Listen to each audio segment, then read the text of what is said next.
else first. I'll do you. Really? You gotta say that your P bar is full or something. I don't know. A P bar? Yeah. There's no new information. Sorry I asked. Jesus. God, you're only level 185. I know, I have to get to level 200 before I beat the game. You didn't play this game? Hello. Hello? Are you my girlfriend? Hello, girlfriend. Where am I going? Holy fuck, that guy's a beanhead. Did you already unlock the first bonfire in the ice place? Nope. You did not. Okay, so you're gonna have to go to the Shaded Woods for like the 30th time, and then you're gonna go straight. I would never. Listen, Maggie, I'm sorry, but it's time. I don't want to choose. Well, it's not a choice, it's forced. I don't want to be. Sorry, not straight, left. I'm sorry, you can go left. Oh my god.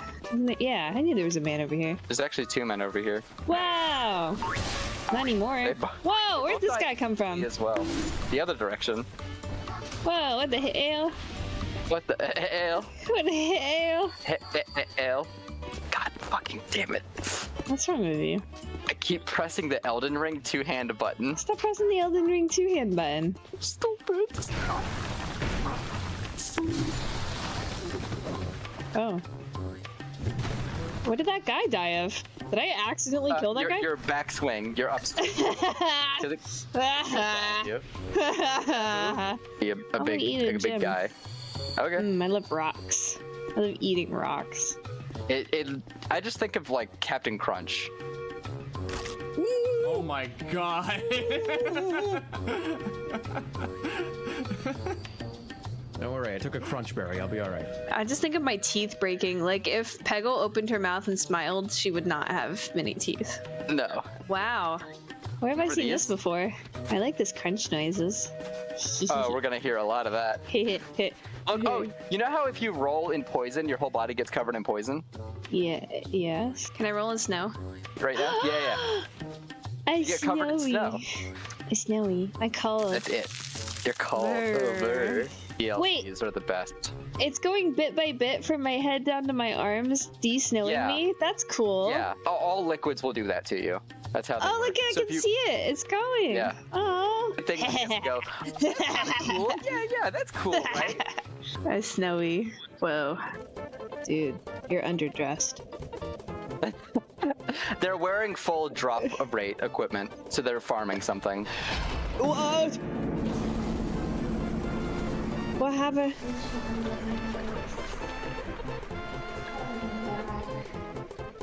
Okay.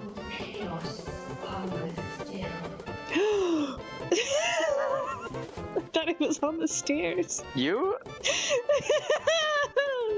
just walked off the edge because you were scared of. No, that was. Go back. Where are you going? I wanted to be snowy again. Oh. I had to find There'll some be snow. more snow. Can I roll in this snow? Yeah. Oh, Thank God. I can't be snowy. Oh, I'm sorry. You're too golden. You're a P-boy. Yellow snow. I'm just pissed snow. Together we are yellow snow. Take a screenshot.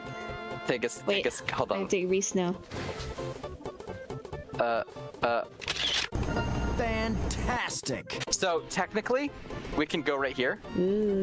Right technically, the boss is just right there. We can just go and fight this boss. But you know what? We could just see what happens if we do it. We can technically beat the boss right now, but there's something we're supposed to get first. Well, Peggle's pretty straightforward. I don't know if I have a lot of faith in how this is gonna play out, but you'll see the problem very quickly, or actually you won't. We have to find the boss for the boss arena. Oh, they're just invisible? Yeah, Yep. I can do that. We're gonna die. No, not. This box is very confusing, their movements. I died. Yeah. I guess we have to do the level. Wow. We could probably take him. We can, but... Can I go down there? No, there's a kill plane. But it's a place I can walk. I don't know why I tried to parry him. That'd be funny. It's not necessary if you have a bit sword. Oh. Good job. Sorry, I was getting a gem. It's kind of funny to parry them, if I'm being honest. Parry, thrust! You know, Ethan, can I be honest with you about something? Yeah, what's up? It's like easier to play not locked on. I've been saying that since minute 1 of Demon Souls. Don't give up, Lever. Watch me not miss it. Yeah. See? Did I need to kill that woman? She was, yeah, she was bad. Okay. Sorry. A golden fruit bomb? What is that? It gives you a temporary boost to your elemental resistance. I think lightning. You just gonna let me get stabbed there? It's kind of rude of you. Me? Yeah. What's wrong? Dogs. Oh, why aren't they? Why aren't they doing anything? No, I was locked on for a second. I missed all my shots. It's just a fake wall. The fake wall? Nah. It just Why bad look like texture. that? I got hiccups. I need the rock. Yeah, if you need to. You want the rock about that? Rocking around. There's just a lot of Crimble guys' strange Street, attacks. It's a little crimble bomb. It's a crimble. Crimble dip. And a scoop. Oh. Flop, dap, blow.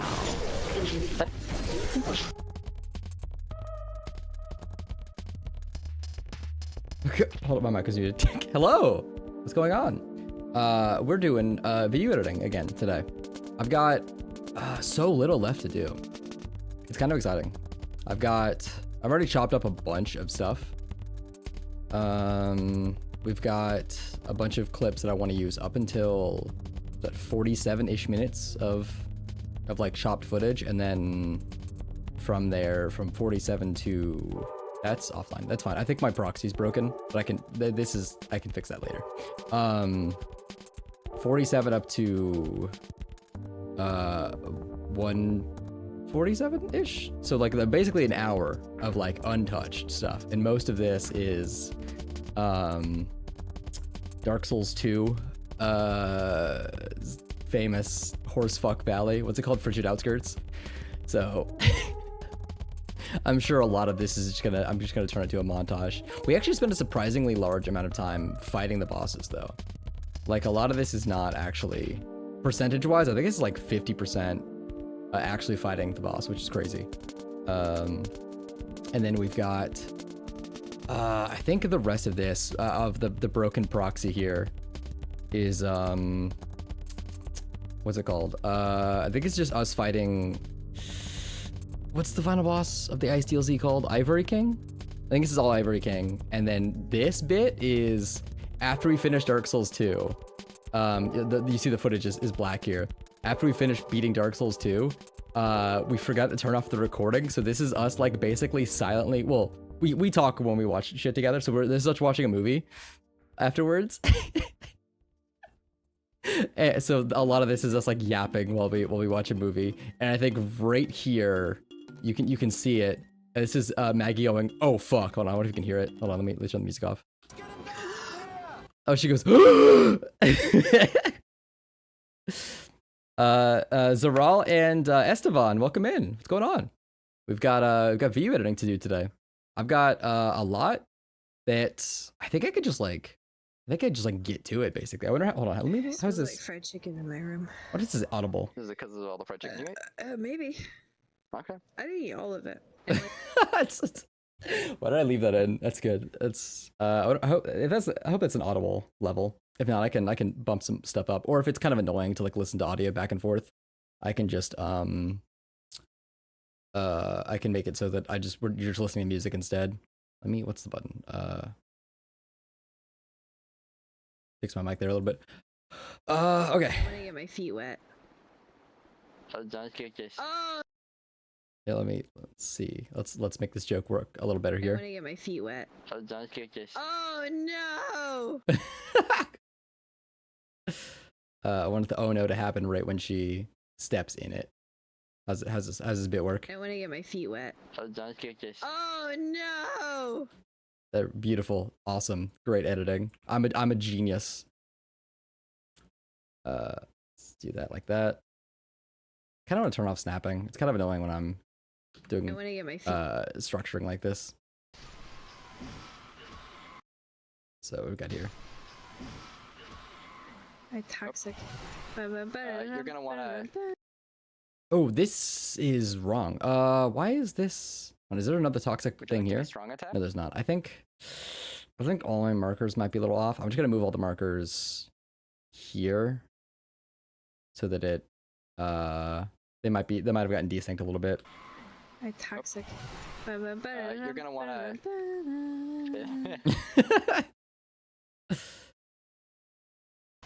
Maybe I do want snapping on. Let's see. I toxic.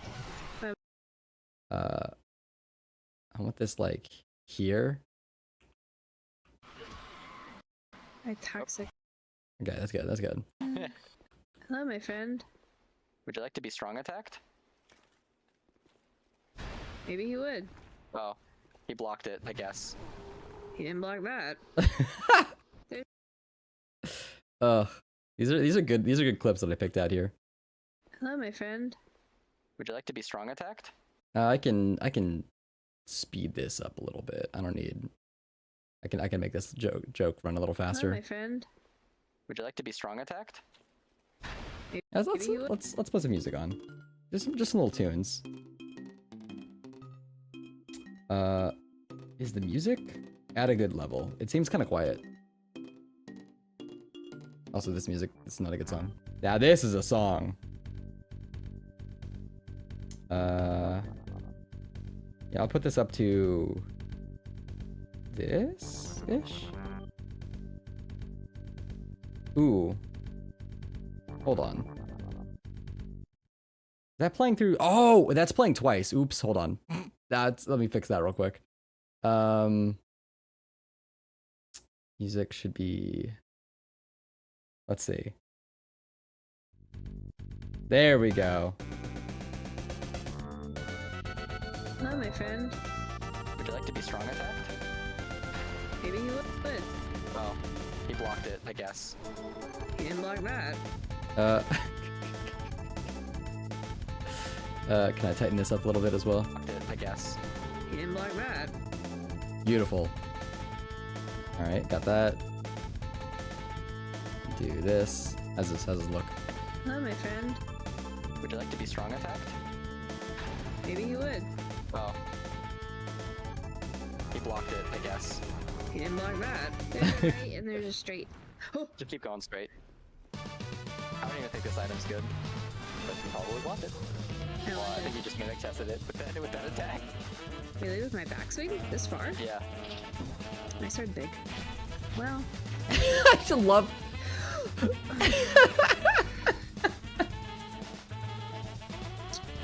shucks. She's so fucking funny. I love the way that she is. Look, she opens this chest up, and then just face tanks the crossbow because she like can't see. I guess she hasn't like it's been so long since she opened a trap chest. Like all the white particles and the sound, she's like not used to. So she tanks 2 point blank crossbow shots, and then like panic double rolls off of the edge, and then just goes well, and then just climbs back up. Like it did no damage to her really, like she wasn't at risk of dying. It just was really funny, like the sequence of events that played out there. And I really hope she doesn't watch this stream. My movement goal was just cleared on my Apple Watch. I've been sitting still for an hour. It was your heart. I don't know. It tracks movement. It wasn't my heart rate. It said my movement goal had been reached. I don't know what that is. There's a right and there's a straight. Oh, Just keep going straight. Also, this guy freaks me out. He's like clearly, Dark Souls 2's motion blur is so bad, first of all. But like, he like swung at that wall or something. He like made a, hold on, he made like a sound there's a here. right and there's a straight. He like it just attacked the wall for no reason. I feel like I gotta put that in. What's these guys called? Grim. Oh, also I got a new fucking keyboard. Hold on, let me pull this up. I got that's the wrong Chrome. I got this keyboard. I got it at like a discount, but I got this shit recently. This thing kind of rules. I don't know if you can hear it. I might have to turn my gate off on my keyboard or something, or on my mic for you to hear it. But it's like kind of clicky, and I kind of love it. It feels kind of awesome to type on this bad boy. I'm a big fan. Oh, you know what? Actually, on the vertical YouTubes, you know what I could do? for you all. Let me get into here so you have like a funny. That's the wrong. That's the wrong Fugi. That's the wrong Fugi. Hold up. I mean, unless you want to see the fucking Bug Fables man busting it down. Let me switch it to. Let me switch to this guy.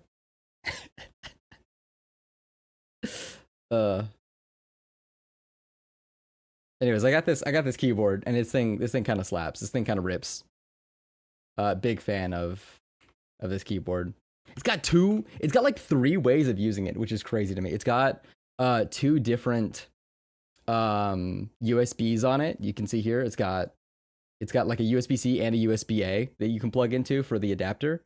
And then also it's got you can plug it in wired, and also it's got Bluetooth. It can like, this shit does everything, dude. I'm such a big fan of this keyboard. And since it's like mega modular as well, anything I don't like about it, I could just get replacement parts to do the thing I want to do. I love this shit. Anyways, Right, and then just straight. Just keep going straight. I don't even think this item's good. But keep up. Oh, we want it. I don't Well, I like think you just mimic tested it with that attack. Really, with my backswing this far? Yeah. I don't know what I want to do here, but I do think it's funny. I started big. Well, I didn't. Oh. Shucks. Let's do. Put the shucks here, maybe. Shucks. Yeah, let's put that there. Move this here.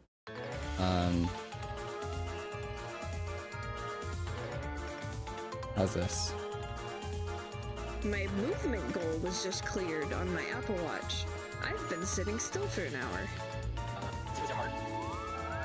See with your heart. Let's move this a little bit like this.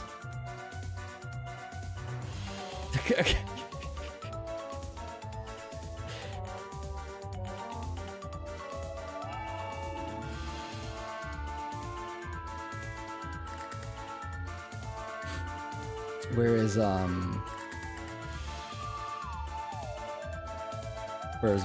what are we doing here? How do we like this? See with your heart. I don't know. Oh, it tracks movement. It wasn't my heart rate. It said my movement goal had been reached. I don't tell you. That's not you. You didn't go in the chat. Oh, I forgot. You didn't go in the chest. Oops. Apple Watch.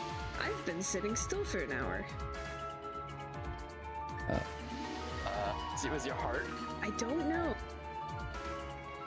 How do we like Sitting this? still for an hour. See with your heart. I don't know. It tracks movement. It wasn't my heart rate. It said my movement goal had been reached. Let's see. Let's move these bits here. I think this is funny that she's like, I don't know if she's just like moving a lot in her seat or something, but the fact that her like movement goal got triggered was funny. I don't know. It's like, Let's see. How do we like? How's this play out?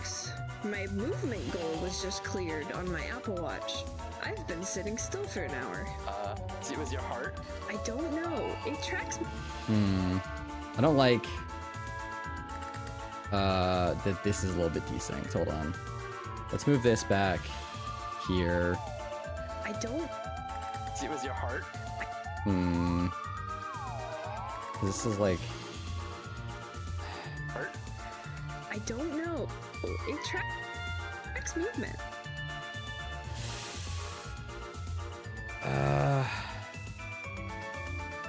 Let's see. How does this look?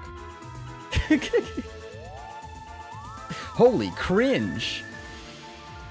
Said with the most Reddit-ish tone possible. Sorry. That's mean. My movement goal was just cleared on my. I imagine the the holy Batman, the holy smokes Batman ass like image. My movement goal was just cleared on my Apple Watch. I've been sitting still for an hour. I can tone. not tone, trim. That's the word I've been thinking of. I can trim that down a little bit. On my Apple Watch, I've been sitting still for an hour. See, it was your heart? I don't know. It tracks movement. It wasn't my heart rate. It said my movement goal had been reached. All right, then we can cut to. I don't know what to tell you. I don't know what to tell you. Looks. I kind of wish. I'm doing a window capture for DaVinci here, so that you can only see like the specific like DaVinci video editing window that I pop up. So right now I have a menu opened up right here in my mouses that you can't see. That's just like editing the description of this marker. And I wish you could see that without me having to do like a display capture. But with display capture, if I get like any Discord or Steam notification pop-ups or whatever, those would also be captured, and I don't want that.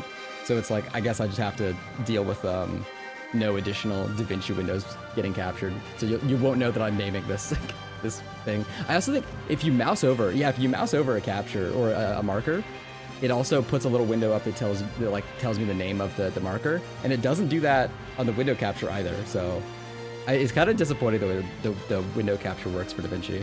There's just like a bunch of little things that I wish were captured that aren't. Oh, speaking of, my vertical capture is not. Oops, there we go. I can put this on here. There we go. Sorry to anyone that was on vertical that was seeing nothing. Oops. I don't know what to tell you. I don't know. Let's see this. All right, how do I like this? Reached. I don't know what to tell you. I don't know what to tell you. Is that real? You didn't even go in the chest. Oh, I forgot.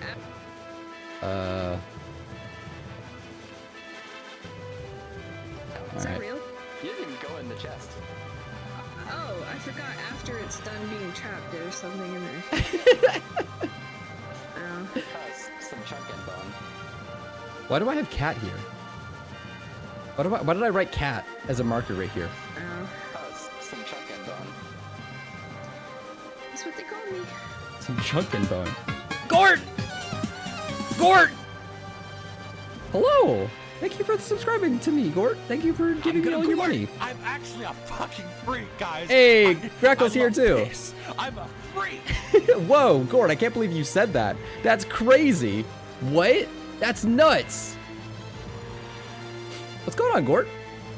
How you been? I just forgot also to fuck. I have I've deliberately not looked at or like dismissed the notification for the group chat because I'm like, oh, I want to remember to respond to the cool group chat you put me in with all those cool people, and I keep going, oh yeah, I'll look at that, and then I'm like, oh fuck, I want to stream today.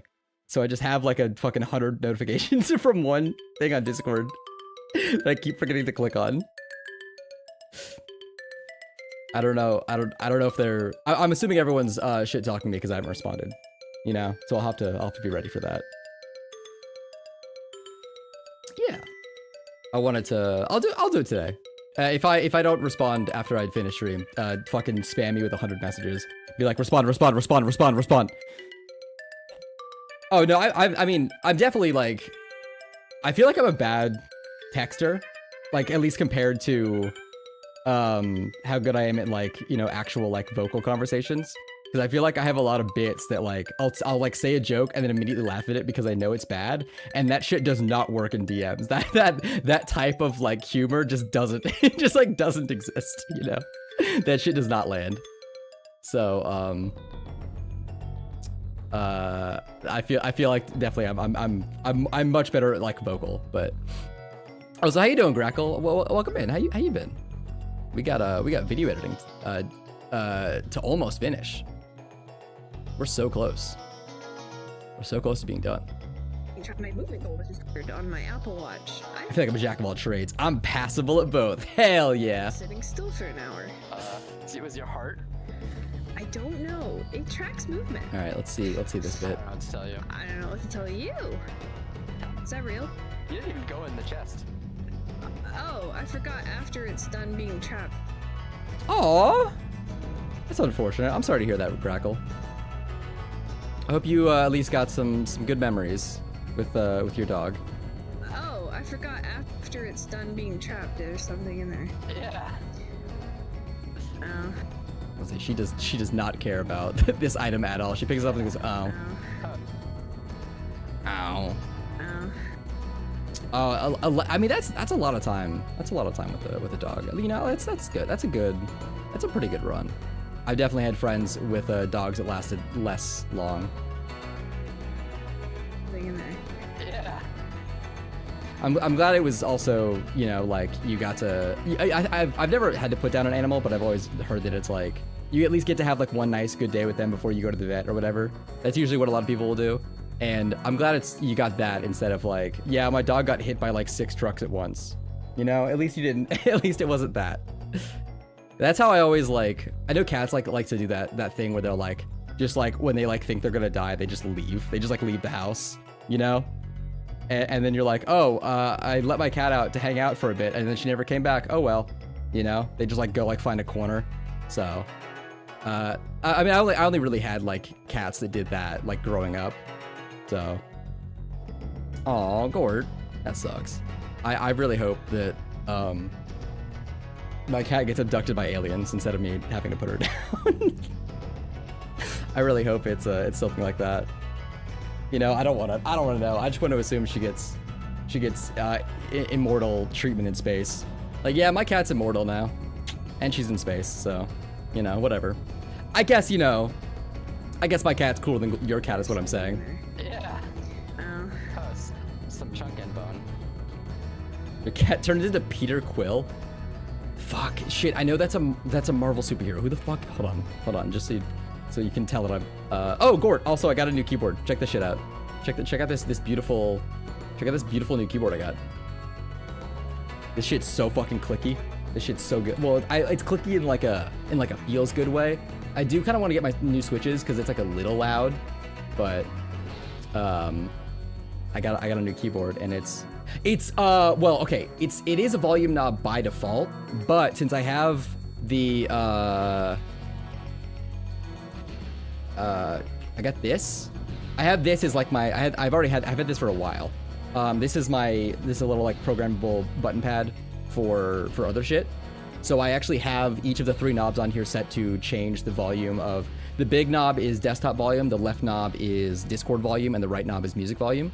So I can already like change the volume of everything. So on the keyboard I got here, I think I'm gonna change it to brightness so that when it's like fully bright in my room, I got my lights on or whatever, right? I'm gonna set it to a brightness knob for my keyboard, so I can just like turn the brightness off when it's bright. But then once it's dark in my room, if I'm like looking for a key or something, I can twist the knob and turn my brightness up because it's got a what is it, QMK compatibility or whatever. You can like rebind everything. So I'm gonna go a little bit crazy on that. I might even have like a special key layer set for video editing, so I can have a bunch of shortcuts for various stuff. Because right now I have a lot of my shortcuts set to everything on like WASD. So like everything from like Q to T is like just a bunch of like combined key stuff where I press like, if I press Q, it creates a blue marker, but if I press Shift Q, it creates a green marker. Oh, you can't see that, hold on. It creates a green marker, and if I hit Control Q, it creates a red marker, but I don't have anything for like Control Shift Q or something, so I might have a bunch of like binds set in like video editing mode where I can put a bunch of like special markers down and stuff. So, Geen! Love how excited you get. What was I gonna Google? You said a superhero at me. Quentin. Oh wait, shit. Is that? Hold on. Is that Peter Quill? That's. I didn't even Google it, but I think that's Star-Lord, right? Yeah. Yeah. I was gonna Google it, and then I'm like, wait, hold on. Once it sat in my head for long enough, I remembered. Anyways, yeah, my immortal space cat, Peter Quill. Exactly. You understand. That's what they call me. Hold on. What was the bit that was here? Oh, some chunk and bone. That's what they call me. Some chunk and bone. That's what they call me. Some chunk and bone. That's what they call me. Okay. I don't know what this cat marker is referring to. I'm eating pretty damn good. Hell yeah. Do you mean like, for like, I'm assuming there's a second message coming that's going to explain what you're eating good. If it's food or like, check out this new video game that came out. And that's Oh! That's what this is. Okay. Hold on, wait. Let's do that. Okay. Then I can put this here. Yeah, that's what you meant. Okay, been watching, which had Atelier, Invincible, and The Boys. I think that's how you pronounce it, that, right?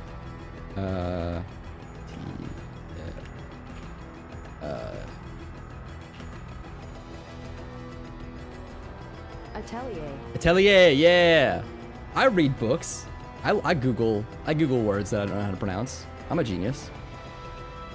Your part? Yes, we did. Okay. So this footage was recorded 2 years ago. She already finished Dark Souls 2. This is her finishing it. We beat in the most recent video that I uploaded, that was us beating Aldia, the normal final boss. Well, I guess the final boss of the Scholar edition of Dark Souls 2. This video, or this footage right here, is her beating all the optional side bosses in this, as a little spoiler for the next video. So this is her killing a bunch of like joke bosses that she skipped over. So Royal Rat Authority she kills, and then she's going for Dark Lurker right now. She's getting Dark Lurker. I think she gets it on like her third try or something. Which is another optional. What do you mean gatekeeping? What am I gatekeeping? I'm not it takes a while. So this is so she beats Dark Lurker, and I think that was the last optional boss in base game she doesn't beat. And then we go to the Ivory King DLC. I recorded this so long ago, dude. I'm not gatekeeping it.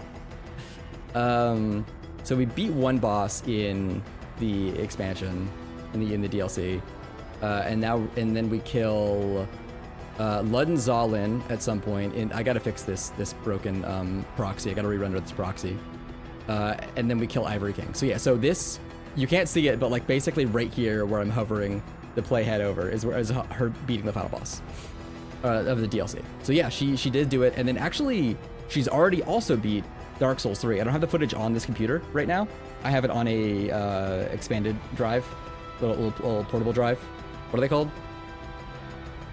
Some other hard drive that's not plugged into my computer right now. So she beat all of Dark Souls 3 as well, including all the optional bosses. Oops, that's my wrong timeline. And we've gotten a lot of Elden Ring done. They call them Gort drives. I think Gort drive is what happens when you go faster than a warp drive in space. You use your Gort drive. So she beat all of Dark Souls 3. She beat all of, or she beat a lot of Elden Ring. She is, we haven't done neither of us have played any of the DLC, actually. We're gonna play that for the first time, both of us together. But in base game, she's done up to, Morgott. We got to Morgott, and then, so we're about to enter the mountains. I actually think we just barely touched the mountains. So we haven't done anything in the mountains, but that's like what, 2 main bosses? Oh wait, we did do some mountaintops because we did beat Melania. We did beat Melania after we like took like a 9-month break from Elden Ring. We were doing other shit. We came back to Elden Ring, and in one day, we start to finish, like got through all of Halig Tree, got to Melania, beat Melania. It took us, I think, like 6 hours total from like start of Halig Tree to beating Melania. And then we were like, we fucking did it, dog. We actually were using the seamless co-op mod, which the way that it works is, does it say in its settings here? You can tweak some settings. It doesn't say it in here, I don't think. Oh yeah, here it is. You can adjust the scaling stats, right? So in a little eye, and all this recorded, yeah. All this is footage that I have like on my hard drive. So this is like all gonna be videos. Well, okay, actually the Elden Ring, the Melania fight isn't on my hard drive, it's on hers, because she records from her point of view.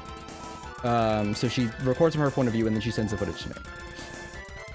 But in the Elden Ring Seamless Co-op mod file, you can adjust the health and poise scaling and damage scaling of bosses. So when we fought Melania, I was worried. I was really worried. I'm like, look, dog, Melania is like a hard fight, right? But we're both really good at Dark Souls. We both put all this hours into the Dark Souls, right?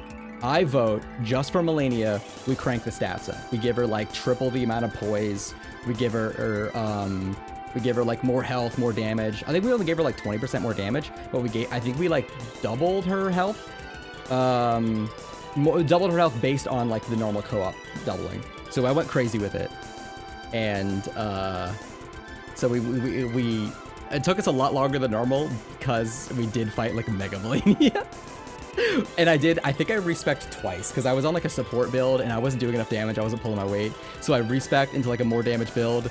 And then like 2 hours later, I'm like, fuck, dude, I think I need to respec again because I was like half support. And I'm like, nah, I just need to go full damage. So I respec again in the mid fighting Malenia to go like full DPS. So that was brutal. But eventually, in who knows how many hours of editing, you will see us struggle on Malenia. Speaking of Gort drives, I finally completed and passed my written test for driving. I assume for Gort drives, that's a good bit.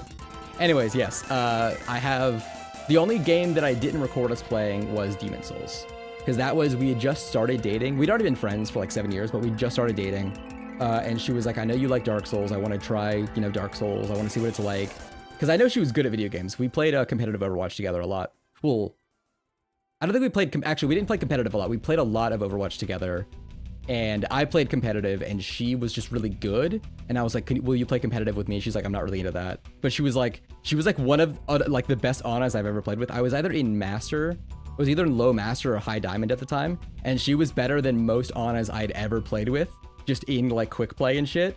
So I'm like, please play competitive with me. I hate solo queuing. But anyways, I knew she was good at video games. I knew she could do it. So she was like, I want to start with like the first one. And I'm like, I don't know if you want to start with the first one. Do you want to start with like one that has more quality? And she's like, no, I want to play the first Dark Souls game. And we beat Demon Souls in like 2 sittings. And it wasn't very interesting because Demon Souls isn't like great, but yeah, we might return back to it. A lot of it was her being like, oh, I don't know what the buttons are. Like, it's unfortunate we didn't record it, but I don't think we're missing much because it wasn't like, we weren't like funny. We weren't like, because we knew we weren't recording, we weren't like on, so we weren't like trying to do bits. So, anyways, she wants to at some point return to all the Souls games and do like a little boss rush to prove that she's better than past self. Because now that she's really good at the Souls games, she's been watching back like her playing like Dark Souls 1 and 2 and going like, fuck, dude, I could beat this boss so much quicker. Oh, I'm so dog shit at Dark Souls. Fuck, dude, I'm so much better now. So she's wanted to like redeem herself. So I might make her do like a full like boss rush type deal with all the Souls games. So we might return to Demon Souls at some point. We already did kind of do it with Dark Souls 3. I streamed this. I think I streamed it on YouTube as well. Actually, let me check my channel.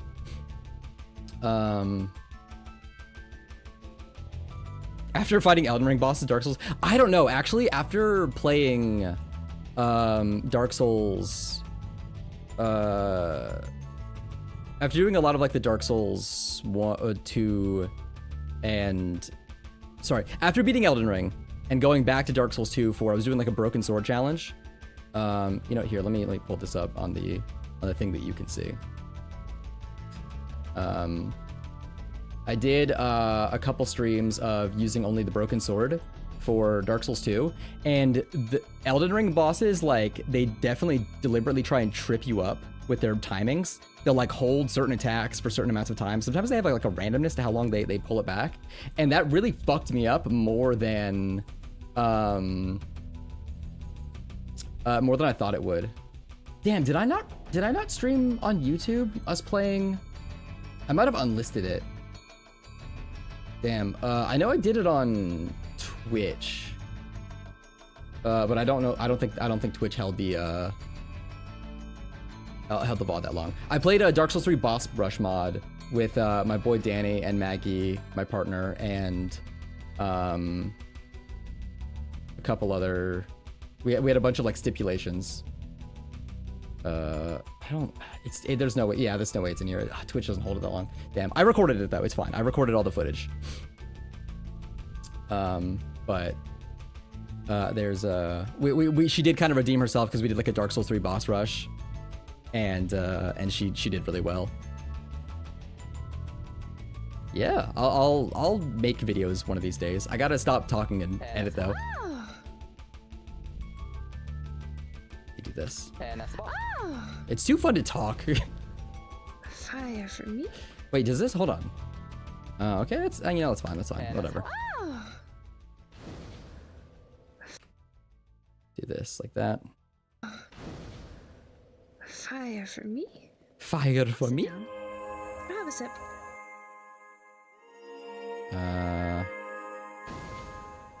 Fire for me. I'll sit down. I'll have a sip. Peggle will have a sip about it. Maggie will have a sip about it. A little bit of cherry pep. Ooh, you're all powered up. I'm cherry pepped. A little bit of. Let's see. Let's do. Have a sip about it. Sip about it. Sip about it. Let's do a cut here. Let's cut my voice out so that we can hear her like tasting her lips a little bit. Maggie will have a sip about it. A little bit of cherry pep. Ooh, you're all powered up.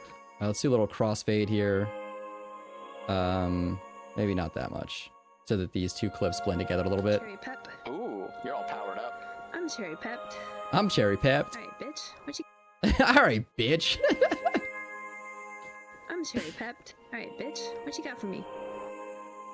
And this are fighting. Oh, oh wait, she fights two rat. No, she doesn't fight two rats. Never mind. This boss room and the other rat room, they always kind of look similar to me because the entrances to like the. I know they use similar architecture because they're both part of like the same rat covenant or whatever. But for a second, I was like, oh, she does both rats. No, but she'd already done that other rat. Oh, So we can cut this here.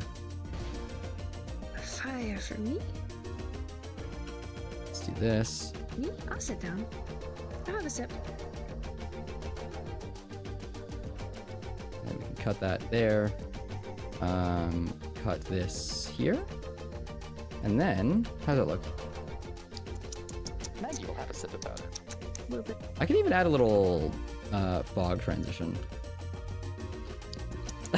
I'm glad. You know what? I'm kind of glad you can't see when I name markers and stuff, because sometimes I'll just mash my fucking hands on the keyboard because I know what it'll mean later. But like that's like the most fucked up. Like I'm glad you can't see the spelling. That's like abysmal spelling that I just did. Alright, bitch. Completely illegible. Just A bunch of dogs. That's it. Got for me. I might even cut this here. A bunch of dogs. Let's do this. That one was slightly better spelling. That's it. Kinda. That's it? Kinda. Like, I know that this is like, it's one big dog and a couple like little like toxic rats or whatever. No, they have a fucked up. Don't they do petrification? They like, I don't think these dogs do poison. They do petrification, which is fucked up, by the way. I think petrification's only in this game, right? Because it's just like a renamed like instant death effect. Because Dark Souls 1 has curse. I think Dark Souls 3 is also curse. Is that true? But in Dark Souls 2, curse is just like it lowers your max health, and it's fine. And in Elden Ring, it's death blight. But I feel like in Elden Ring, it's like never. I don't know. I feel like I was never worried about death blight, except for there's like one optional dungeon or mini dungeon in the sewers where there's a lot of death blight, but it's like, I feel like it's like only kind of an issue. A bunch of dogs. That's it. Kinda. I'm gonna have a little bit of a pause here. Dark Souls 2 having the petrification though, I don't know, it feels meaner. Maybe it builds up quicker. There's like, it's like not a thing in the entire game until it's like right here. Okay. Well, nobody's moving, so. Let's do. I kind of hate. I like doing like the click and drag to like grab like a section of area. If you click anywhere like a little bit near the playhead, it like snaps to my hand. Deathblight is insta once it builds up. Petrification builds up very fast. Maybe that's it. Yeah. It's not something you like. A lot of statuses in generally in Souls games, when they build up, you'll have them build up in sometimes like a less threatening area. like poison isn't like really a problem for a lot of before Blighttown, and then when you get to Blighttown, once you get poison procced, it's like, oh, okay, so that's what that like status bar means, right? You kind of get to figure out what a status bar does to you before it like before you find out it's scary. Except in Dark Souls 2, where like there's no place that you can like see the petrification bar build up and like find out that it's like a problem until it instant kills you. Like there's no warning. It's not like, hey, watch out this. It's like a stone ball or something icon. Where is it? She'll get a build up. What, just kidding. Oh my God. That's crazy. It's just not a problem. She just does it. This is one of the most annoying bosses, I think, in the game because of the fucking petrification thing. She just kills all of the dogs in basically 2 swings. Oh yeah, it's like a little stone icon. Oh, they do petrification and toxic? Dogs suck. Damn. Man, it's been so long since But he's moving. I fought this boss. Cause like, it's like you fight it once and then you get nothing for it. It's like, all right, whatever. Why do I do this again? One hand. These dogs are a little. Kinda. Well, nobody's moving, so. Let me do a slight crossfade because we're crossfading into some electricity sounds, so it'll sound a little cleaner. Wasn't this? Kinda. Well, nobody's moving. Yeah, because if I don't have that, it kind of cuts to it. Kinda. Well, nobody's moving. Yeah. Well, nobody's. Man, I love learning little editing cheats like that. I never need to do it, but I could do a lot of J cuts, which is when you have like the audio of the next scene like play before the scene begins. So I could have like the electricity of the next scene start playing like here, so that it like leads into the scene. But I never feel like it's like, I don't know. If I was telling like a different kind of story, Nobody's moving, so. maybe I'd want that. With one hand. These dogs are a Really? little. Yeah, these dogs are just like kind of hard to hit. She's just standing there. Oh yeah, there's a lot of times where Maggie at one point during the playthrough here, she got herself enough strength to be able to one-hand the sword and then like never one-hands it the entire game. So when she was like walking back on the footage, every time I told her in recording to like one hand, she's like, why would I one hand, dude? It does less damage. And now watching back the footage, she's like, oh my God, dude, why do I never one hand? One-handing is so good. Especially because I like at this point, she's like, I want the bigger damage number, right? But she doesn't realize that like if a lot of enemies, if she one-hands them, it kills them in the same number of hits, and one-handing just lets her like hit them easier. But like I had to like explain the virtues of one-handing to her after she went out of her way to unlock one-handing. like there's so many things that I tell her in recording and she's like, you're stupid, fuck you. And now she'll listen back on the video and go, no, dude, you were so right. Fuck, I should have listened to you. I should have listened. Yo, you were right. Moving, so. Is it big dog? I would one hand. These dogs are a Really? little. Yeah, these dogs are just like kind of hard. Let's tighten this up a little bit. I would one hand. Yeah, the especially on the ultra, both the ultra great sword and the great hammer. Is it called ultra great hammer in Dark Souls 2? I'm poisoned by Elden Ring. I think they're just called colossal weapons in Elden Ring.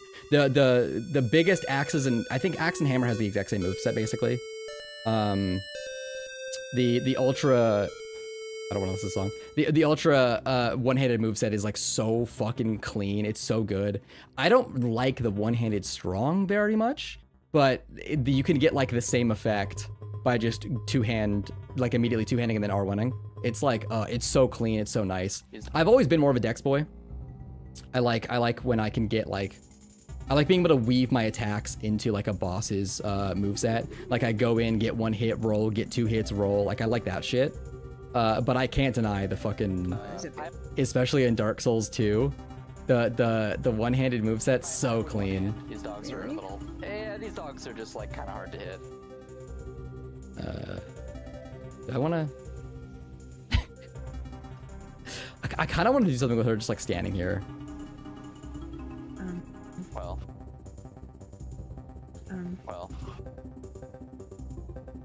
Do I want to do something with this? I don't know. I feel like just like throwing in some crickets or something. I don't know. I don't know if this joke would like work with we're just like standing here. Well. Let's just cut to her swinging. Oops, there's some bits here. Let's see. Okay. Oh, no, one dog does live right there. That's so weird. Grab the Overwatch sound clip of what? Oh, they renamed him, right? Hold on, I forgot the guy that was McCree, whatever his name is. This fucking like is high noon. The Matthew Mercer. The Matthew Mercer clip.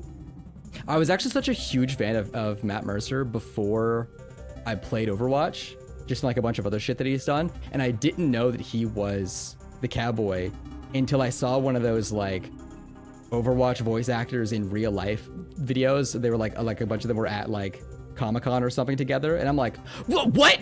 How did I fucking not know that shit? What?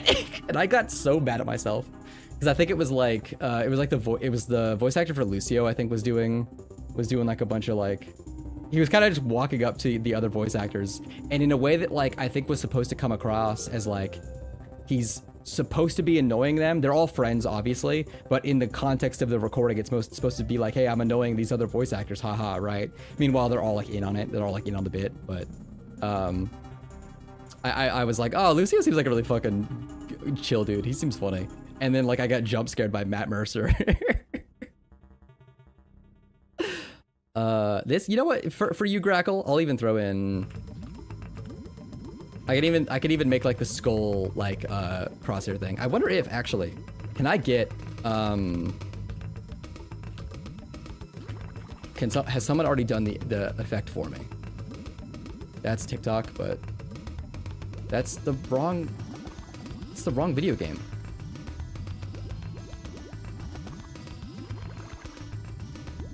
Why are you not loading? There's no skulls! Where's the skulls? Oh, what's this? Oh, this guy seems like really funny. Whoa, this guy seems like a really cool, like funny dude. I should subscribe to him. I should like the stream so that it gets put in the algorithm more. I should watch this guy more. Anyways. I'm sure someone's done the effort for me. Here, video game voice actor moment is when the guy that played Drifter in Destiny 2 going into PvP lobbies and dragging people. Destiny.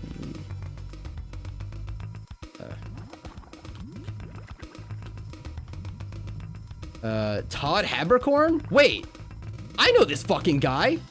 This guy's everywhere. Habercorn. Hold on. I've definitely, hold on. What do I know this? Let me pull this back up. We're letting ourselves get distracted today.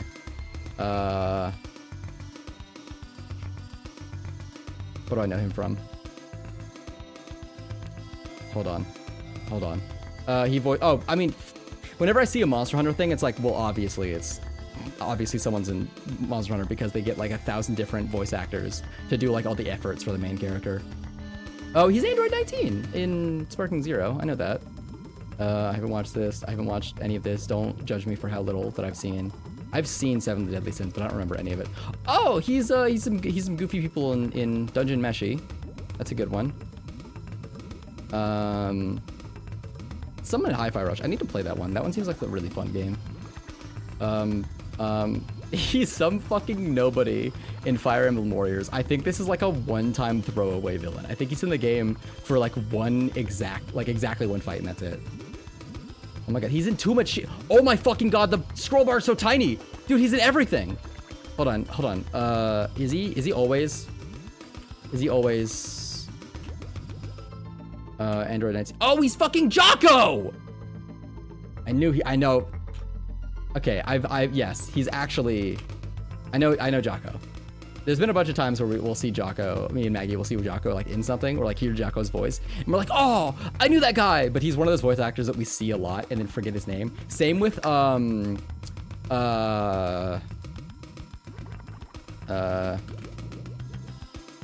from Teen Titans, Scott Menville. We like hear his voice so fucking often, and I swear to God, we don't know his name. We never, like, he just shows up and we're like, I know that guy.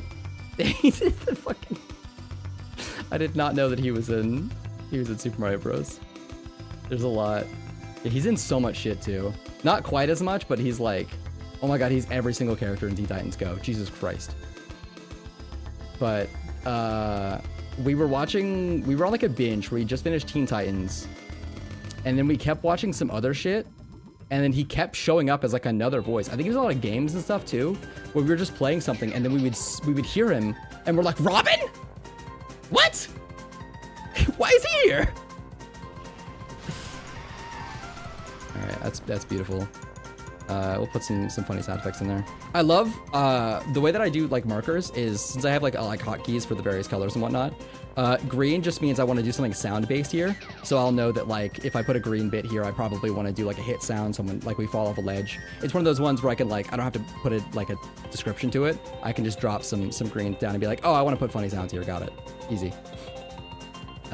The blue ones though are usually like general edits, and then red one is like structural edits, where it's like if I want to keep this clip, or I don't want to move this clip now, but I want to move it to somewhere else later, or like putting in like the intro and outros and stuff like that, or like if I want to do like cut the music, right? So it'll be something that like I worry about later. So red clips are like for way later, blue clips are now, green clips are easy audio. That's my little behind the scenes secrets, and I can even, oh, you can't see. There's a bunch of other colors that I can make the markers. I don't think, it doesn't let me color pick them. There's just like 16 options, and I don't like a lot of them. Like there's a pink one here. There's a purple one. This one's called Rose? I don't like that one. There's lemon. There's a lot of options. Once I get all my hotkeys set up, I might throw some funny ones down. One-hand goal, Matt. Oh, sorry. Come back. There's one more. What I say here? Hold on. One-hand goal, Matt. One-hand goal met. What? One-hand goal, Matt. What is that? That might be. Hold on. What? Oh shit! I forgot if I change the default marker here, it also changes it up there.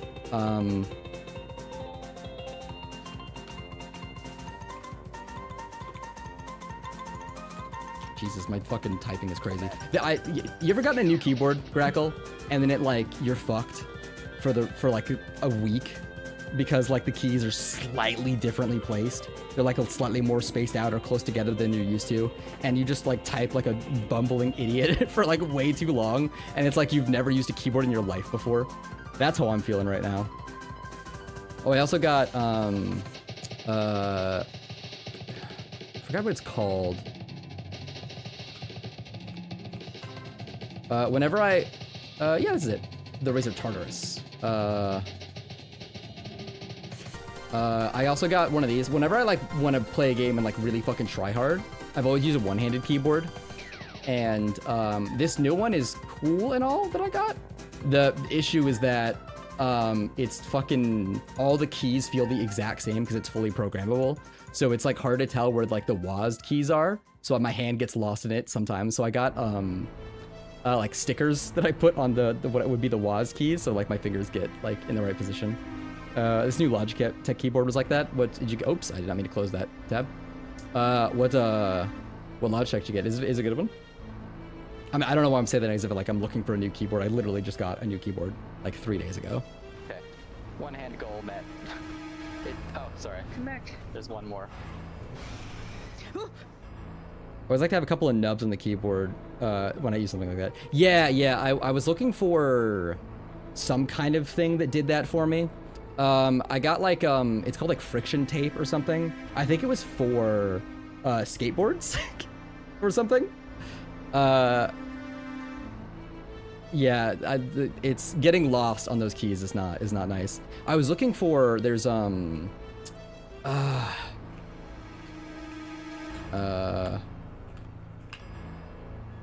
are they called? There's like oh, the rubber, right. You can get like the special like rubber keys. I really wanted to get some like these so that I could feel them, but the Razer Tartarus isn't actually a mechanical keyboard. It's a membrane, so I couldn't get replacement keys really for it. So I had to settle for like some kind of thing like that. I think I might just do like the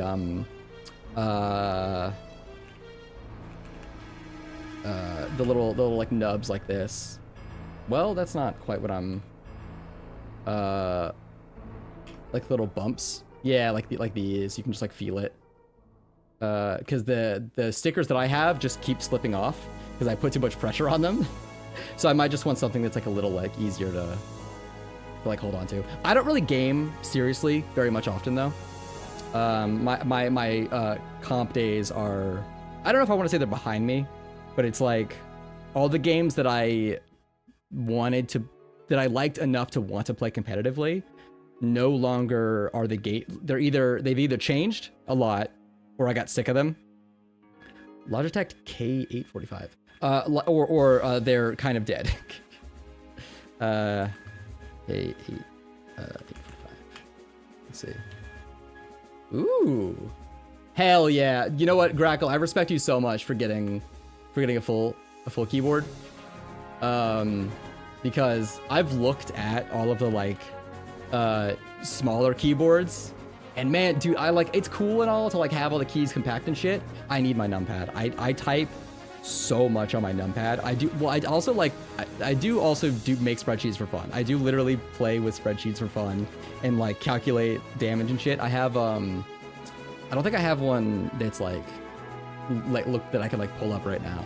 But I'll do like I'll make like damage calculators and shit for games that I like, where I'll put together like a bunch of actually, you know what? Wait, hold on, wait. I did one for Bug Fables that I sent to Gord.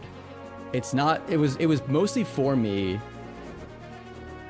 But I gotta have my number pad. I play some really crunchy. Oh, TTRPGs. Yep. Fucking me and you, Grackle. 1-to-1. I actually have a. You know, since this is like completely outdated, I can pull up my old D&D sheet as well. Where is it? D&D sheets.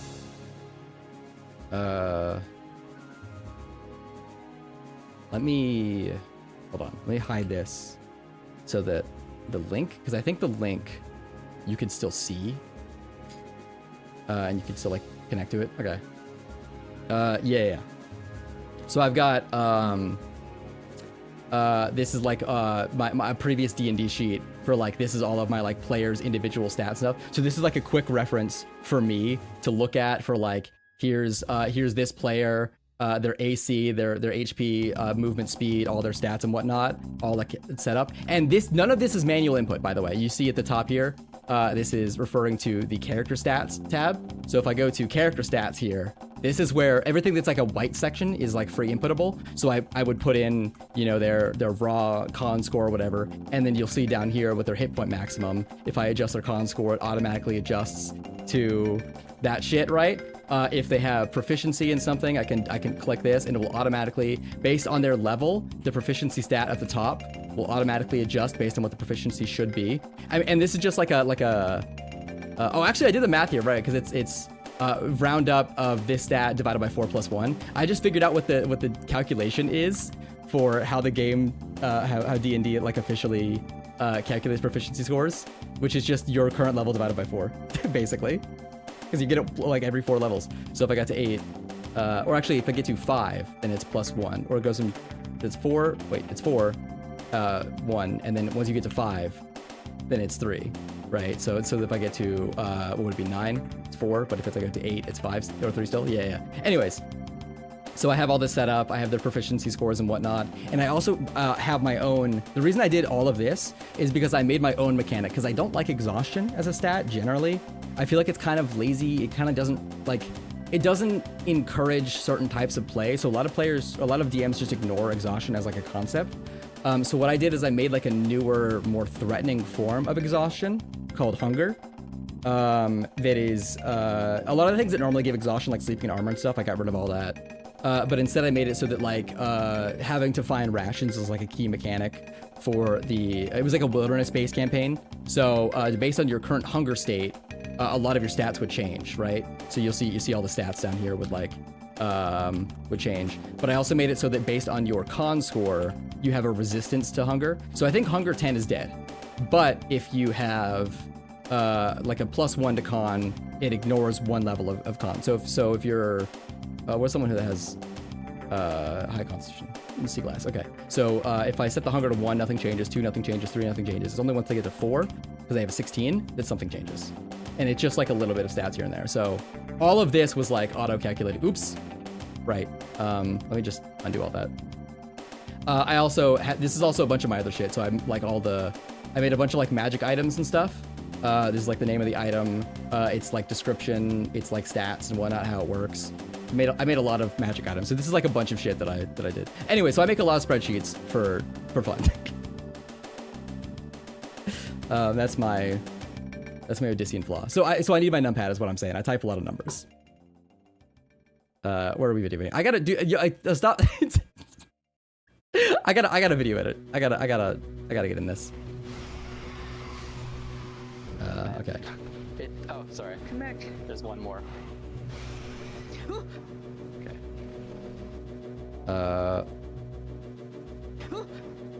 Do a cut here. All right.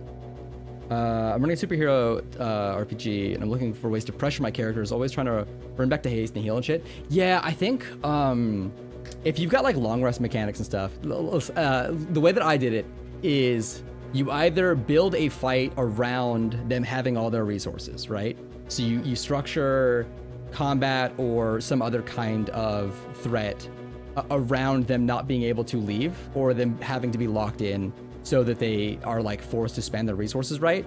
Or you can also just discuss with your players and be like, hey, for this like next stretch, right?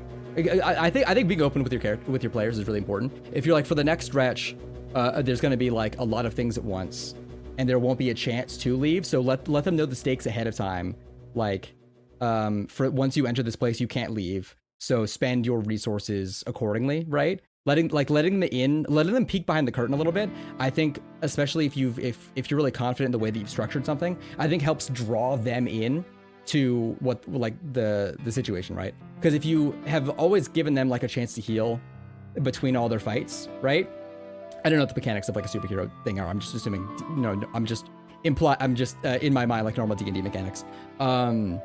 If you let them know, like if you just like dump like here's like a stretch where you won't be able to heal for a while, right, on them out of nowhere, I feel like it's gonna be really weird for them, especially if they've been used to being able to heal between stuff. But if you go like, hey, now it's time where like you're locked in this dungeon, you're locked in the evil guy's lair or whatever, and there's no escape really, so now it's time to like knuckle down and like, don't blow all your mega moves at once, then they're gonna be like, oh shit, I can't cast fireball, fuck dude, I gotta save the best time for fire, I gotta hold on to my fireball, I think the more open you are with your players, as long as it doesn't cheapen. Well, no, there's a lot of times you can be open with your players and just tell them the next plot point. And as long as you trust your players not to like pretend that they know the thing they shouldn't know, right? As long as they don't act like their players know a thing they don't know, right? As long as you trust them to like not be shitty like that, I think you can let your players know a lot of stuff, and it makes the experience better, right? For example, instead of them passing a perception check or something to know that someone's wearing a mask or in a disguise or something, you can be like, you can tell this is clearly someone in a disguise, right? And then that, you let them know it's a person in disguise, but their character doesn't know that. Then they can play into the joke of being like, wow, man, you're really attractive. I love how your face doesn't move all that much, right? Because they're like wearing a mask or something. And you can let your players do that kind of like jokes without it like ruining the bit, right? I think there's a lot of stuff you can do where if you like let your players know like what to expect. I think it's a lot of fun. Hey, Octo, what's going on, man? How you been? I saw you in I didn't get to chat much. I saw it in I saw you guys were in Gort stream. I was busy doing stuff, but I had the stream open. Well, I saw you typing like mad. You and Gort are best friends now. That's awesome. Congrats on your new best friend. Hell yeah. Even dropping the Gort emotes on me. Gort's awesome. I love Gort. Yeah, I think they were in chapter 2, right? I heard some of the music. I was mostly hanging out with Maggie. We were watching she had a busy day, so we watched a couple episodes before bed. But I had the stream up, just like peeking in every now and then. And then as soon as Maggie went to bed, I also went to bed, so I didn't hang out afterwards. Gort's so good. I love Gort. That's why I've got the hold on. This is very important. This is a very important bit. I'm gonna Gort. I'm actually a fucking freak, guys. I love piss. I'm a freak. Oh, they're almost there? Oh, fuck yeah, that's awesome. I'm such a big fan of that character who speaks in funny brackets. All right, what do we got here? It's a big stinky dog.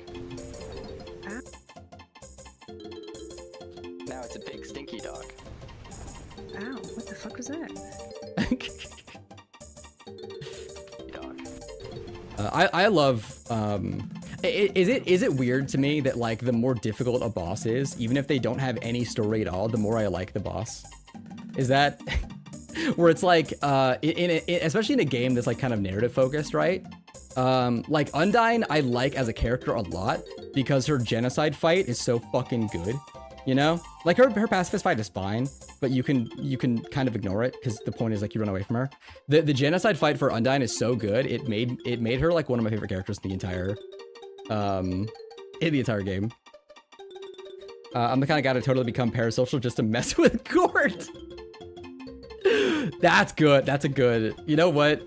Become parasocial for evil. That's a good. That's a good point. Sif, when he gets STDs. She. Are we being? Hold on. I think I just took this entire fight and uncut it. Yeah.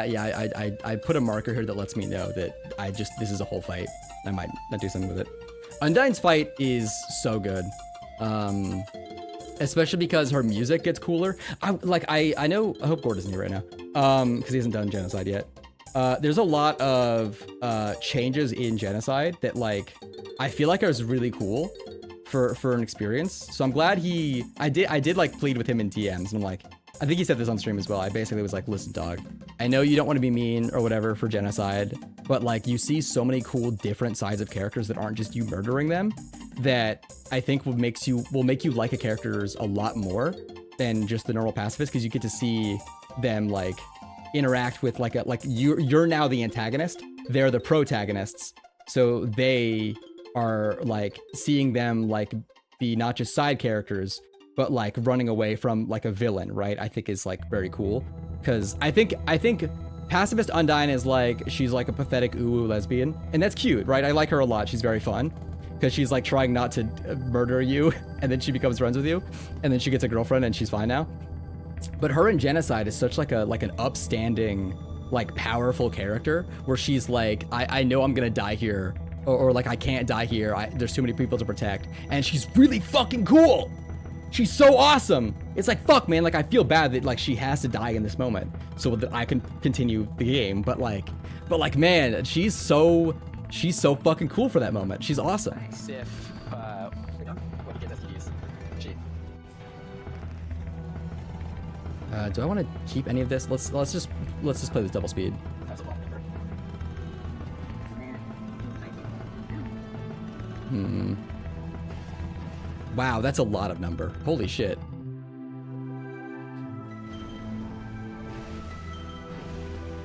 Jesus Christ. I know she's got lightning buff. She's like mega over leveled for this part, but that's a lot of fucking damage. Is that death? No, not quite. Oy. Dark Age peasant would think humanity had fallen if they heard that convo out of context.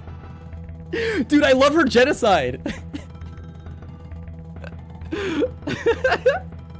I love I know it's like not like historically accurate, but I do love the memes of like if like a medieval ages peasant ate a Dorito, they would explode. You know? Like that shit really fucking gets me. I love the idea of like bringing in like conversations. Like if you showed a peasant near automata, they would explode. When she's getting up here at a Harvey Birdman, attorney at law, Fatty Grunt? Fatty. Did I close that? Hello? Where's my tab not open? Oh, it's weird. I need to watch Harvey Birdman.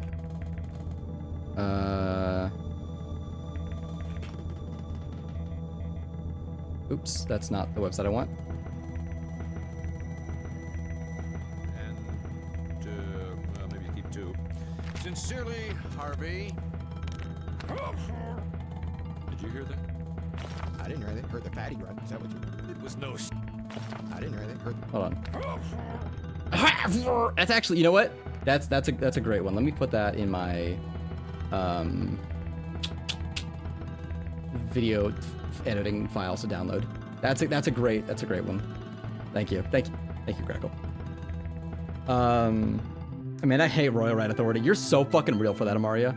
This is like such a nothing boss. It actually is just like, what if we did Sif, but like the one cool thing about Sif being the lore, let's take that out.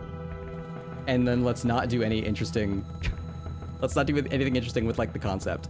Because like Sif is not a difficult fight in any respect, right? I mean, she shows up, she's got a big sword, she swings it at you, and then she limps when she's low health. Like it's one of those fights where the point is that it's a narrative fight. And now it's like, now there's nothing. Even Sif has like hitboxes where she'll like do a lot of attacks that don't hit you. Authority also does that, but then also is like does less damage like relative to Sif. It's like there's like nothing dangerous about her. It's like, ugh. Is your Gortys a large green furred creature? That is true, although the fur has died. Don't tell anyone I said that though. Sif but toxic and the hitbox are. I don't know if the toxic is mostly a threat. I don't know if like Authority can really toxic you, because a lot of its attacks don't inflict toxic. It's only like the bite attacks, and it's such a small amount of buildup. It's like not a threat. They like made it not a part of the fight at all. Gort uses box dye from Fall Greats. Oh fuck, dude. I used box dye once in my life, and it was supposed to turn me blonde, and it made my hair orange. And everyone called me Carrot Top for like a month. And then I made friends with a hairstylist, and she was like, dude, you're a fucking idiot. Here's a good hair dye. Which, speaking of, I need to get, actually, I have hair dye. I have a bunch of like really good hair dye just sitting in my bathroom. I have like the bleach and like the activator or whatever as well. I just, I want to cut my hair first because my hair is way too long for how much hair dye I have. And also my hair is like crazy long. But I don't trust myself to cut my hair. I can probably dye my hair. I just don't want to cut my hair and it looks stupid. I guess I could go get a haircut. My hair naturally changes shades over time, so I don't need no dye. Hell yeah.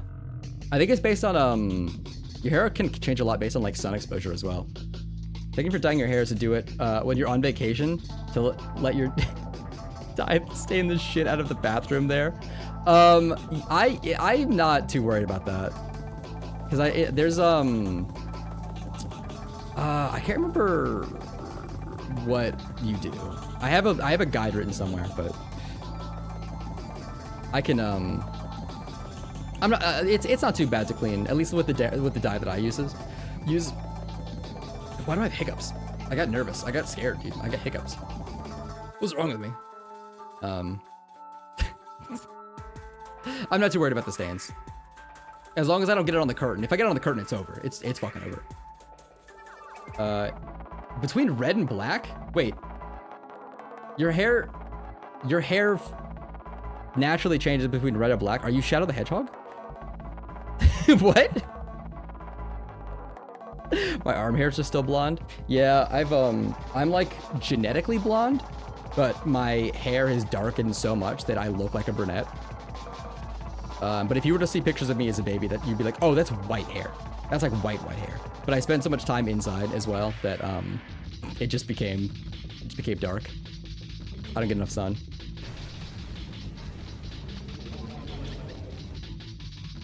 Do I want to? Hold on, is any of this like useful? Is any of this funny? She's just beating him up. He's not like aggressive enough to be a threat. His hitboxes are too like difficult to get hit by. He's too high up for like sword swings to like work properly. Like you can actually just like after you get hit, drink an Estus and you're fine. It's such a nothing boss. Like, you can just fucking face heal. You don't see that often, but sometimes the boss collision will touch you and move you with him. Oh, he didn't do my favorite move. He has a move on the floor. Oh, you know what? You know what? Hold on. But sometimes the boss collision will like touch you. Let's do. And move you with him. What if I just did the like this part right here? I did that. Oh, he did. All right. Is there anything in here that I want to keep? It's such a nothing boss. I want to show that she kills it. Maybe this fight should be a supercut. I kind of did that. If you, Grackle, have you seen the newest Dark Souls video? I mean, I'm not gonna make fun of you if you haven't. I do something kind of similar with Ancient Dragon. Here, let me do. It's this right here. I haven't had that one yet. That's what I do with Ancient Dragon, because it's really boring. She just fucking she just gets his ass. On like basically her first attempt too. I did something similar but the opposite with, oh god, I'm not gonna remember which timeline it is, and it takes a while to open a timeline. I haven't opened in a while. Her dying to Pursuer. She died to Pursuer a lot of times, and I put that to music. I mean, I like DS2. Now I'm looking at the bosses and going, this shit is ass. Dude, Dark Souls 2 is poop from a butt on paper. I'm sorry, in practice. But on paper, there's so much cool shit in Dark Souls 2. I am a Dark Souls 2 defender with an asterisk. There's a lot of shit that I am very loudly anti in Dark Souls 2. There's a lot of shit they just do wrong that pisses me off. But there's a lot of cool shit in Dark Souls 2 as well that does get like recycled for Elden Ring in a way. Being able to power stance a lot of moves, even though power stancing in Dark Souls 2 is bad. Actually, yeah, the PvP is really good. PvP in Dark Souls 2 is the only one that I like did a lot of. Like I played around with PvP in all the other games, but I was always like, it's kind of ass. Dark Souls 2, especially, I mean, Dark Souls 1, Prepare to Die, has some of the worst netcode of any game I've ever played. Dark Souls 3, I feel like it's too easy to have like too flexible of a build so everyone can do everything. That's not very fun. And Dark Souls 2 builds are so wacky that like there's a lot of bullshit you can do in PvP that's really fun. One of my favorite things to do was Great Hammer right hand and Straight Sword left hand. So I have a lot of cool mix-ups I can do with R1 with the Great Hammer, or R1 L1 R2 with Straight Sword in like the middle. There's a lot of really cool like perfectly timed mix-ups and roll catches you can do with certain weapons and stuff. And I think because Dark Souls 2 poise is because of the way that it works, it's like unlike all the other Souls games where Demon Souls and Dark Souls 1, your poise like gets fully reset after 5 seconds. Dark Souls 3 poise is only active on certain weapon swings, so it like doesn't work. So like poise is just like part of like a weapon's moveset basically. In Dark Souls 2, poise like slowly regenerates over time from whatever big number it is. So you can like poise break constantly. So it's like you're more punished for certain bad plays. I like full int build because crystal spears are very capable of one-shotting if you knew how to. Yeah, that's why. So I almost always rocked miracles, and I would Great Magic Barrier for people like you. I would always have that Great Magic Barrier active so that your fucking Crystal Soul Spear bounced the fuck off of me. Oh, and also, the Great Hammer I used was Dragon Tooth, which also adds like a flat 200 magic resist. So unless you procced crazy into magic damage, sometimes people would do literally 0 damage to you with a Crystal Soul Spear. And it's fucking funny. It's so funny. Because I believe Crystal Magic Barrier in the other games, it like reduces incoming magic damage by 1%. But in Dark Souls 2, it adds a flat amount of magic defense, which means that it could, hey Nitro, what's going on? It would make you immune to certain amounts of magic damage. It's very funny. Still gonna have my like great sword to hand to fight that. Yeah, the combos and counters are way more fun. There's so much fun shit you can do. Oh, especially because of spicing. Spicing spells gives you a lot more fun flexibility. Instead of having to get to a lot of spells at a weird number where it's like, so you have to have 62 faith to cast like Bountiful Sunlight or some shit. Fuck that, dude. I'm gonna get myself up to like 50 because I want like the damage scaling from Lightning Blade, but I'm gonna spice down a Bountiful Sunlight so I can have that HP regen without without having to like put so many more fucking stats into my faith. Fuck that shit.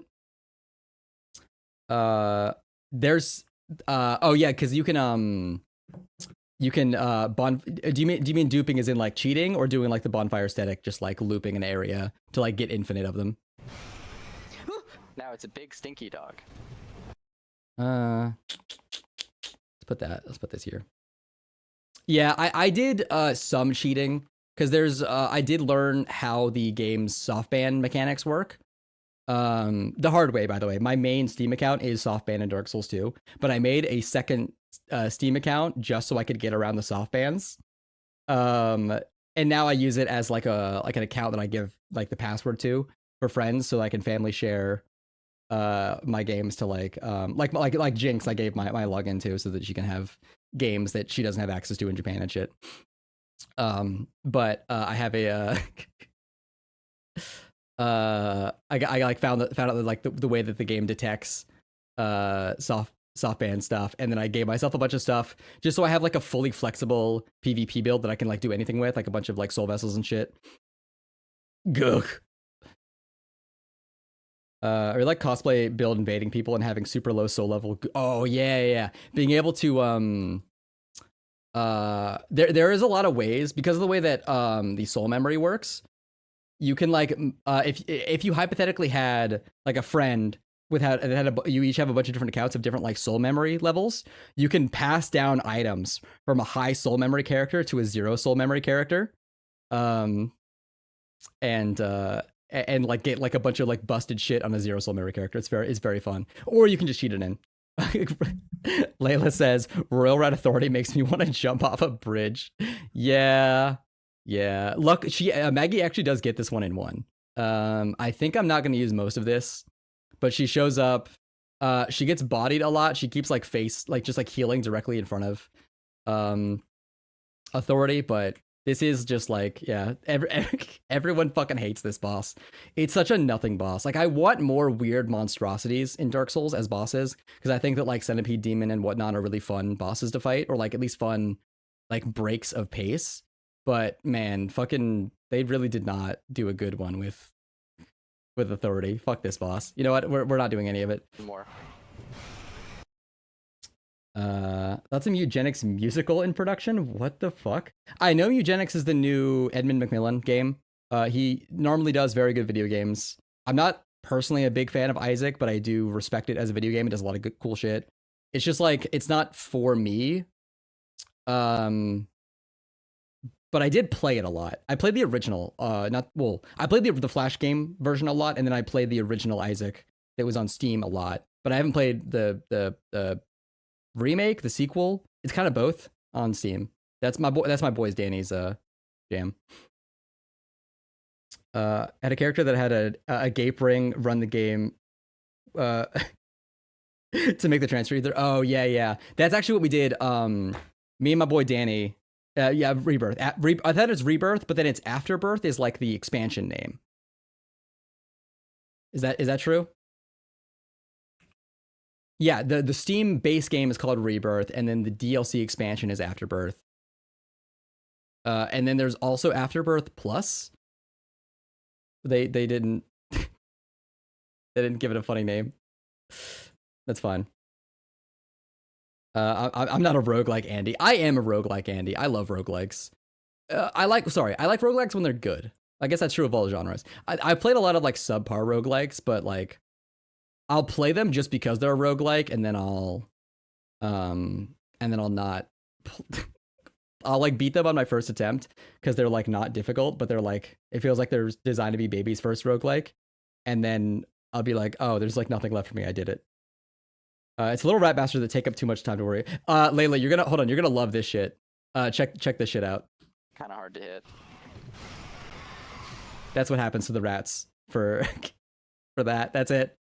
She just fucking bonk. That's the strat. That's it. Just have a really big sword. I've got a chance to play time Binding of Isaac. It is better than Darkwood. What the fuck is Darkwood? Oh! Is it better? It's a very different game. Darkwood isn't really a roguelike. I thought Darkwood was more of a story progression kind of deal. They're very different experiences regardless. Darkwood is more about like resource management and like not being scared and like progressing through a story. Isaac is twin stick. That was a fucking sexy smack on those rat freaks. Yeah, she's very overpowered at this point. She's like beat every other boss in the game at this point. and she just didn't didn't do this one. She's going for all the guys she hasn't beat yet.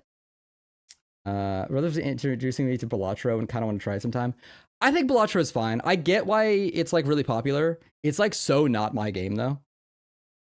Because I definitely as far as roguelikes go, I definitely prefer mechanical skill based ones where it's like how cool can you press buttons in a minute, and that one's more how many wacky funny cards can you stack on top of each other. But that's not my jam. I'm running Dragon's Tooth Claw. Ooh, yeah. Dragon's Tooth is, in most Souls games, my favorite weapon is either a straight sword or a curved swords. Well, a curved or curved swords, right? It's like usually like a specific straight sword. Like in Dark Souls 1, it's specifically the Baldur's Side sword or basically any of the curved swords.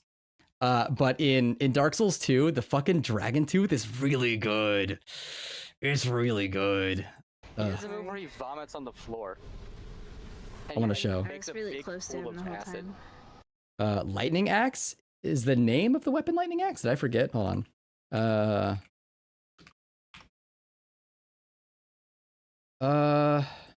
Called? Is it? Does it have lightning on it? Oh, the Dragon Slayer's Crescent Axe. Yeah.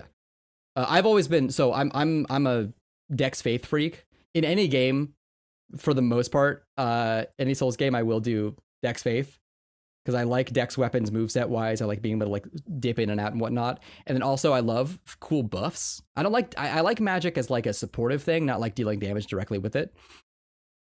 So I get into all the fun wacky buffs, including like lightning weapon damage. So that's my jam too.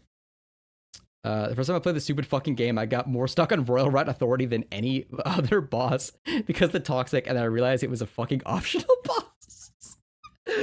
I feel that. I think when my first time playing Dark Souls 1, I think I bashed my head against one boss as well for a while. I can't remember who it was, and then I found out it was optional. I think it was it might have been Moonlight Butterfly. Because I like didn't get it. I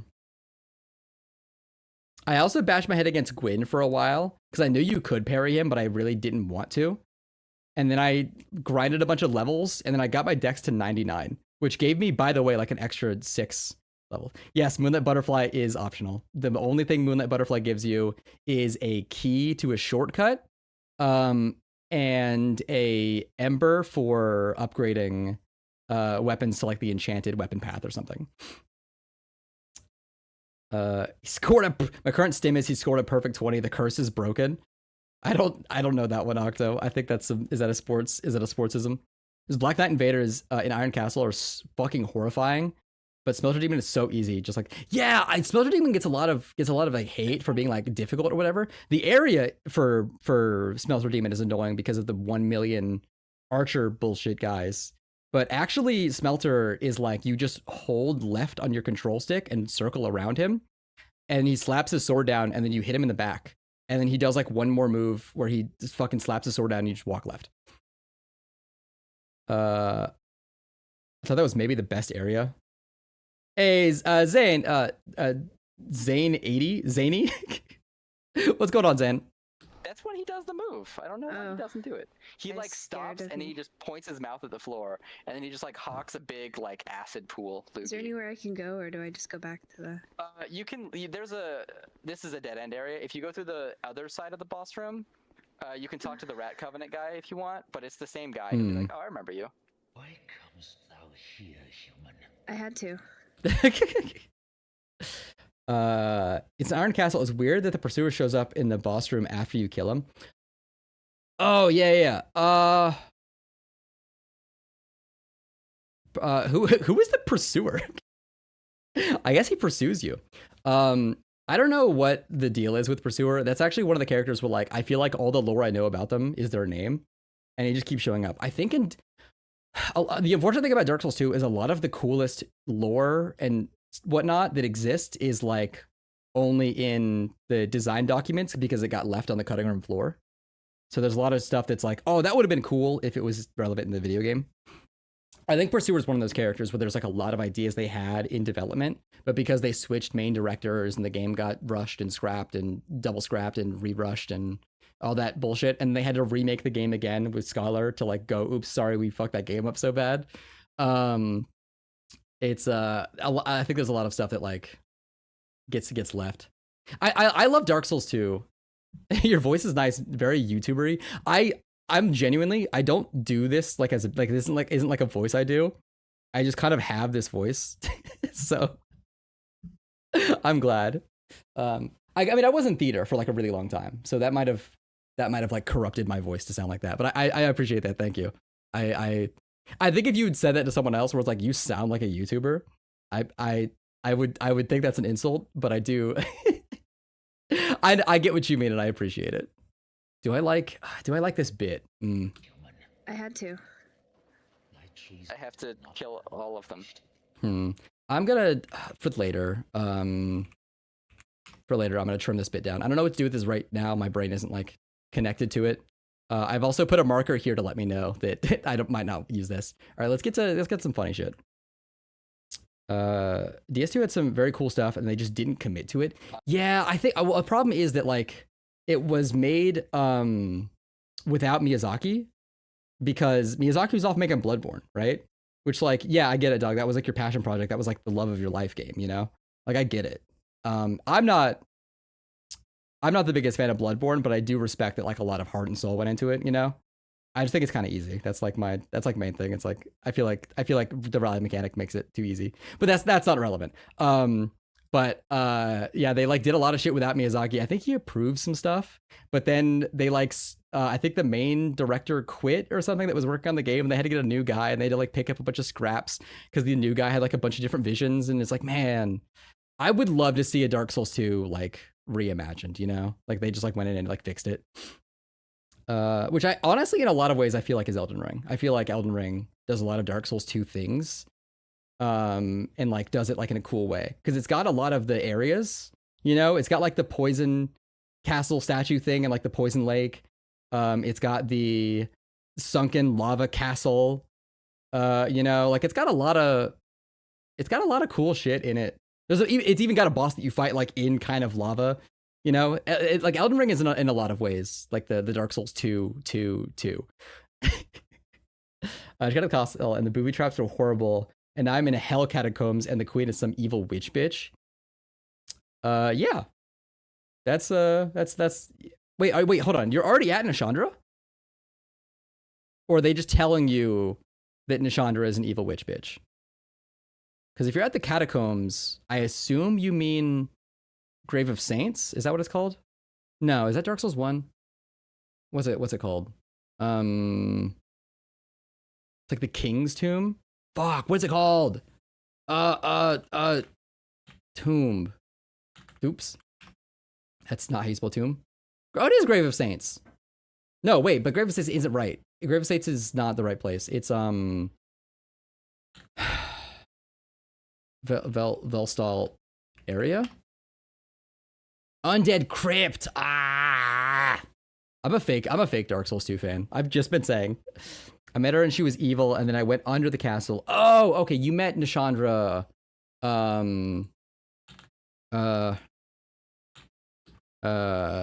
Here, right outside of the Twin Dragon Slayer boss room. But this is her, like, she's like really far away. This is when she's sitting in this chair, like across the room from you. And then you fight the Dragon Riders, but two of them this time. You fight the two Dragon Riders when they're in the room together. And then you get into... Yeah, okay. I got you.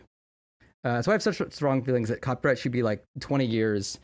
And for software to have copyright, it has to have the source code submitted to the Copyright Office to be released to public domain eventually. Maria, you're so fucking real for that. They're like legitimately... I think that copyright is like... It should be like such a like just enough time that the original media gets to like live like its run uncontested, and then as soon as its run is over, everyone can be copycats, you know? Because and also I think that you can't copyright mechanics. I think you shouldn't be able to copyright any mechanics. Because what was it? Wasn't like Atari copyrighted like loading screen mini games or some bullshit. So like you couldn't have a funny little mini game on a loading screen, which meant I think a lot of devs, like AAA devs specifically said like, instead of us doing loading screens for like areas and shit, we just put in like the fucking climb through ledges or like the shimmy through like rock walls bullshit to like high loading screens, because we couldn't find an interesting way of doing a loading screen. And I can't ring those bells or ghosts come on. Hold on, wait, Layla, hold on. I have a rant for you from me about those ghosts. This is, hold on.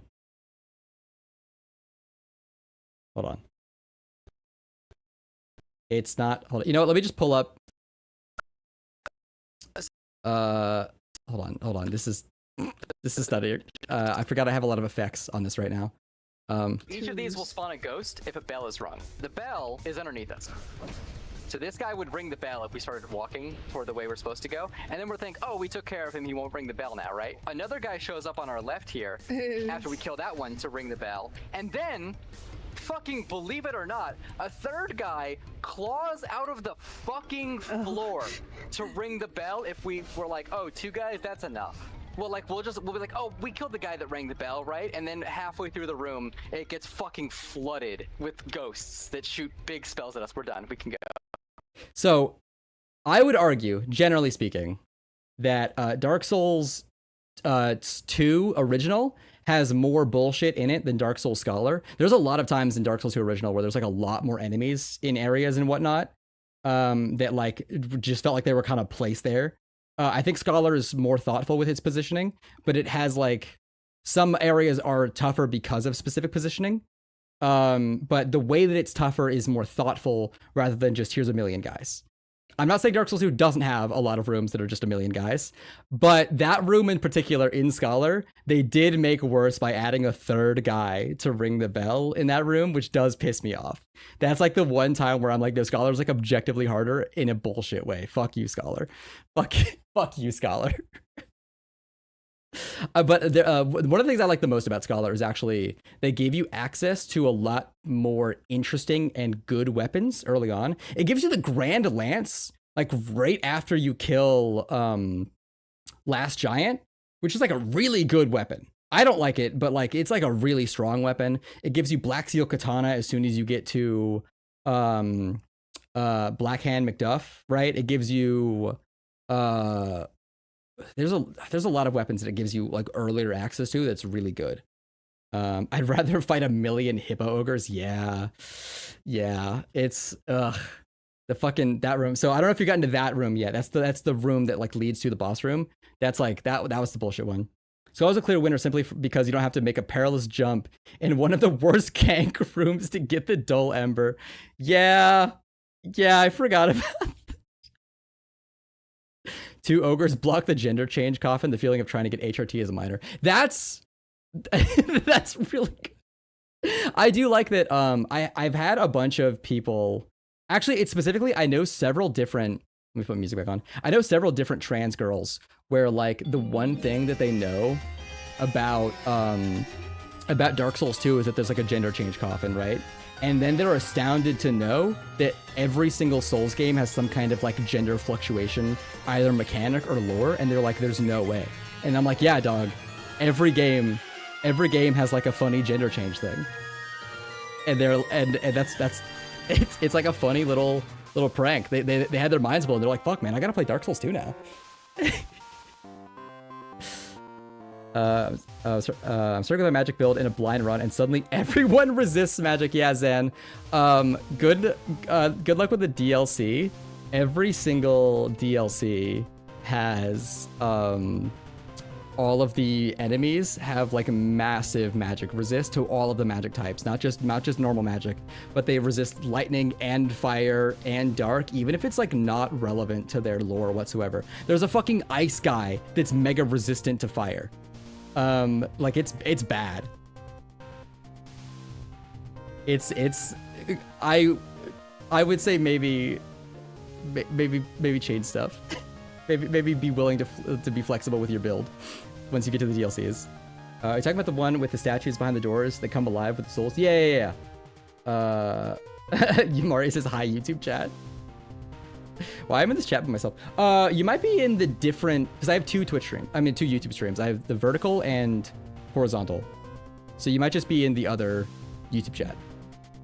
I don't know which chat you're in. The overlay that I have, it just tells me it's a YouTube message. It doesn't tell me which stream it's from. So I don't know. But yeah, Layla and Zan and Octo sometimes is in the other YouTube chat as well. But So you want to make your way? Dorb upon ye. Wait, what is? Oh, deer orb. That's what the D is. I got you, Maria. I feel so bad every time you stream, Maria. I'm like always like busy with shit. I'll pop open the stream to give you to the viewer, but I'm like to give you the +1 viewer. But I'm like, oh, fuck, I want to interact, but I'm like, I got other shit to do. But I can see their YouTube. Yeah. I just noticed it because I'm not a smart man. As long as you see them, as long as you know, you just were in like a private seating arena. So you want to make your way to the ball room, but before you go between the two, let's just sit down. You do a lot more damage to him now, so you can see it. So before you go between, there's like 2 stone pillars you go up. Wait, is that right? Yeah, fine, yep. What am I doing here? What is this? Yeah, so turn right. Don't go that. So go past those. You go to the tree, look at the dead tree, right? Then somewhere on the floor here, there's a hole. Yeah, I'm leading her to Dark Lurker. Oh, fuck.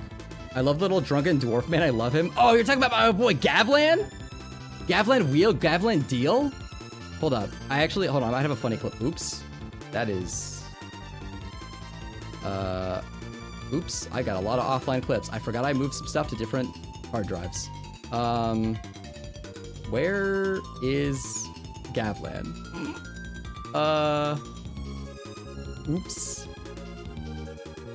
Oops. I don't know where I put the funny Gavlan clip. I have a funny Gavlan clip somewhere.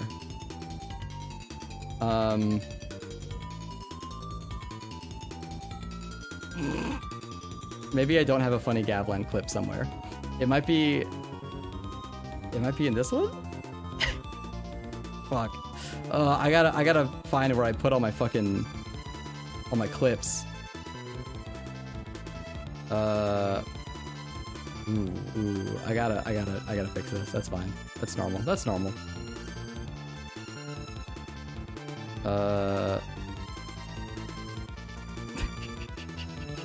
Jesus, so much offline.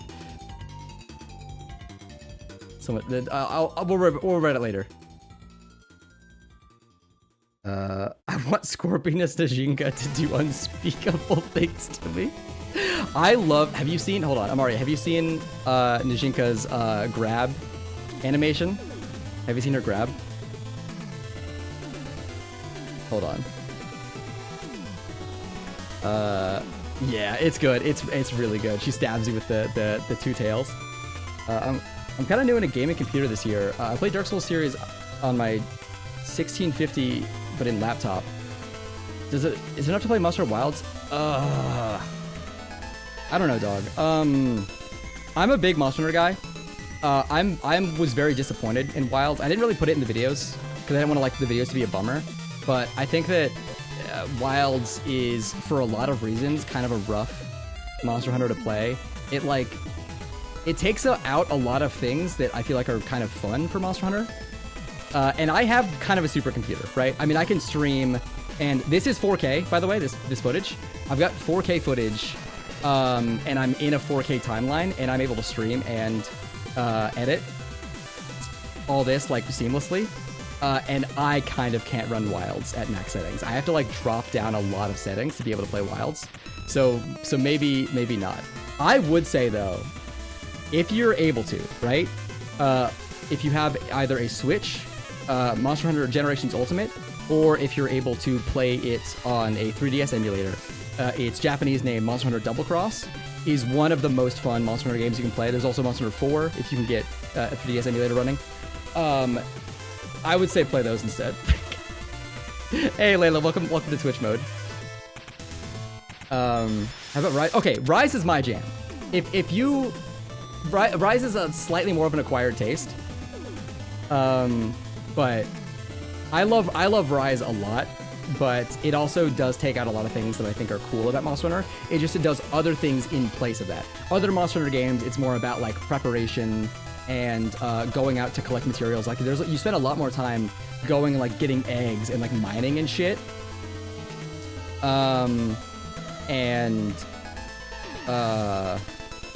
there's a lot more like time spent doing like kind of menial tasks, which make the fights feel more exciting. I love Rise though, because Rise takes out it does put in the complexity back that like the other games have taken out, but it puts it into the end game. Like you have to wait kind of a long time before your build means anything. One of my favorite things to do in Monster Hunter is fight a guy that's way too hard for me, get my ass beat, and go, fuck, man.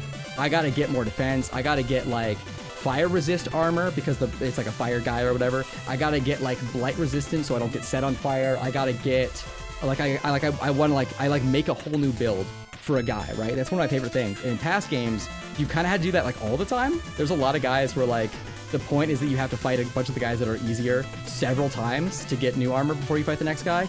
Ever since, well, I guess a little bit in Double Cross, but ever since World, definitely, you can play a lot of the game without ever changing your gear, and it's really not a problem. I think if you can play a game before World, you're good. Rajang still slaps everyone in Rise as well. That's true. I think high rank Rajang is like a good.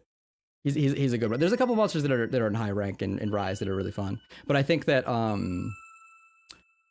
I wish there were more forced egg quests. I fucking miss egg quests, dude. Oh, thanks for hanging out, Grackles. It was good having you around. I wonder how many Rajangs it takes to kill Safi Jiva. It depends on how fucking pissed the Rajangs are. Have we encountered Rajang? I think. Yes, we have. Rajang has been in maps to fight. We haven't fought him, but we've seen him. He hasn't been the target monster yet, though, but you've seen Rajang. I think it was just once, though. You're not wrong about Rise being an acquired taste. It's my brain because of simplicity in World and Wilds. I actually think that, well, World is definitely simpler, but it also, in its simplicity, it took out a lot of difficulty, I think. Also, World pisses me off with the way that it makes the multiplayer work. Like, trying to play the multiplayer story with friends is so infuriating. Wilds as well, where you have to you have to go and like watch the cutscene, and then you have to back out, and then you have to like save and quit quest, but not abort quest, save and quit quest, because you got to get cutscene progress, and you get taken back to the hub, and then you all like join together to like start the quest again, and it's like, man, that shit sucks. There's a lot of shit in World and Wilds where like playing the story together sucks. I get the build stuff, kind of change how you look at. You get new and he doesn't have layered armor skin stuff. Yeah, you don't really, in a lot of games before, actually every game before Rise, you don't really get layered armor until really late in the game, like post-game shit. But in Rise, you get it as soon as you finish high rank, which is awesome. I think Wild spell as soon as you finish like the story. And that is fun, but I would trade getting the ability to look good for needing to like make a build. You know what I mean? I'd rather like be forced to like think, and then usually if you're forced to use specific armor pieces for like a long time to like for like mechanical reasons to survive fights and shit, once you unlock layered armor, I feel like it's way more rewarding because you're like, oh my god, I don't look like a fucking idiot anymore. I look awesome. I can look however I want. Whoa! I wish in World it wasn't until fucking Guiding Lands in the post game that you got layered armor. Because there's some like events you can do that give layered armor, but it's like 10 total armor sets that you get before master rank. So it's like, it's kind of disappointing. But if you can play Rise, if you have access to only like things that are on PC, Rise is one of the best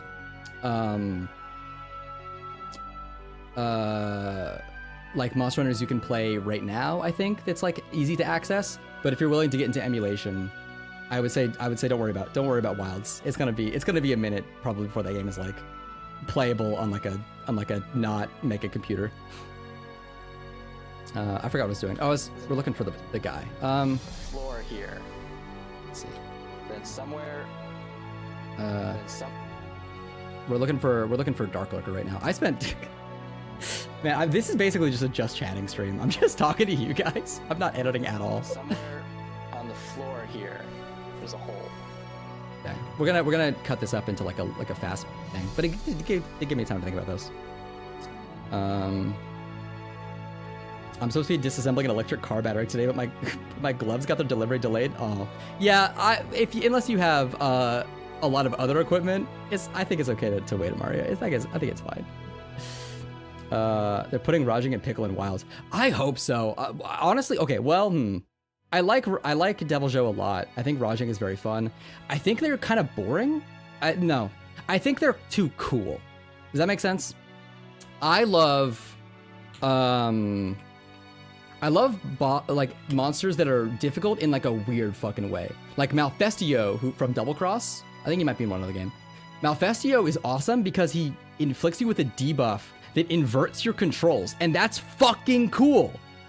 Like if you are really used to fighting Malfestio and you get hit with a debuff, it doesn't affect you literally at all. There's like no negative consequence to getting hit by it. But if you've never fought Malfestio before, this shit fucks you up. He's the only monster that I think in the entire franchise that does this to you. Very cool. There's a lot of other monsters. They put Gypsyros in the game. That is really good as well. He's got a lot of goofy shit going on. He's got like an extendable tail that has like suspiciously long range. He like fakes being asleep. He's got a gem on his head that inflicts stun with the flash. Like he's got a lot going with him that's like fun and interesting and cool. I love a monster that's fucking weird. Yangaruga is another good one. He's kind of just like a normal dragon thing, but he inflicts like a fire poison stun at you, where he hits you. Is it fire stun? Is it like fire and paralysis and poison at the same time or something? He has a fire spit that's like really fucking scary. But only in Double Cross. I think in World they really toned him down. Legiana's good. I definitely prefer monsters that are like Legiana's kind of majestic and beautiful and gorgeous, and she's awesome and I love her. But I definitely, all my favorite monsters are freaks and they're weird, you know? I prefer a non-cool monster, if that makes sense. Which except for Altoka. Altoka is my favorite monster of all time, and it is extremely cool because it does summon an entire fucking mech. Like I mean, Golden Sea Cow from Ultimate. What from what Ultimate? Golden Sea Cow? I don't know. But you only get we only got scarred Yangaruga in World, which is fine. It doesn't say scarred, but it is specifically the scarred variant, I believe. Unless it's both. Hold on. Is that true? I might be wrong. Hold on. Is he in World? Are they both in World? Oh, okay, no, okay, they're both in World. Okay, never mind. But I feel like Yangaruga is like, I feel like they made a change to him that made him different. I don't remember exactly. I'm too distracted with the Monster Hunter question. Yeah, it's listen. I love talking. I love yapping, especially about shit that I love, and I do love Monster Hunter. The giant aquatic horned monster. I think it's in the same game with a giant snake. Oh, I think that'd be in 3 Ultimate. There's 3 horned monster. Sadius? This thing? Like a sea cow.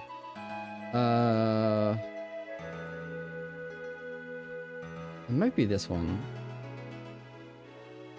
That's it? I don't know this one. I've never played 3.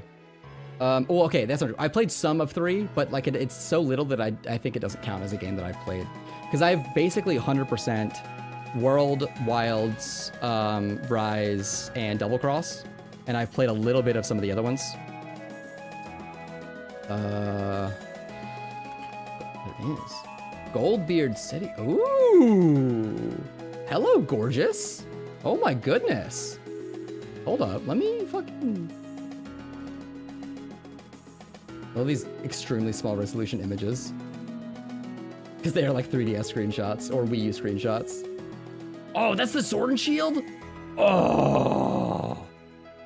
Fuck, dude. That's so pretty. That's the bow? That's mod pack. That might be real though. These are mods, but still, gorgeous. Big fan. Big fan of that one.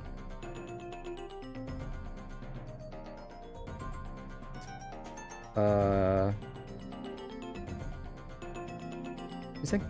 To answer your question, I don't know who that is. That I didn't know Sidious, but big fan. I want to fight them now.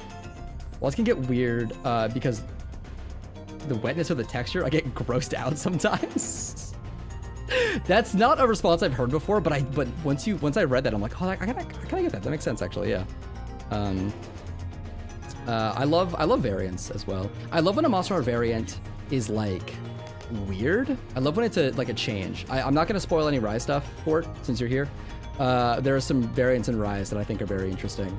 I love when a variant especially like goes against the design philosophy of the monster. Like it's like a variant goes from like a fire version to an ice version. Anjanath gets like a lightning variant in World in Iceborne. I think it's really cool. Looking up Double Cross, what do you think of Switchport? I haven't played it. It's fine. They do a couple things aesthetically that I like. So normally it's a 3DS game, right? So it's you get to put a bunch of information on the bottom screen, right? If I can pull up, no, can I pull up copy image address? Can I just, yeah. So you can't tell because like the logo's up here, but there's like a map at the top right. There's the item wheel down here. There's your abilities down here. It forces your webcam here at all times as well, whether or not you have a webcam, it like generates one. So that's like a forced thing. It's kind of unfortunate. And then like all the player stuff is up here. On the on the 3DS version though, you can tuck everything to the bottom screen. So the you can have any UI element that you put on the touchscreen won't appear on the top screen. So you can hide a lot of stuff that you like don't really need to look at. Like if you don't really need to see all your friends' HP bars and stuff, you can just tuck that to the touchscreen and then not worry about it, you know? Because you have like a customizable touchscreen as well. Oops, that's not the button. My fucking delete key is on a different place from in this new keyboard. And it's kind of annoying because I keep pressing that. Yeah, you can like choose what goes on your touchscreen. So, it also is missing a lot of crossovers. There's a lot of Japanese only crossovers, mostly with like anime and stuff, that aren't in the Switch version. That are kind of disappointing. So if you want to dress up like Luffy from One Piece, I think that's a crossover. There's like a JoJo crossover as well. Which is really funny. You can turn your fucking cat into Jotaro, which is kind of sick as hell. It's kind of fucking awesome. But Double Cross, I think not only is it a better experience visually, because if you're playing it on PC, you can use like upscaling to make it look gorgeous, you know? So it'll look as good as the Switch port or better. Also, it's got better networking. Because you can play with people on PC or on actual 3DS, assuming you legally dump your Japanese Monster Hunter Double Cross save, of course, you know. I think it's like generally a better experience, but if you don't have a PC that can run a 3DS emulator or a Steam Deck, how do I get it legally? You ask me in DMs and I'll send you a totally real physical cartridge to rip, and not a Google Drive download link that is already pre-set up and ready to go and also works on Linux. Should I get Iceborne from the start or just base game? Okay. For World and Rise, okay, for most Monster Hunter games, if you get any of them, you usually want to get the expansion as well, because the expansion adds additional stuff to the base game even before you get to the expansion. Because generally Monster Hunter is split up into before expansion, after expansion, right? but they'll also usually add in fun shit that was added in the expansion that you can play around with before you even get to the expansion. So with World, you get access to more tools to play with. You get access to the Clutch Claw, which is kind of fun to play around with. So if you can get both, like they're both cheap. I think, is World Iceborne on sale right now still? I saw they were on sale for really cheap. I don't know if that's still the case though. Shit. It's 30, is it? No, it's not on sale. Damn, if you asked a couple days ago, it would have all been on sale. You can wait until it goes on sale pretty often. But if you're gonna get World and you think you'll like it a little bit, get World and Iceborne at the same time because it's got more stuff going on. Same with, actually, is that true of Rise? I don't know if Rise adds too much to base game. Rise, actually, a lot of its things they added to base game were just updates that added it to like the whole game. Hey, Ethan Zepp Blades. I asked for assistance in procuring a moral and legal copy of the video game exclusive to Japan named Monster Hunter Double Cross. Of course. Remind me after stream. It's in a folder somewhere. An envelope. Sorry, it's in an envelope that I have to mail to you. Let me find out what parts I want to keep from this real quick.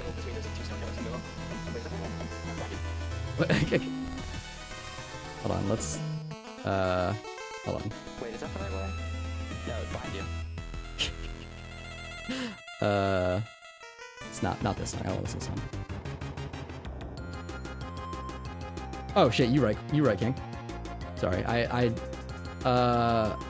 gotta find a way to make it so that my, I like know when my browser window's up, unless you want to look at pictures of it. Monster Hunter. Because I have, on my left monitor, I've got, my OBS all set up, and it's kind of far away. Like the chat is like really easy to see, but everything that's like the preview window and stuff, I've kind of tucked away because I'm like, I know I'm capturing the right thing. I don't gotta look at that. But, Monster Hunter pictures are Poogies. Oh yeah, Gore, we gotta get you playing a game that has Poogie in it. Because Maggie has been gushing to me about how much she loves Rise, especially now that we've hit the end game loop. So we're at like the fun part, right? But, or at least the part that I think is the most fun because it's the most difficult and the most like you have to think about every build that you make, which is fun. But she is like, this game would be my favorite Monster Hunter game of all time if Pookie was in it. Yeah. What does it take to get to endgame? Just story progression. If you beeline story, your rate at the end of the base game story, I think like 2 or 3 hours. If you didn't care about making a new build or something, you could beat base game story pretty quick, and then we'd get to master rank or the master rank, DLC, G rank, whatever. They're all the same name. Say different name, same thing. Doing village and lobby quests. Yeah. You're pretty close. If you just beeline for it, you can get to the end story cutscene, and then it unlocks master rank, and master rank armor is like 10 times better than any high rank armor.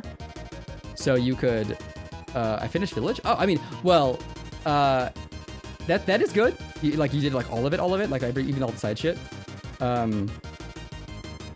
You are mega overtuned for village, by the way. You have like high rank gear, and you're only supposed to have low rank gear for village. So you did you did get the you have the cheater weapons. You were simply too powerful. But because you played any amount in multiplayer, basically.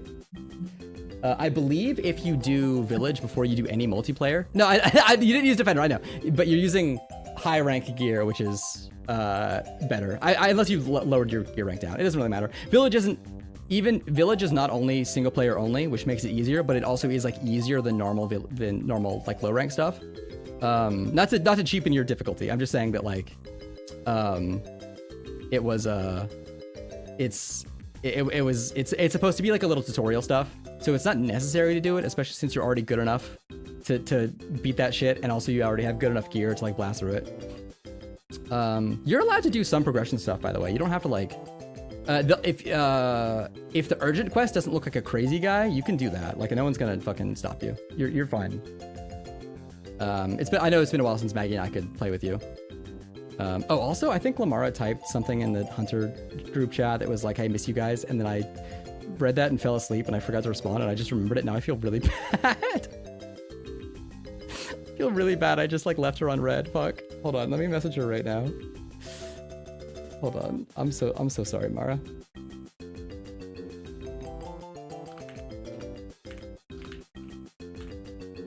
Okay, I'll put it in the group chat so you can see. My Australian friends forced me to switch and never use Defender armor in Rise. Yeah, that's good. That's good. I'm glad. Because I think that there needs to be a certain amount of friction for Monster Hunter to be like really enjoyable.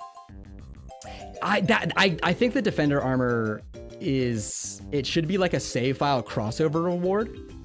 It kind of pisses me off that it's like so easy to access, because that like having just like the win the game button like hovering in front of you at all times, I think even if you're strong enough and confident enough to do something, I think having the like big easy win button is too tempting. There's a thing in I'm a big Souls guy, right? I love Souls games. I love Souls likes. My favorite Souls like of all time is Another Crab's Treasure. And in the menu at all time, there's a button that gives you a gun that one hit kills every single thing in the entire game. And you can just at any time pause the game and press the give yourself the win button gun. And it is like, it's such a well-balanced, fun, exciting, dynamic game. It does so many Souls-like things right. It feels so good to play. It rewards so many different types of play styles in a way where none of them feel wrong. Like it's so good, and it is kind of infuriating that they put a button on your screen at all times, basically, that's like win. Like because now at any point when you're fighting a boss, you're never thinking like, oh, what do I do to get around this? Oh, like do I need to get new armor? Do I need to get new gear? Do I need to go level up? Whatever. It's always like, do I just go press the button? You know? I feel like you should never have that option. It's like I should just press the button game. And the Defender armor is definitely like that button.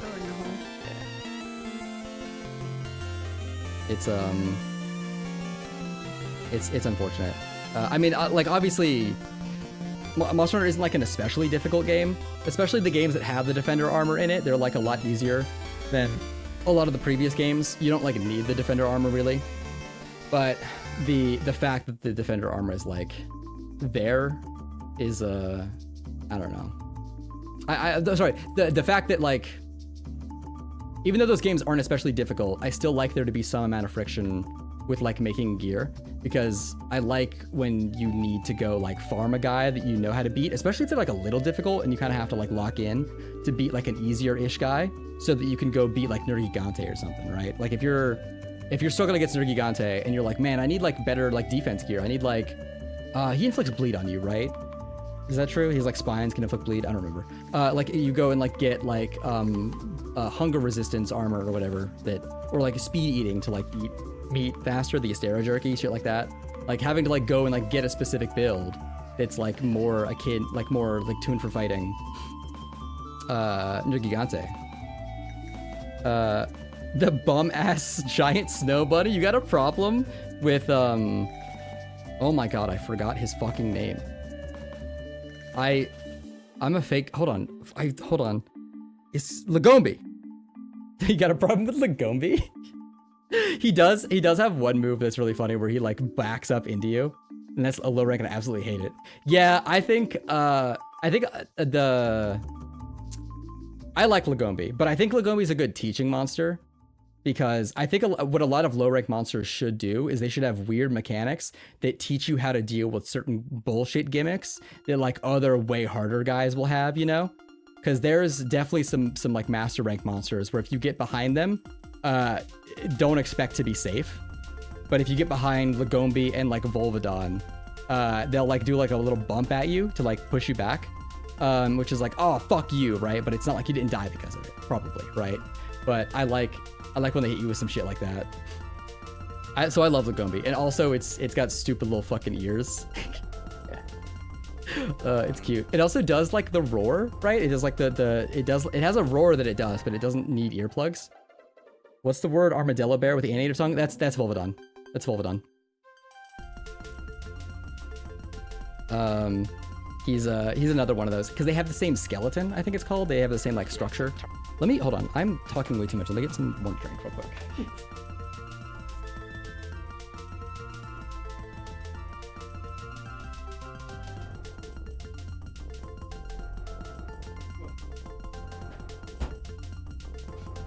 There's the sand sharks. Oh, Delphi? No, that's the fucking saint. What are the names? Delex? Dulex? Dulex. I know Delex. Fuck, I got shit. I know way too much about Monster Hunter. You can show me almost any armor piece in the entirety of Monster Hunter, and I can probably tell you what armor piece it is. I know way too much about these fucking video games. Yeah. If you've never played a previous Monster Hunter game, Layla, there's a lot of bosses where like, I call them bosses. There's a lot of monsters where like the small monster is like part of the fight, which actually is a thing. Hold on. Izuchi is really good at. Great Izuchi is a really unique monster because a lot of other monsters have like they have like there's like great Jagras and Jagras, right? There's great Baggy and Baggies.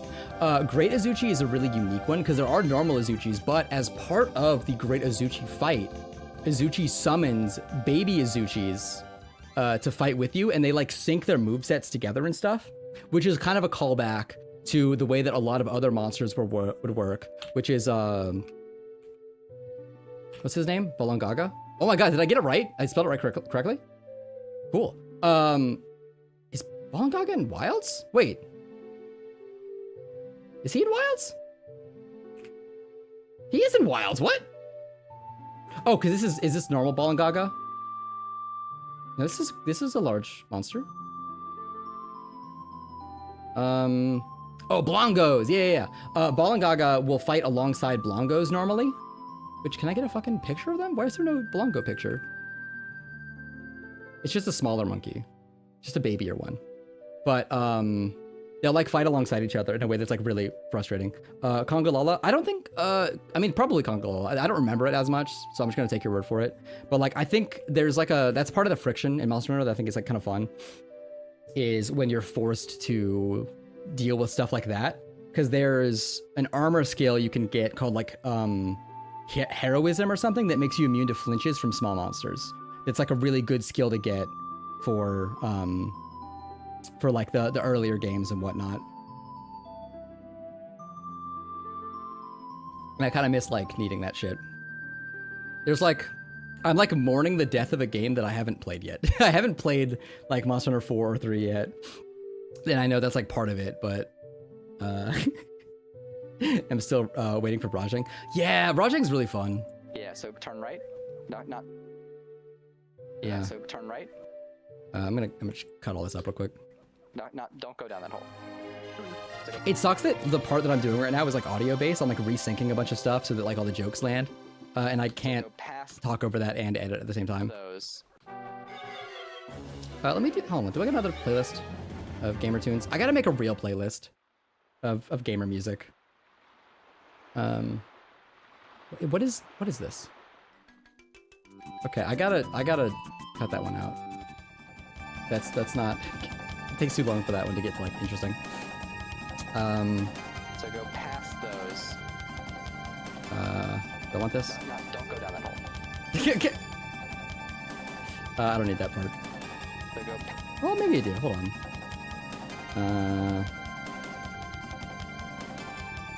Cruncher is so good. I saw Dead Island 1 opening. Why'd you say Sam B? Oh, did you typo same and then you said Sam B and then you're like, oh yeah, Sam B from Dead Island? Do you know the lore about the headless guy in Ruins? Yeah, Vengarl, we're I don't know if you can tell, we're wearing his armor right now. We're both, well, she's wearing the full Vanguard set. I wore the Vanguard set for a little bit. Yeah, Vanguard is the headless guy. Yeah. I love that you're like, oh, do you know about this cool guy that I like a lot? And like, you were so like caught up, excited about the cool guy, you didn't realize we're wearing his armor.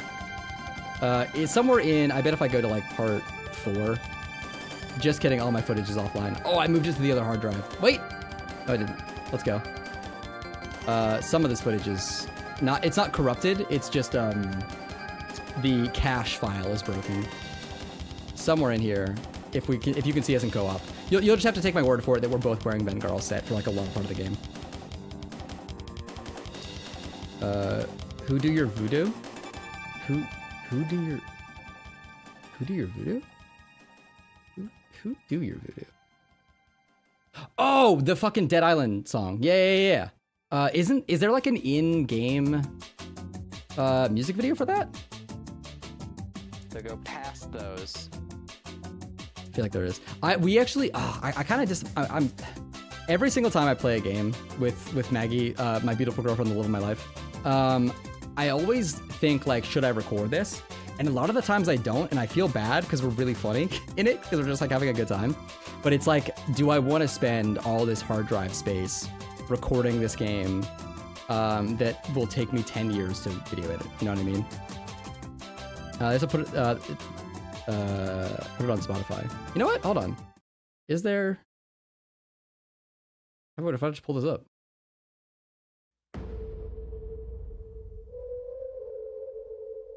Let me know if that's too loud. You ain't scared. Yet. Things that go bump in the night. There isn't. Me. Sam B. Shrunken head, broken legs, body parts on the Hell yeah. cut 'em up, butcher style gators in the swamp. Red light, leave 'em dead running like a I really hope this isn't copyright. I realize it's not. tell 'em I'm a There's like an original or one. boogeyman beast, leave 'em slash from they head. Okay, I know he's on like the stage. Oh yeah, because it does the opening where everyone's like on vacation having a good time, and then oh yeah. Bump in the night. Cut 'em up, butcher style Okay, so this is kind of a music video then. light, leave 'em dead running like a bad beast, leave 'em slash from they head to they Oh yeah, you get to like meet all the characters and stuff. Man, Dead Island was like such a interesting experience. It definitely drags in like the later half, 2/3 ish. It gets to a point where it's like, all right, I kind of get it, dog. Need another 4 terabyte hard drive just for footage? Yeah, me too, bud.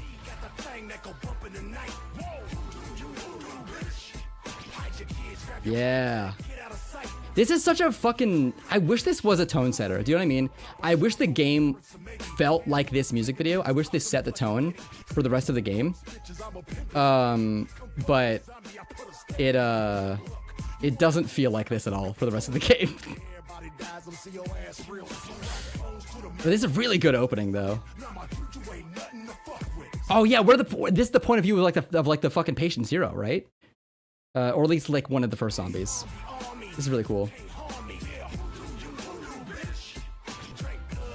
Dead Island had the combat, Dying Light had the movement and the fear factor. Yeah, the night segments of Dying Light are really good. I've yet to beat that one. I played a lot of it on my own. And then I think I lost my save moving to a different computer or something. I also was playing it when I like did not have the computer that could like run it properly. So I was like playing it like fucking 10 FPS. But that was a good time. Techland should have stayed with Dead Island. I think another that's unfortunate. Did Techland? Oh, okay. I was gonna ask if they made 2. I remember a lot of people not liking 2, and I don't remember why. I just remember like people were like, don't, if you liked Dead Island 1, don't play 2. It's fine. You can just go play Dying Light instead. It's fine. Dying Light has co-op, so I want to play that with Maggie. But yeah, I was gonna say she and I beat all of Dead Island 1, and I think a lot of the beginning bits we didn't record it, but like we were being pretty funny, and then we get to a point where it's like all the side quests are like the same and all the main quests are the same. We're like in the jungle. I think when we get to the jungle, she and I are both like, ugh, the game it's been the same thing for so long. And I'm like, yeah, that's fair. But we did beat it. We just like had to take a couple breaks because it was like, it didn't like get like too different. We tried using guns and it was like not as fun to just like as like swinging the sword. I think she was on big hammer build. I was on like a machete build or something. And then we kind of just, oh yeah. So I think she was playing as not Sam B, but she wanted to be like the hot Asian girl because she saw her in the character. She's like mine. So she was playing, I think, the gun character, but she didn't use guns for most of the game. She was like, I'm just gonna use a big fucking hammer. There's an overpowered police arrival in the beginning of Dying Light. From one of the goons on top of the gas station. You can get with him with throwing knives. It's the strongest rifle in the game. I love the bow staff guy. I don't think we played Riptide. I think we own Riptide, but I think we were like kind of soured by a lot of the sameness of Dead Island 1 that we like didn't Somewhere play Riptide. On the floor here, there's a hole. I did remember though. There's a thing we were looking for. I had asked her to look for blueprints for me while we were playing, and she had we had been like pointing out when we find blueprints because I wanted like some kind of new weapon or like mod to craft or something, right? Or like I looked up where we get a weapon mod, like weapon mods. And I'm like, oh, there's one in this area, Maggie. Let me know if we find another one. And she so excitedly goes, oh, babe. And like, we don't call each other babe ever, right? That's like not. I call like my friends babe more than I call her babe, right? I call her mostly by her name, honestly.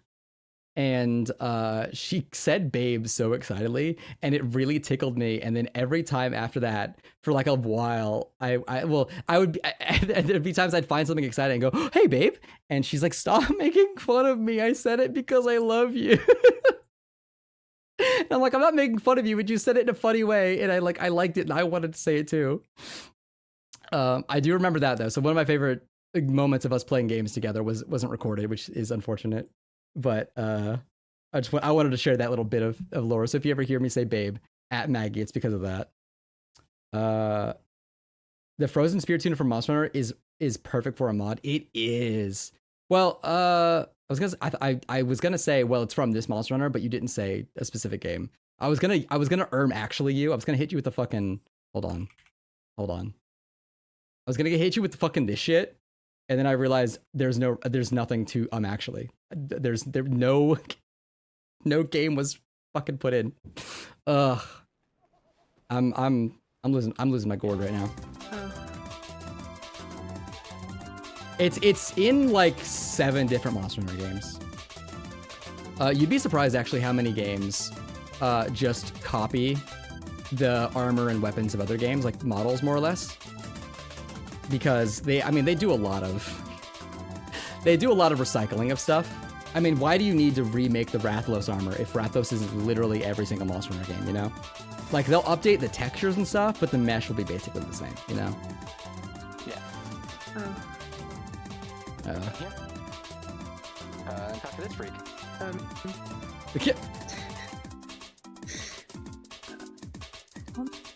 Let me put this actually. Let me move the here. Go down here. Let's move this a little bit more. Damn, Ape Escape. Ape Escape's a good one. There's a lot of PS1 games. I've talked about it with Maggie, but I haven't talked about it like with the Discord or anything. I really want to do like a PS1 like a marathon where I just play a lot of PS1 games that I like a lot. Because it is my favorite console, like by like a margin, like a wide margin. I mean, that's why I put this shit on screen. Because it's I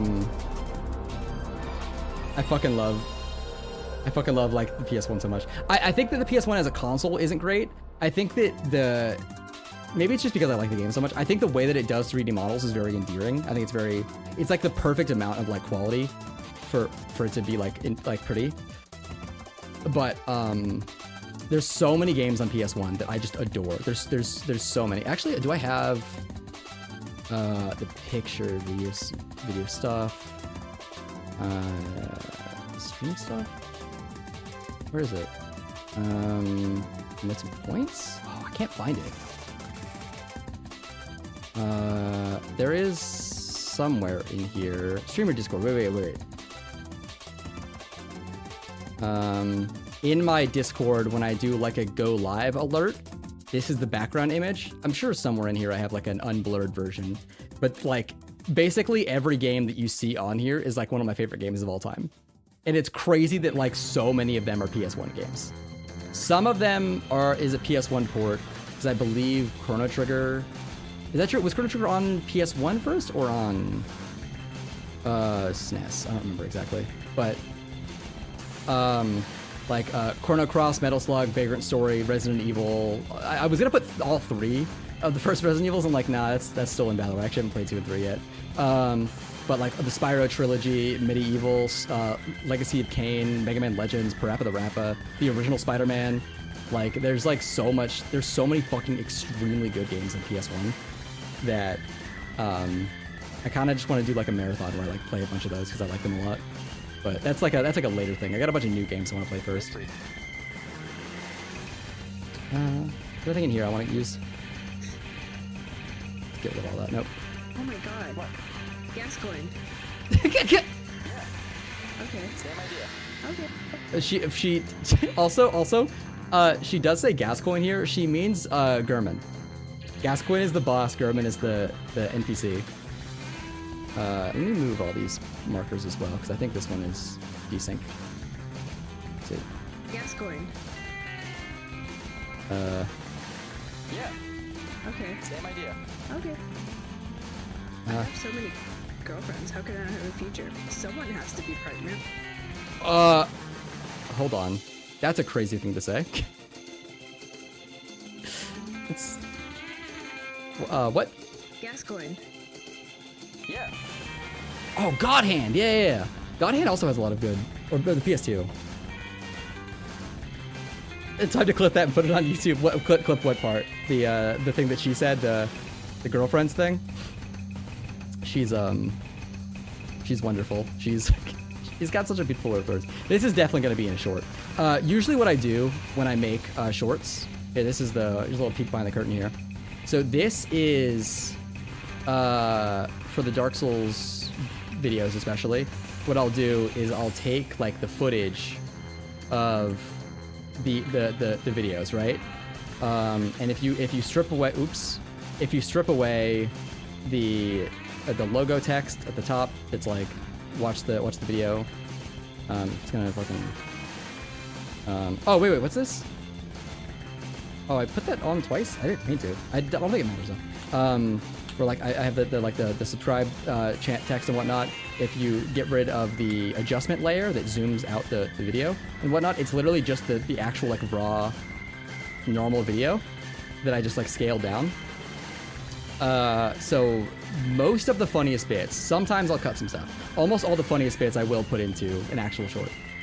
So if you were to like play all the shorts, like I don't number them, but if you were to play all the shorts like in like chronological order, you'd basically be getting the entire video. So if you were dedicated enough, you could watch all of my Dark Souls 2 videos as if they were YouTube shorts in just like YouTube vertical format. Which I might do. That might be a funny thing to do. Just put all the videos up as like one mega long short. But that's not something I'm looking at right now. Can I get... Damn, Godhand's music is so good. I don't want to listen to it right now, but it is good. What do we got going on here? I have so many girlfriends. How can I have a future? Someone has to be pregnant. it's so good. Could you guys stop giggling?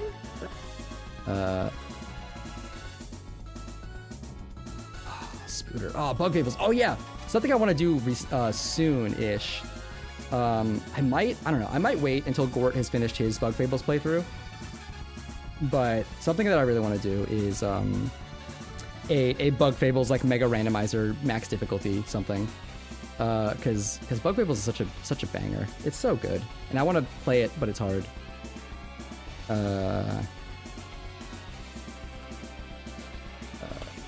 Oh yeah, I got the fucking. Oh yeah. I forgot for this edit here. in this area, there's like the curse jars that laugh at you, right? I did recently, using some publicly available like mod tools, rip all of the audio files for all of Dark Souls 1 and 2. So I do have the official like the raw rip of the laughing jar sound effect. So what I want to do here is make the laughing jars louder, so that when she says this, You guys stop giggling? I want to amp that up. Fable 4, Metro 2039, State of Decay 3, Witcher 4, GTA. These are all the games you're excited for that are coming out soon. I think we talked about Witcher 4 and Metro, or we talked about Witcher 4 and Metro and Fable 4 last stream. I haven't played. Well, no, I played some of. Let me open up my Steam profile. I played some of one of the Metro games. Yeah, I played Metro 2033, and I had a lot of fun with it. I think I don't know if this is in all the games. There's like bullets are a currency, right? So you want to like figure out if you want to spend your bullets killing someone, or like use them to buy shit, right? It's some shit like that, which I think that's a cool mechanic. I like that. But or spend your bullets on a hooker. exactly, which can mean two things. But there's I played it according to Steam for 6 hours, so I got really deep into it. And then at some point I had like a big like computer move at one point because my computer caught on fire. This is not a bit, this is not a joke. I had a bunch of cat hair stuck in my computer's it slipped through my grate on my computer, the intake fan grate or whatever, and it got into my heat sink and it caught on fire after like a lot of it accumulated. So my computer caught on fire at one point. And it still worked after that, but not very well. Like it was just the heatsink caught on fire and it damaged some other components, but it like still worked. So I got a new computer after that. And in the process, I lost a lot of stuff, a lot of saves. So I lost my 2033 save, and I still did want to play the game, so I booted it back up, but it like didn't open on my new computer. I like opened it, and it would just like a single flash of black screen, and then it closed, and then I'm like, you know what? I have to start over from the game anyways, whatever. But from the beginning, I'm just like, I'm not gonna do it, so I gave up on playing Metro. But I've heard a lot of really cool things about all the other Metro games, so Giggling? I do want to play them Metros. They seem like a good time. That guy's name? I also want to play Witcher 1 and 2 as well. I tried playing Witcher 1. I tried really hard. I played Witcher 1 for 5 hours, and it was so much just mindlessly walking back and forth between NPCs. I was so fucking sick of it. Apparently after the first chapter, it gets better, but like the entire first chapter takes place in the same map, and it's like a 20-hour experience, and like the voice acting's good, I like the story and whatnot, but it got to a point where I'm like, I normally never do this, I'm not this guy, but I was like, I think I'd get the same experience if I just watched like a YouTube video that's like every cutscene and dialogue in the game in sequence. I probably won't do that for Witcher 2, but I loved Witcher 3 so much, I'm like, I gotta play Witcher 1 and 2, and then yucky. That guy's name? Yeah. Grandal. What's your favorite Lord of the Rings character? Grandal. Grandal and Salmon. Let me move all these.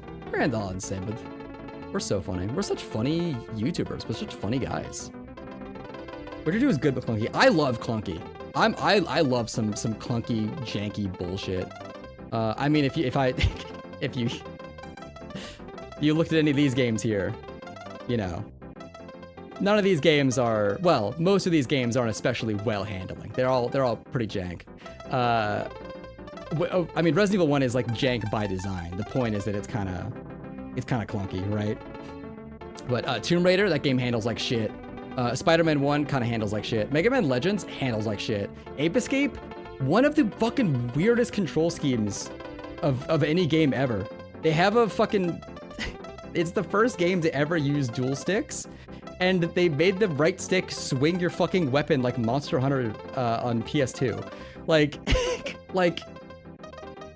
I love some jank is what I'm saying. I love some janky ass games. I can handle that. I just want the game to be like interesting. And Witcher 1 was not interesting. So much of it was just walking back and forth. And I looked it up because to see if I was just like being a complainy baby. And everyone was like, nah, it's kind of like that for like a lot of the game. And I'm like, no, that's so unfortunate. Aw. I got really disappointed. So I'm like, I want to play it, but I found like a really good mod. Or not mod, I found a really good video that's like all of the story bits and whatnot, like kind of in sequence. Do you know, Layla, have you played Witcher 1 and 2? Do you know enough to know to have the answer to this question? Is choice like a big part of the game? Like like in Witcher 3, is there a lot of moments where you get like a very different story based on like the choices that you make?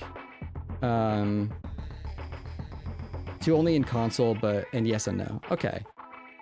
Because I like story being...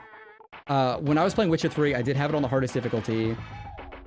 I was having a lot of... I was having some fun playing around with the combat, but it eventually got to a point where I was like, actually, I think I hate Witcher 3's combat. So I compared to the rest of the game. Like the part of the game that was most interesting to me was everything that wasn't the combat. So I set the game to the easiest difficulty, just so I would have less time in between all of the best parts of the game, which is the dialogue. So the gameplay for me became making choices and like reading diary entries and shit. So if key moments for Witcher 1, if I just watched a video that's like all of the story and they just made like the quote unquote like most accurate choice or whatever, like the best choice, am I missing a lot of story, or is it worth it just to like stomach through it and like get through it because there's like a lot of interesting story stuff that only happens because of my choices? Or is it like for Witcher 1, is it like you're fine, you can just watch a video?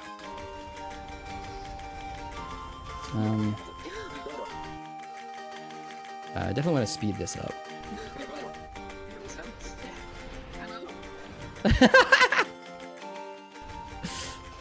Do you mind? Still one hit? He wasn't new game +4. That was weird. There's only a boss new game? No, it's this guy again.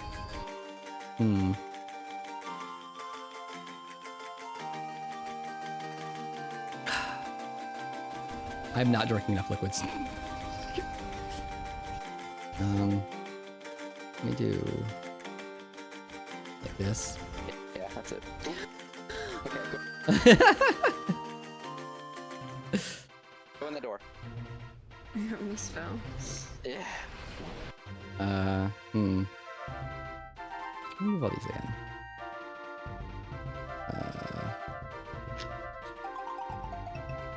What about jorking liquids? Listen, I got plenty of liquids to jorkle with, alright? Yeah, that's it. I could be jorkling my peanuts of any flavor. I almost fell. Actually, hold on, is that... I've never, tried flavored lube. Is that like... you don't have to answer, never mind. I was gonna say, is that like a gimmick, or is that like, is that like... Okay, go in the door. Good? I think it'd be... Oh, actually, you know what? I think, didn't Moist Critical do like a flavored lube tier list? Maybe I'll watch this video to see if there's any flavored lubes that are like funny. Because if I can get like pineapple pizza flavored lube, it's not half bad scrumpy. I mean, if you're in a situation where you're going to be tasting lube anyways, I guess it's better to have it lube than not lube. I cannot stay, but hello, my favorite streamer, Boga Guy. Hello, my favorite viewer, Portal Scout. How are you? Thank you for stopping by, even if this is your only message. I appreciate you, and I hope you've been enjoying the new shorts that are just for you. And no one else. If anyone comments on it, I will delete their comment. Oh, and also, if you can't comment and you want to, I'll leave a comment for you so you can comment on that one if you need it.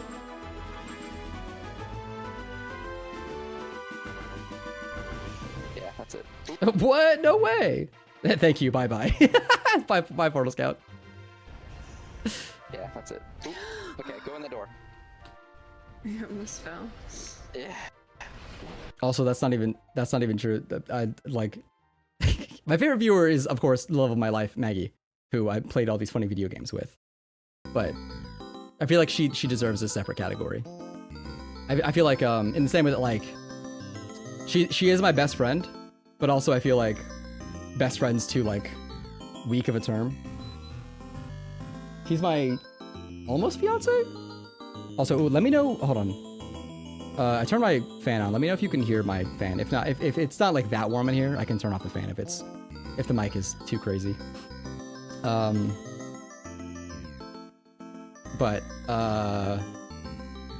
we've talked about getting married like a dozen times, and not in like a do you want to get married? I don't know, maybe it's like no, we're definitely going to get married. We just like have to figure all the other stuff out. So she's my in the same way that it's like a Christmas Eve. She's my fiance. Yeah. Grandal. What are we doing here? Yeah, that's it. We fall here.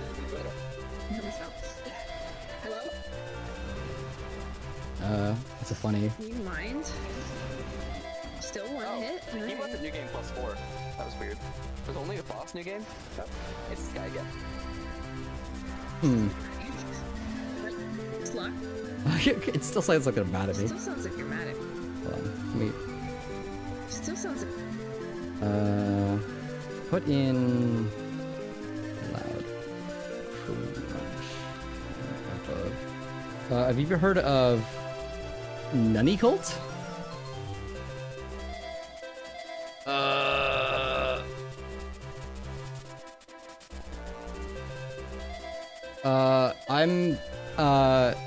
Yeah,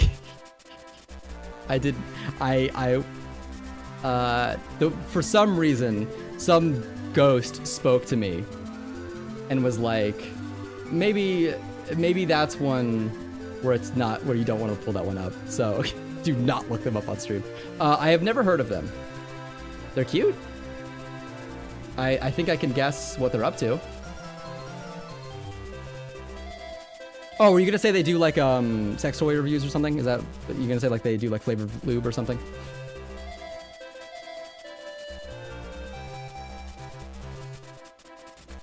Still sounds like you're mad at me. They have an Insta. Yeah, I saw their Insta. Trans gal femboy. I think I saw she her. But I guess sometimes, you know what? That was very unwoke of me. I'm sorry. Men can also go by she her. Right? You in this? They have these beautiful outfits. I saw they have some gorgeous. When I have safe search on Chrome, so I wrote it in my Google. So I still I didn't see anything crazy, but I did see a lot of beautiful outfits. And they are exciting. Oh, actually, hold on. I have a beautiful outfit. Do I have this in here somewhere? This will be. We'll immortalize this. This is funny. Do I have? What? Do I not have it? I have a picture of me in a dress somewhere.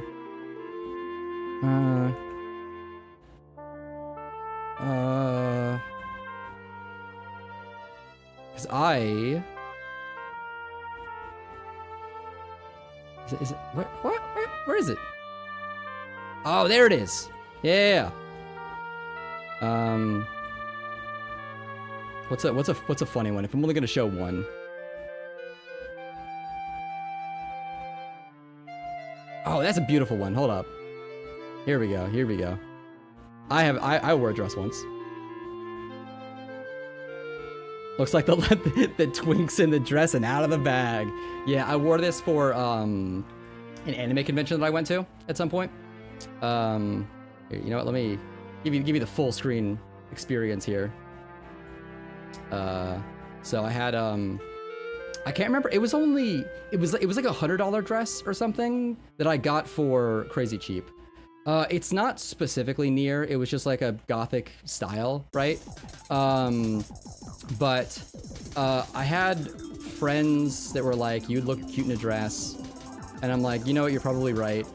So I looked around for a dress and I'm like, "Oh, actually, you know what? I kind of like this one," because a lot of them were like, I don't know, they were too like frilly and they looked like they'd be uncomfortable. This one looked like it was comfortable. And I'm like, I'll get this one. And it was already on sale. It was like 50 when it was normally 100. And they were gonna do my makeup, and I never did my makeup before. My makeup did not look good, by the way. They had some crusty ass lipstick. They had It was awful. It did not look good. But it was when I was in makeup, it looked rough and awful. But I still had a good time at the anime convention. I had a lot of people come up to me and tell me like, "Oh my God, you're so gorgeous," and I think they were like trying to. I don't know if they thought I was like a trans girl or something. But no matter what, everyone that came up to me was like super sweet and like, they felt like they were a little drunk doing the girls at a bar, like, "Oh my God, you're the most beautiful woman I've ever seen in my entire life. Will you marry me?" Shit. You know what I'm talking about? They did one of those. And honestly, I was like, damn, maybe I deal with this forever. Like a little bit, I was like, I'm not an egg, right? But like a little bit, right? Like a little bit, I'm like, maybe if this is how girls are gonna be nice to me, this feels right. Anyways, it was awesome. I had a lot of fun. Actually, that convention itself was dog shit. That sucked. There was like nothing to do. All the panels I wanted to go to got canceled. There was no one interesting there. It was awful. I'm playing the Ballad of Gay Tony for the first time. Is that the GTA San Andreas mission? Or is that a side? Actually, that's a separate game, isn't it? Is there a mission? I know Gay Tony's a character in GTA. Oh, it's in 4. Oh, yeah. Okay, yeah. Okay, it's 4 DLC. How is it? I bounced off of 4 a little bit. Even though it is, of all the GTAs I played, my favorite by far, it's the only one I didn't finish because it was like so disappointing to me because there's a lot of stuff I really like about 4, but a lot of the story missions were like, it felt like you can do this however you want, except you can't. Here's like a bunch of shit that like prevents you from doing all the cool stuff you want to do. Like you'll like ram through a car or something, and instead of the physics engine working normally, the car will be like a fucking block of steel. So instead of taking a shortcut through an area, that like you've driven through a bunch of times to get to the other end quicker, they put like unmovable cars in front of you so that you can't do that, and it's like, ah, fuck you, dude. Or there's a couple times where you have to like chase a guy down that's driving in a car, and I have like perfect aim. I shoot the guy in the back of the head 100 times, he doesn't die because it has to get scripted where I punch them in a cutscene later, and that kind of made me mad. I know it's not the game's like fault that the story is structured that way. It just felt like I was able to have more control than I did. So I'm going to play The Lost and the Damned. Is that another expansion? Johnny was in 4 and snitched his way into 5, where Trevor curb stomped his brains. 5 is such an experience. Why are you in this locked room? Can you speak up? I can't hear over all the screaming. Let me put more sounds. That meant to make these green. 5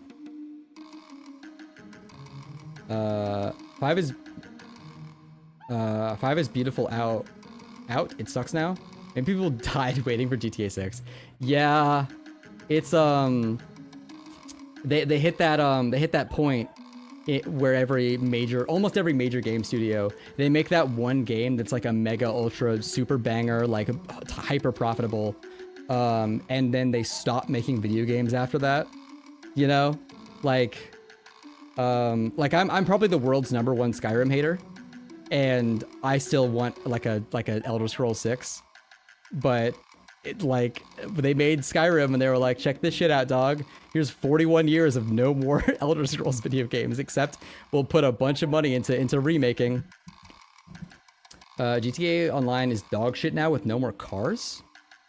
You mean they stopped adding cars, or there's just like no more, like you like can't play online now because of something? Sir! So loud. It's so loud. Sir!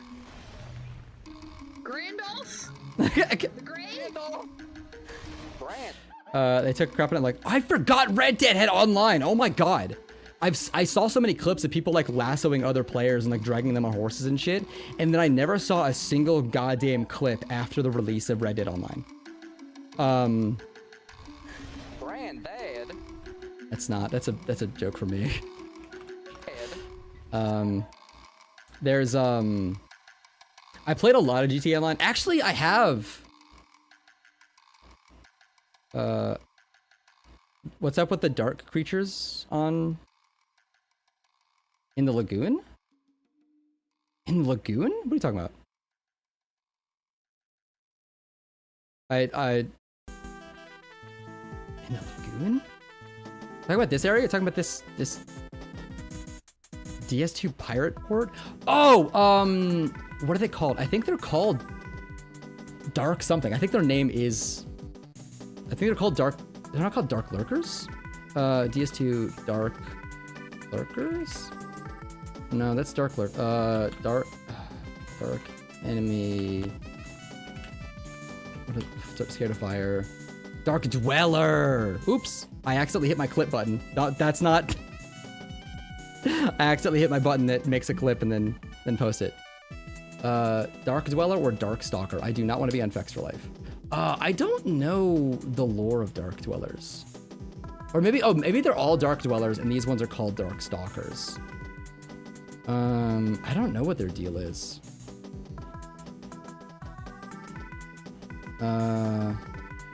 They're interesting. They're scared of fire. That's all I got for you. Get clipped. I think actually, hold on, does this work? I think, oh yeah, okay, cool. I have in my help command, I think it doesn't, oh man, it doesn't post in the other chats, damn. Yeah, you can exclamation mark clip and exclamation mark help to see commands. I don't know why it doesn't post to YouTube though. Actually, you know what? That's a very easy fix. Hold on.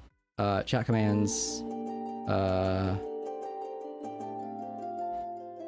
What's command check?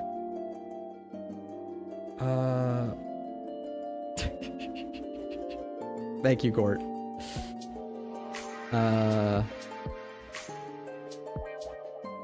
Help? Does that work?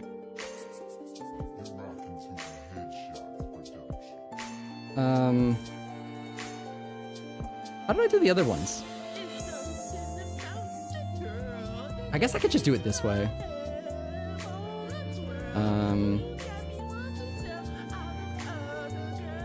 Wait, hold on, wait, hold on. Does this work?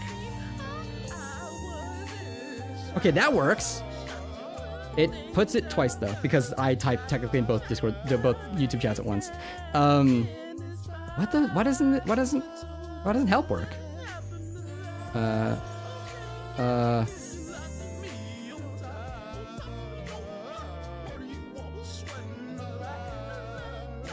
Oh, because I did it weird.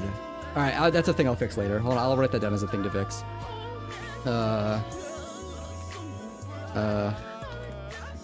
This is a beautiful song. Thank you, Gort. Let me ignore the chat being broken. I find it hard to believe some people from Stalker broke off and made Metro, but I mean Metro's doing pretty well for itself compared to Stalker. I haven't played Stalker. I know that like Stalker 2 came out recently or something, right?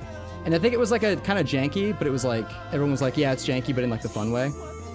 Or maybe it's just like they were like really big fans of Stalker, so they were like willing to put up with some bullshit. Sir!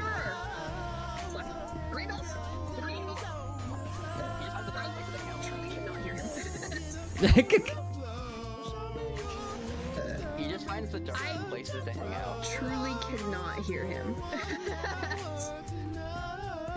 Alright, now peace out again. It's so good. I love that it also comes with like a small screen shake effect. Let me crossfade these a little bit. Alright, now peace out again. Oops. Now peace out again. Like a screen shake.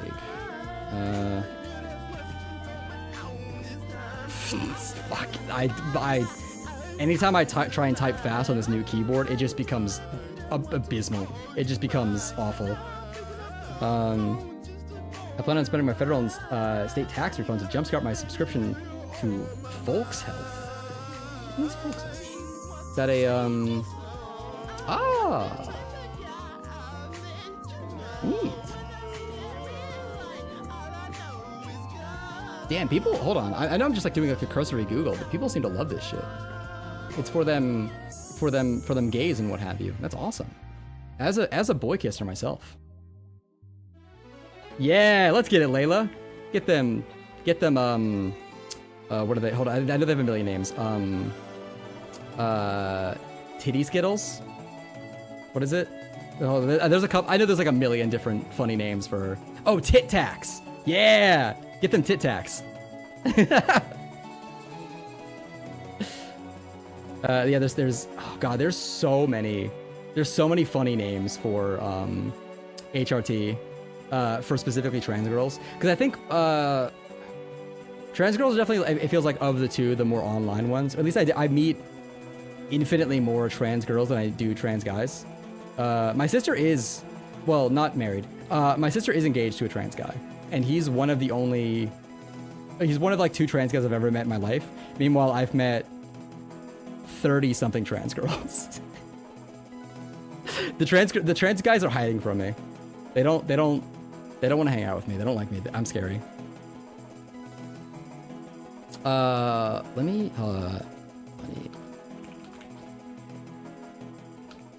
Yeah, I want you to be able to drop a funny name every single time. You find one. Titty Skittles is one. Oh, Feminems. That's a good one. Antibiotics. Antihistamines, breast mints, booby snacks, fem and M's, yeah. Like M&M's, very good. Chiclets, yeah. Oh wait, do I have a link? Hold on, wait. Where? The Notorious HRT, that's a great one. On page 3, bottom of page 3 of this, right? Here's the doc. Here's a PDF about trans healthcare. Bottom of page 3 is a bunch of funny names. This is just some of them. Transmission fluid. Oh, that's good. There's a lot of good ones out there. There's a lot. Big recommend.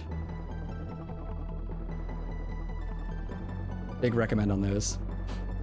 Okay, so there will be a ruined sentinel behind this door, but you can just run behind him. I've got femtanol.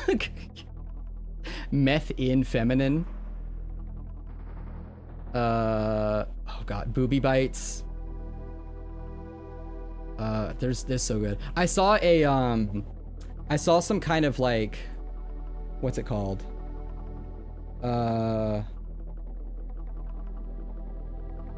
What is it? It's like my brain's shutting down. Oh, it was like one of those like cis guys take a trans quiz or something, right? And I saw a bunch of they were like completely fucking like taken aback. I guess they were cis and also straight, because I'm like, I mean, maybe it's just because I have so much adjacency to trans girls, but like I was like, damn, you guys don't know one? They don't know any funny HRT names? That was crazy to me, because there's so many good ones. Be a ruined sentinel behind this door. You can just run behind him and drop it in the hole. That's a good one. Oh, I saw you join the Discord. Thanks for hopping in.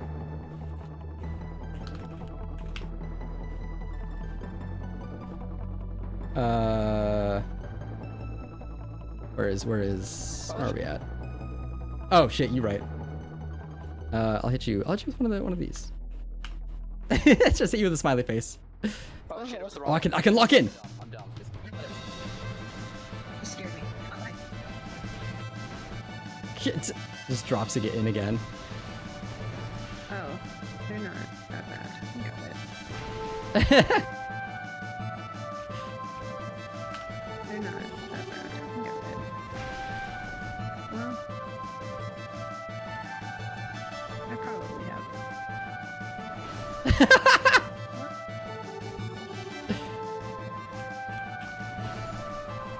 Well, a bonfire.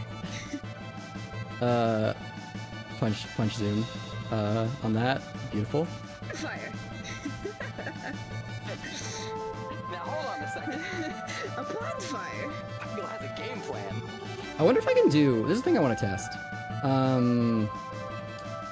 I think it'd be cool if I could have a like chat overlay like over what I'm currently seeing.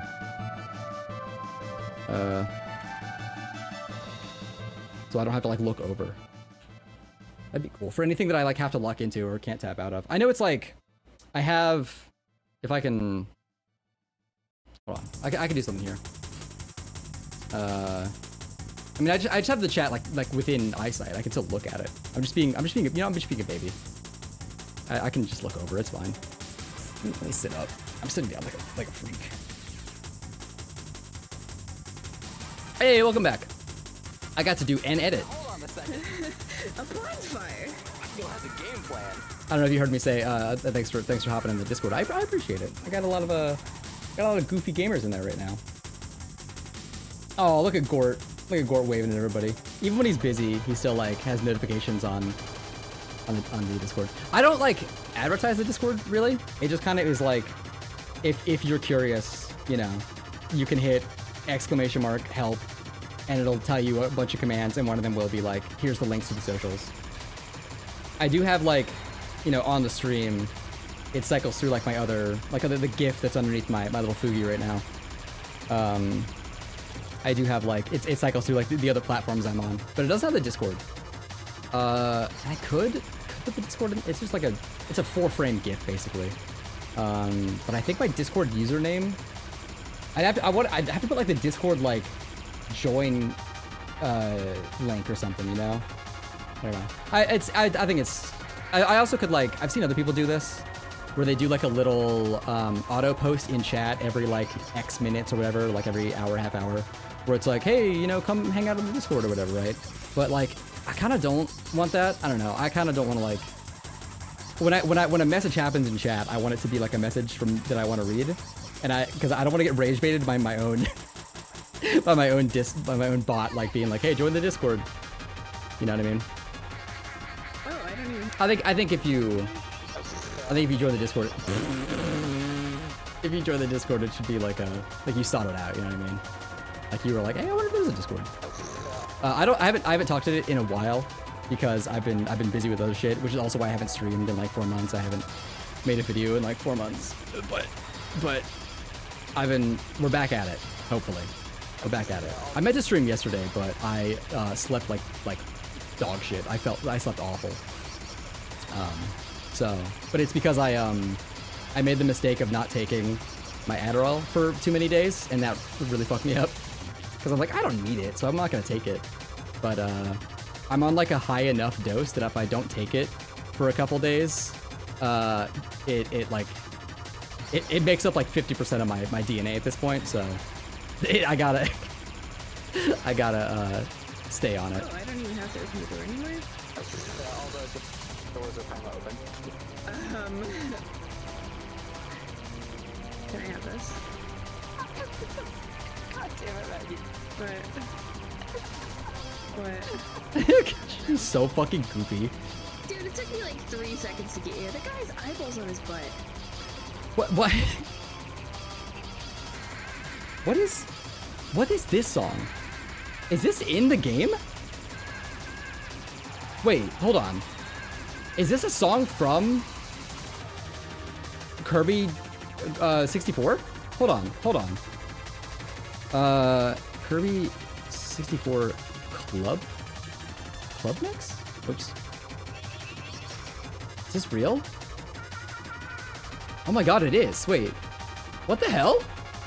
Dude, I gotta play Kirby 64. That's awesome. This song kind of slaps. Oops. Oh, my I think we added this my one game fire stuttered. installer. For a second. I'll add you, Discovery. Why did she say that? What did she mean by that? I think we added this bonfire installer. Bonfire installer. I'll add you, Discovery. Me, just a little bit more. Add this bonfire installer. I'll add you, Discovery. Add you, Discovery. Sometimes we'll when we don't like know what to say, but we still want to respond to the other person. We have a couple different like phrases that we'll just use, and that is one of them, which is just I'll X you to Y. If I was playing Kirby 64, or if I was playing a Kirby game and I was hearing Kirby sounds while I was fighting a boss, I'd lose my shit. I'm like, fuck, dude, I'm trying to like hear the fucking game. I don't like. I feel like I'm getting hit. I think Kirby 64 is one of the easy ones, though, isn't it? I mean, they're all kind of easy video games. It's like Superstar Ultra, or I guess Superstar and then Ultra, are like the other ones that are like difficult, right? And the other ones are like, but it's only like one part of it's difficult, and most of it's just kind of still for babies. Detroit become. Because most Kirby games are like you fly around and you can ignore most of the challenge of the areas, and even like a lot of the bosses are just like wait for them to spit out a big glowy star to pick up, and then you spit it at them. But Kirby games are about vibes; they're not about difficulty. Detroit become. Detroit become. Become. Hold on. No, nothing. What? Yeah, hold on. Sorry. Oh no! Oh no! I reused a joke. No, nothing. We'll cut this one forward. What? I guess I can do it like this. Nothing. What? You've said that joke before. Have I? Yeah, a lot. I won't put the a lot in there. That feels kind of mean. Is this Pikmin 4? This is Pikmin 3. Oh, bingo battle. Da-da-da-da-da-da-da. Bingo. That's fine. I don't need to listen to one. No, nothing. What? You've said that joke before. Have I? Yeah, a lot. Oh no. Joke before. Have I? Yeah. No. Sorry. That wasn't a good one to me. In Dark Souls? Oh god, I feel like I have to scrub. You know, there's a thing I can do. DaVinci has a very awesome, very cool tool, because DaVinci Resolve is one of the best programs made by any human ever, where it'll like auto transcribe all of the audio that you hear. I could scrub through at least all the videos that I've made and find a point where she says Detroit become, because I feel like she said the joke before. I don't remember it in a video, but it's also been so long since I engaged with the previous videos, so I could be stupid. It could be stupid and dumb and wrong. What? You've said that. Oops. Detroit become. Let me cut that. I guess I do have Megalovania. This is just a playlist of like every video game song that I kind of like, and I guess I forgot Undertale is a video game. Sorry. That wasn't a Dark good one to me. Souls. Yeah. I'm assuming oops, I hit that with my thigh on accident. Hey. Okay. I hit that with my thigh by accident. She got them gamer thighs. Dark Souls.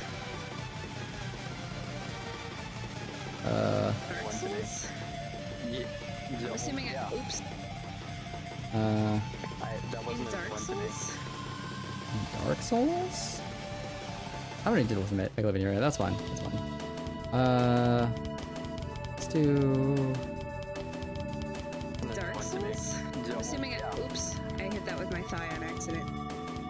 They do injection or pills. What's the difference? Like, right? Like, what's Is one like easier to access? Like, what's the pro and con chart look like? I hit that with my thigh on accident. Hey.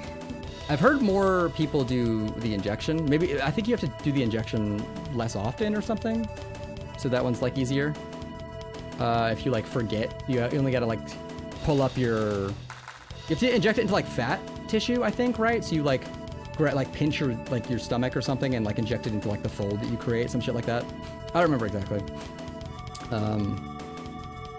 The thing I'd be, I guess, the two things I'd be most concerned about for like getting medication is definitely like availability and cost. No. If a thing is like more available and or cheaper, I'll definitely take that over What? overall like any of the other options. Have I? Yeah. Oh, no. So, Inject some more direct to the blood where the pill is dissolved under the tongue and to the liver.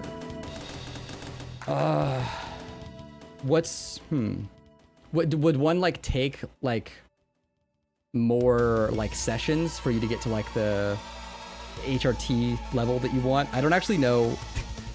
You know, as much as I know about trans people and transitioning and whatnot, I actually don't know when you're done with HRT. I don't know when like, is it like you choose when you're done? Is there like an amount? It's a dosage that determines that. Okay. I'm assuming for the previous thing. So I don't know what would be the. You're never really done. That's fair. That's fair. sorry. That wasn't a good Dark one to me. Souls. I'm assuming oops. I hit that with my thigh on accident. I'm assuming there's a point where like insurance will like stop covering it though, where it's like, you've done it. You've done enough. You're HRT'd enough. We're taking you off the Feminems. Hey. Is this Brave Fencer Musashi? It is. God, Brave Fencer Musashi is such a fucking good ass game. In my world, were I president, I would make HRT mandatory. That's not true. Especially get reassignment surgery, because then you gotta have hormones from something. Oh yeah, okay, that makes sense. I know that like for like early transitioners, they actually, I don't know if this is still a thing, where they want you to go, especially if it's MTF, they want you to go through like the normal puberty, so that like your body develops like a certain amount, so that there's more material for bottom surgery later or something. I don't know if that's still a thing. I don't know if that's like necessary. That was like a study I read at one point, and it was probably 6 years ago. So I have no idea how we've gotten from there since then. I know that our our surgery ability has like fucking skyrocketed though. I know that we've got crazy good at surgery, especially compared to like 20 years ago. You know, like we haven't gotten like heart surgery improved nearly as much in the last 20 years. No, nothing? What? Okay, is this good? Yeah. Oops. We haven't got the cure to cancer either. that's true. You know, and we've had cancer I think a lot longer than we've had heart valve replacement surgeries. So Oops. I hit that with my thigh on accident. Hey, Grandolph. It took everything in my power not to punctuate that with a fucking sword swing. she's so fucking funny. I'm started watching What We Do in the Shadows, and it's not half bad. Oh my fucking god, Layla, we're best friends now. Just so you know, we're best friends. What We Do in the Shadows is really fun. I think the first season is definitely the weakest, and I think it goes from like a show where I'm like, oh, this is a pretty good time, whatever, you know, I'll throw this on, to one of my favorites. I think that the cast is so good. It's one of the only shows that I've seen where like it's so hard carried by the cast. Like even if the plot of an episode is dog shit, the cast is so good. Oh, that's so fun. That's a really funny one. Laszlo is he really is like, that's like his episode, you know. He's like, if you didn't love Laszlo before the witch skin episode, now you do. Especially because he's like, he loves the hat so much, even though it's like so obviously cursed. Everyone's telling him that it's cursed, and he's like, fuck you, I've got mine. You're just jealous of my style, or some shit. You really are the most devious bastard in New York City. I wish I could do like a pitch perfect Laszlo. He's so good. I definitely, I really came to love, who's the energy vampire? Forgot his name. Whatever, Collins, yeah. Robert Collins, Colin Roberts. It's some combination of those things. He really grew on me because I sometimes I do feel like him. He does everything with a monotone voice, right?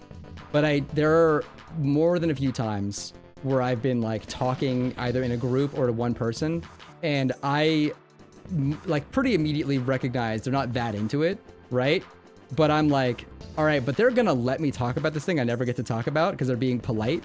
And they don't know me very well yet, so they're not like used to my bullshit. So I'm just gonna keep talking for a bit, even though I know it's fucking draining them because I want to talk about it. And then I'll be nice and I'll let them talk about whatever they want. But it's like, let me finish. You gotta hear me. You gotta hear this cool shit. And sometimes they're like, actually, I was checked out, but then you said some shit that brought me in, and I'm like, and they're like, maybe I am into this thing you're talking about. I did that with my mom a lot. Because my mom was really big into Game of Thrones, right? Especially like, she was reading the book. She was like watching the show as it came out. Actually, she had read all the books when the show was coming out, and she and I were watching it together. I was like 18 when it was coming out, something like that. So I was like old enough to like watch it. And my mom is very cool. So when like the sex pops up, she's not like, hey. We were just like, oh, okay, all right. I see where this is going with this like character and stuff. Where she's, I mean, I've seen a bunch of movies where like nudity is in it with my mom, and she's always been very cool about it. In fact, I feel like she gets more uncomfortable than I do, which is funny. But, there was definitely there was a lot of points where since she'd read all the books, she knows when like the scene she doesn't want to see take place. So we'd be watching it together and she'd leave the room and be like, tell me when this is over. And that's when I know, oh, shit's about to get good. But because she loves George R.R. Martin, I got her into explaining, into explaining Elden Ring lore to her. Because she loves George R.R. Martin, she loves like the lore and whatnot, and I actually got her invested in a lot of like the lore that I was talking about. Because I'm like, listen, dog, let me tell you some shit about some things George R.R. Martin wrote that you'll never experience because you don't play Souls games, right? You don't play video games. Well, she plays point and click adventures and shit, but she doesn't play like other than Mario 3 and Tetris, she doesn't really play games. But I got her really sucked in with that, so. That was a nice little bonding moment for us, where I got to like talk about video games in a way where she was like, "I'm not interested in this," and then I was like, "Okay, well maybe I'm a little interested in this," you know. Evie and Collins was a wild episode. That was a really good one. I love the other energy vampire. Also, hi Maria. Were you? Oh, I was like, "What is that image?" And I looked at like the bigger version of it. That's really good. That's awesome. I haven't read the books, but the show was good. The final season. Was rushed, and the fucking Martin. We gotta do characters for Elden Ring and story and shit. Yeah. I think something that's really, really funny about Elden Ring is that every single major character in the entire game, their names start with a G, an R, or an M. And I don't know if that's a coincidence. I don't know if that was like they were named after him in honor of him, or if he chose those names. I haven't looked into that. I'm choosing to believe he snuck that in, and it's really funny. That's what I'm choosing to believe. Is that George R. R. Martin wrote all these wonderful thousands of years of story, and what is it? It was like 1,000 years of preamble or something.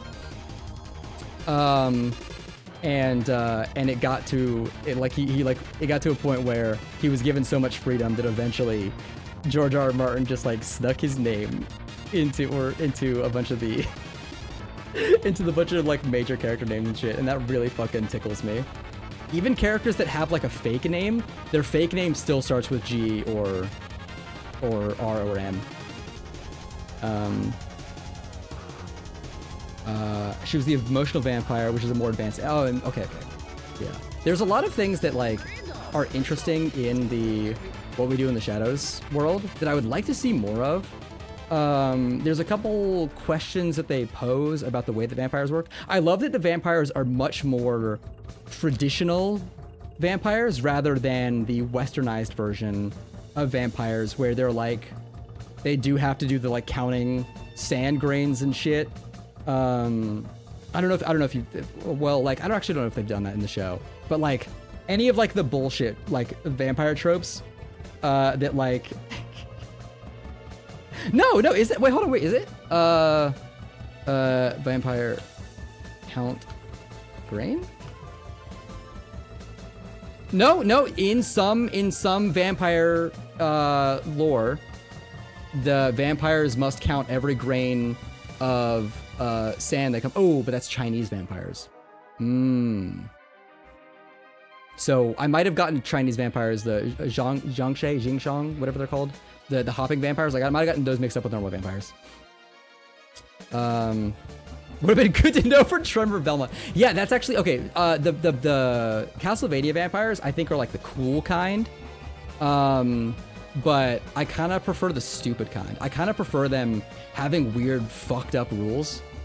Because I think it makes them a more interesting, compelling villain, where they have to like approach in specific ways so that all of their fucking horrible weaknesses can't be exploited. Do you know what I mean? Where like obviously being invited in, that's like a popular one. Everyone knows that one.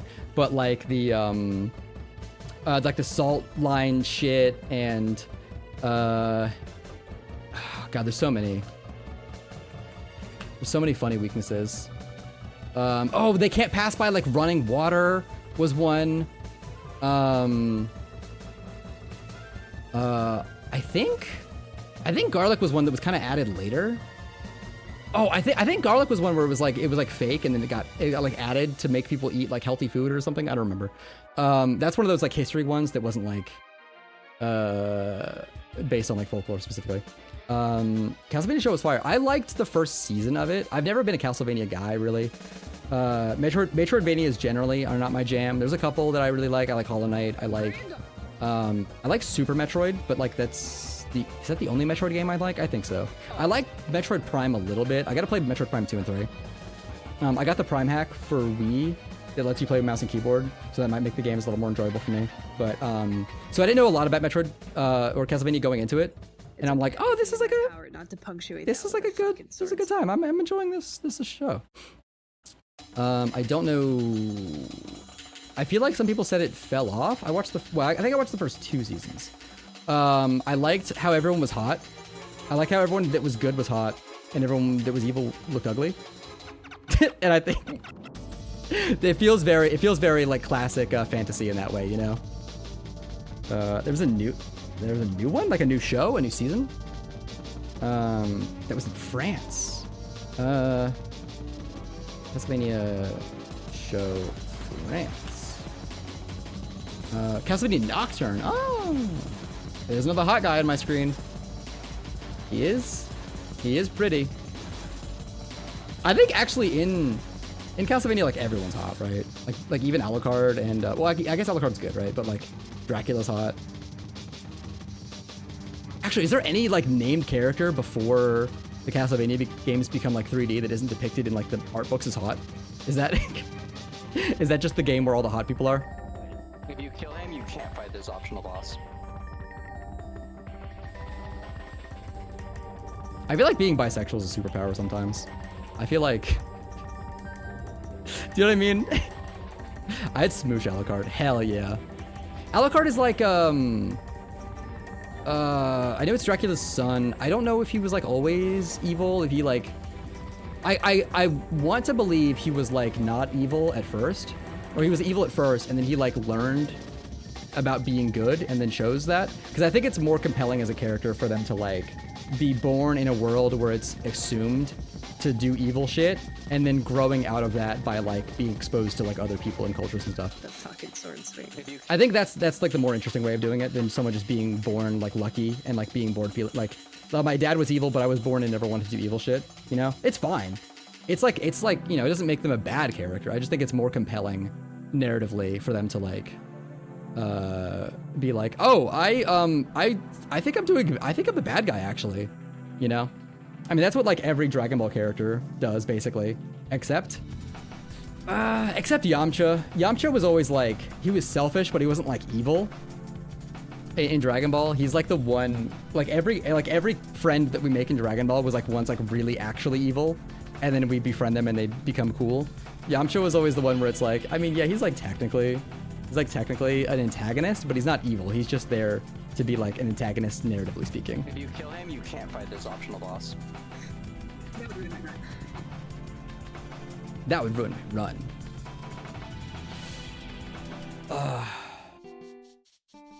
If you kill him, you can't fight. Damn, I've only gotten 6 minutes. Oh, I guess I've done a lot cutting. You added me? What do you mean? Oh, in Discord? Yeah. I mean, accept that. your Discord description or your status is I'm an idiot. That's really good. I didn't mean to click the fucking Wumpus. No, I don't want Wumpus. Hello. That's how you say hello normally. I don't want to click the stupid Wumpus waving emote. That's I fucking hate Wumpus. I think I hate the like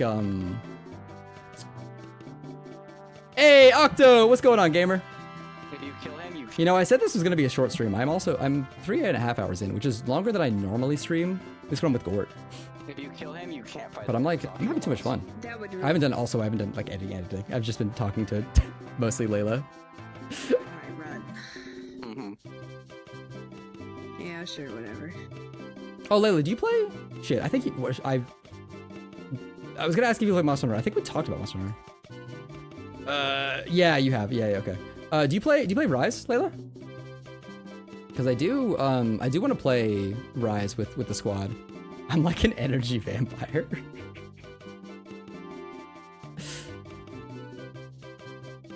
Hello. On console, damn. I do. Matsiati! I do want to play Rise with the community, especially now that we're at the point, me and Maggie, in our recording, because we've been recording every session we play. We're at the end game right now, the post Sunbreak end game. Stardust 2. Yeah. I want to get some time in with the squad. As long as you're cool with me using, I'll use like my armor where I can't die, right? Is there like wilds where it does crossplay? I think it doesn't have crossplay. I own it on Switch, but I don't own the expansion. So I could. Oh shit! Fuck! I forgot I gave my Switch to my sister. My sister moved into a new apartment. And I can't remember why. Oh, there was some game on Switch that Rise does crossplay. Wait, Rise has. Hold on, Rise has a crossplay with console? Is that true? I just searched Rise cosplay. That's not.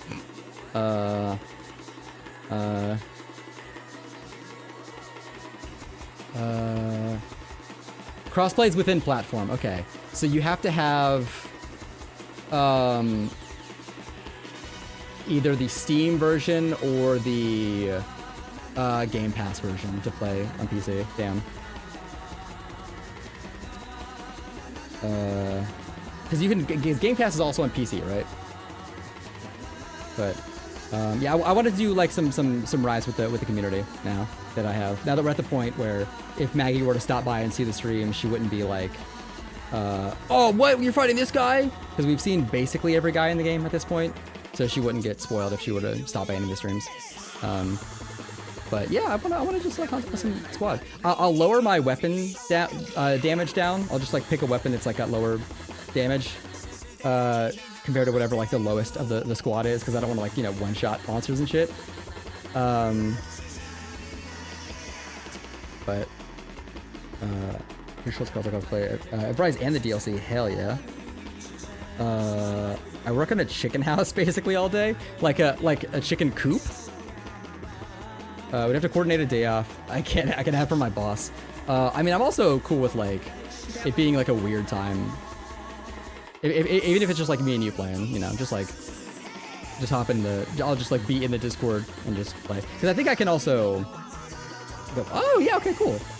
I do like them chickens. Look at all these chickens.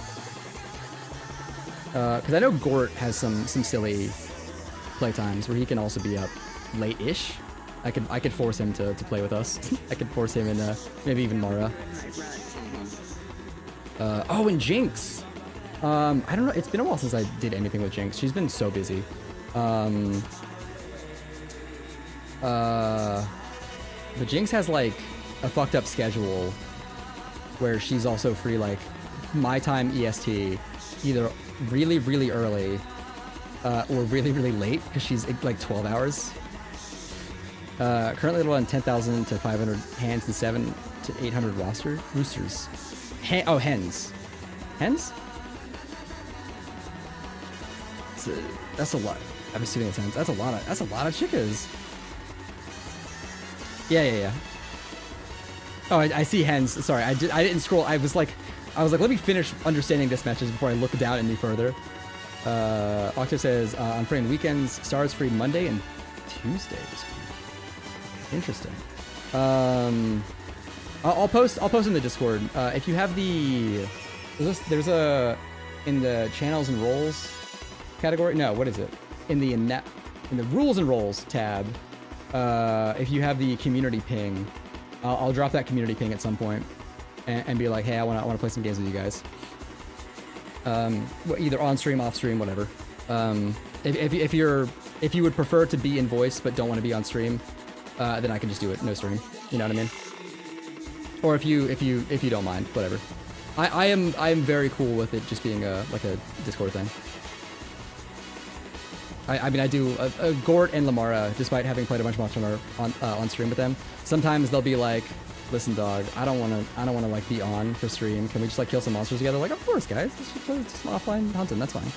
So, not everything has to be content. It's fine. Well, my plan for streaming is that it helps me like focus on editing. Unfortunately, you're all too fun to talk to, so I keep not editing. So if I had a worse fan up, can you guys be worse real quick? So I can video edit, please? Thanks. Thank you. I appreciate that. I love the alluring public. They adore you. You're a celebrity. Yeah, sure, whatever.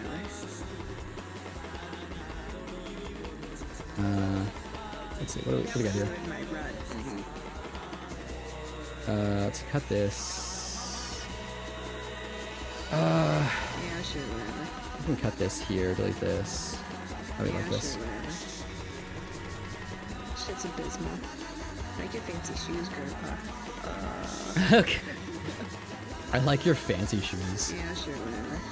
Are they fancy? Hold on. I guess they're fancy. Take a look at my Xbox profile. I will do that. Oh, anything that's linked on my guest 9429. Whoa.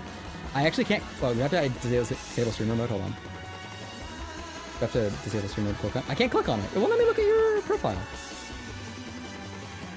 It doesn't give me the option. I guess I can just search the profile, right?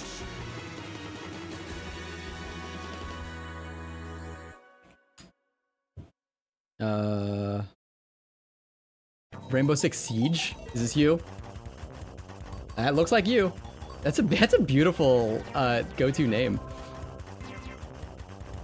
Damn, 50-50 win rate, 0.93 KD. That's not bad. I think Siege is like a what is it, one life, one death kind of game, right? I remember some friends trying to get me into it.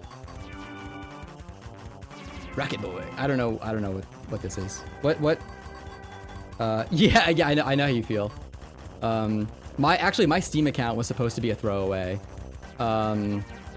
And I just kept using it. And I can't get like your normal Xbox. Look at the Xbox side of the account. How do I don't. That's Windows. That's Xbox. Oh, top 27% in the world? Hey, that's pretty good. That's a pretty nice bracket that you're in. Oh, and also Siege is not a game where like a high KD is like a measurement technically of success, because it's like a timing out, zoning, and getting like progress done to like winning round stuff is more important, right?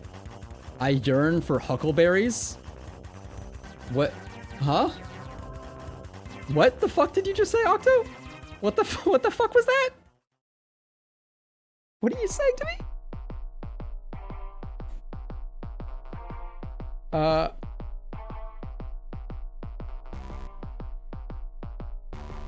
Alright, where's my nested over? What?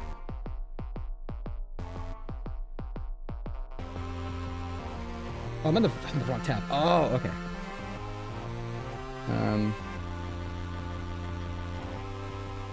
Oh, okay. The fucking. Sorry, like actual huckleberries. I thought you were talking about Huckleberry Finn for a second. That's devastating. I'm so sorry. Yeah, sure, whatever. Shit's busy. I can fix the shit very well. My over the was it the weekend? A couple days ago, I was over. I meant from Xbox. Oh, I couldn't find. Can I view like Xbox profile? View Xbox profiles. Is that a thing I can do? View profile. I can't view this profile until I'm signed in. I don't have an Xbox account. Gamertag? Can I get this? Does this work? I know huckleberries are a real fruit, but you said I yearn for huckleberries, and I didn't. Okay. Oh, here we go. Marvel Rivals, Overwatch, GTA 4. I can tell you. Oh yeah, you told me you're playing GTA 4 recently. Beast Quest. It looks like you didn't play this one very much. Life is Strange. You also didn't seem to play very much. Or at least there's no. You got no gamer score for it. Got a lot of Tom Clancy classic original Assassin's Creed, Dishonored 1. I don't know what Outlast Trials is. Super Hot. Is this the second game DLC? I'm not sure. Look at the subscriber count. There's a subscriber? What? How it was? Gamers? Wait, sub. I don't know how to view your subscriber stat. I don't know if I'm even on the right website. Follower count. How do I? I don't. It doesn't list it on this website. I'm so sorry. I got a profile. Can I view someone else's profile? I don't think so. I don't know what to do. Hold on. Florist Rainbow Six. These are flight aware. This is every search for that. How do I view? I don't know how to view it. Gamertag Nation. That's nothing popped up. Didn't get nothing on Gamertag Nation. Find your Nope, not that. Account with Xbox. Don't think this is it. You might find my cringe posts. Here's Octocapitalist. You can look at it if you want entertainment. If I can find a way to look at Xbox profiles, I will look at it. But it seems I don't know how to do that.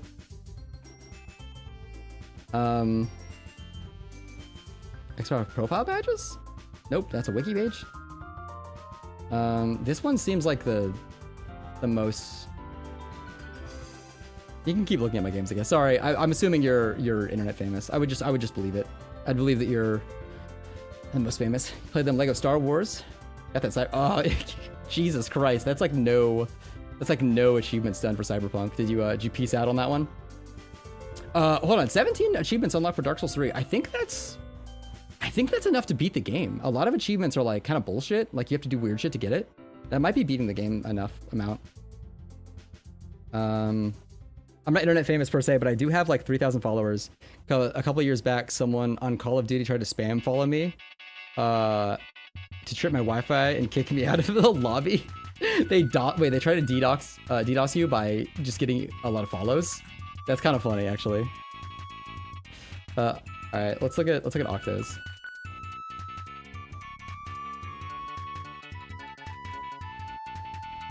Octa's been playing the new dad game that I learned about actually today. I had a friend DM me and they're like, "Hey Zep, you heard about Pragmata?" And I'm like, "I've never heard of that game in my life." And you're like, "It's a game where you're a dad." And I'm like, "Okay, but what's the game?" And he's like, "What do you mean?" And I'm like, "What's like the that's like you like what's the game?" And he's like, "Oh, I don't know." And I'm like, "Oh, okay." Armored Core 6. I want to play them Armored Cores, all of them. It seems like a good time. Got the Overwatch, Helldivers 2. It doesn't tell me your hours, but it tells you you've got a lot of achievements. Oh, the new Rune Factory. I think you were telling me about this. Only 13 Baldur's Gate achievements? Shaking my damn head. Almost 100%ed Wilds. I bet a lot of the other achievements are like just get 1,000 kills or some shit. They always have those achievements on Steam. It's a lot of Valorant. Oh, Metal Hellsinger. Oh, I have this game. A friend got it for me as a gift. I gotta play that one. A lot of games you like kind of played. This can't be all your games. Oh, Genshin. Oh, buddy. That's too many Genshin hours. That's too much. That's too much Genshin. I don't know what it takes to get those 31 achievements. I'm just gonna assume that's too much Genshin. I'm just gonna assume. I mean, I'm not mad. I'm just disappointed.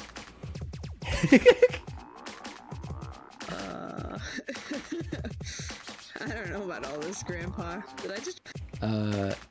Whole... I don't know about all this, Grandpa. Did I just join a cult? Yeah. Did I join a cult? Did I just join a cult? Yeah. Hit this. Oh, that's okay. Okay, that's playing on your account. I got lucky pulls. 451 games. Damn. On Xbox, that's kind of huge. I think my Steam library is kind of crazy. Non-free games, I have 1,041. Games in my total combined friend library though is like 2,300 because I have my account linked. All games 2009. That's a lot. That's a lot of video games. I have my account linked with Maggie, and then 2 friends, and then the 5th account, because you'll know that I have like 5 an account or something. The 5th account is just my backup account, and it exists so that we can have like an account login to send to friends, so they have access to our 1 million game library. Let's go, 1 million gamer score.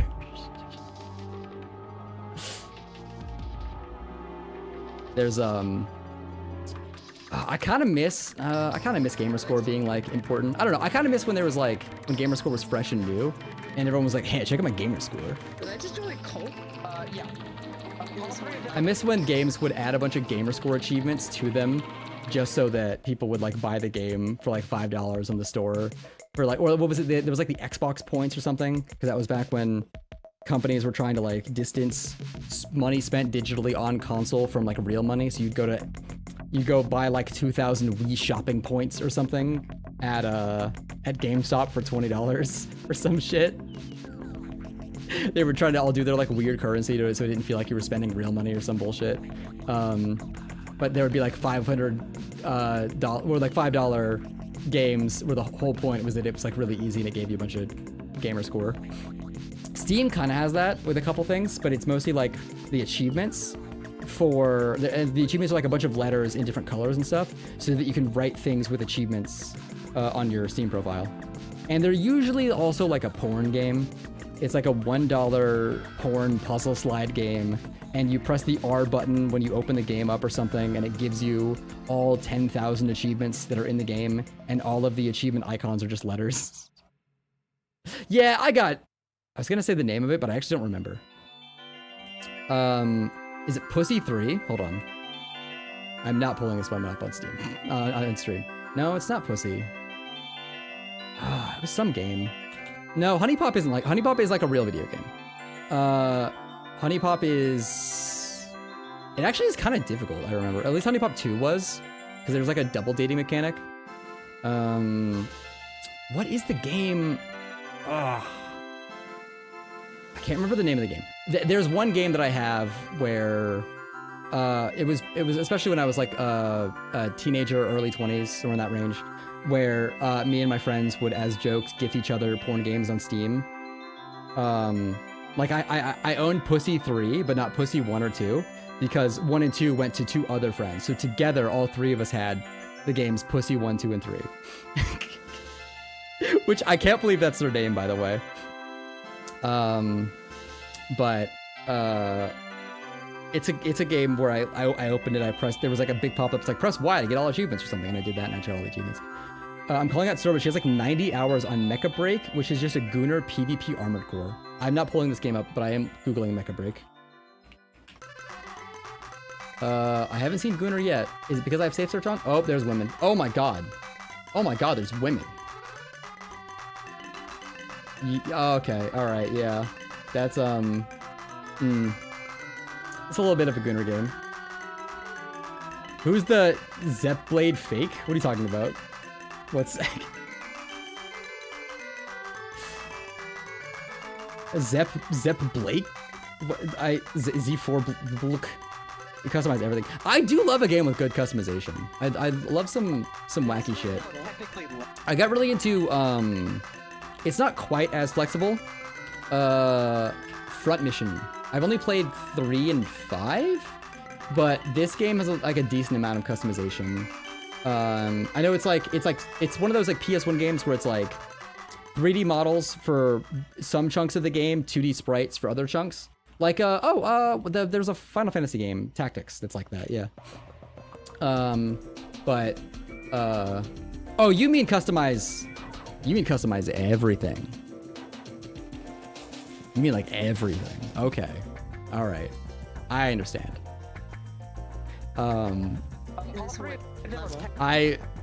That's cool. I think more games need a penis slider. You know what I'm saying? There's, I'm also not pulling this game up, but there's a game, oh god, I played it. A friend was like, dude, you gotta play this game. The actual game sucks, but the character creator's awesome. Is it? Nibble? No, not Nibble. Fuck, what's it called?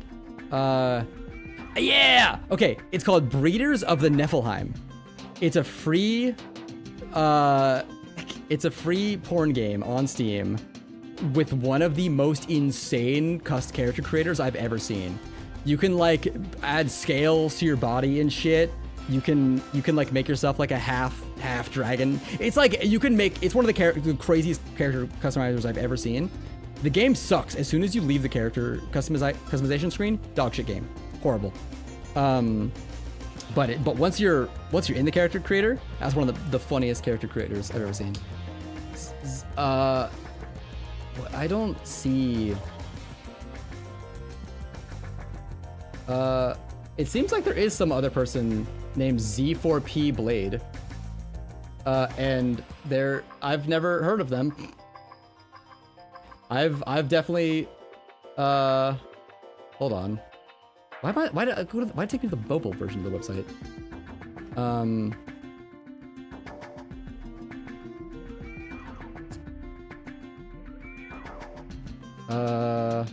Are they me? Hold on. Did I forget that this is me? Mobile Legends Bang Bang? What the fuck is this? They've been streaming for 20 hours straight? What? Hold on, when did they make their account? Hold on, wait. Does it tell me about,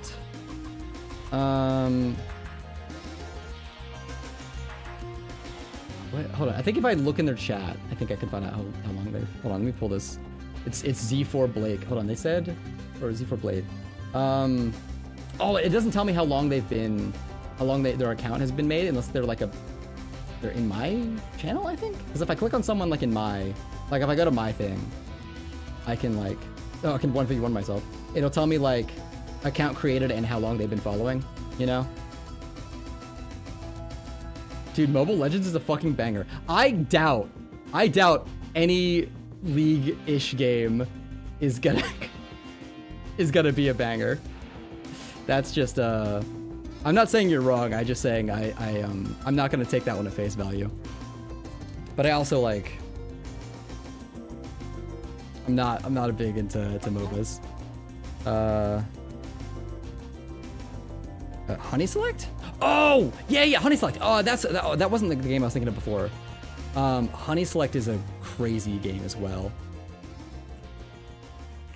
I can't wait to have honkers. That is maybe the most common phrase uttered by any of my friends, actually.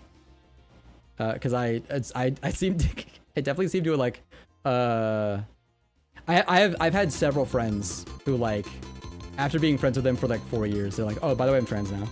So that's, I feel like I have, at this point, I feel like I have like an aura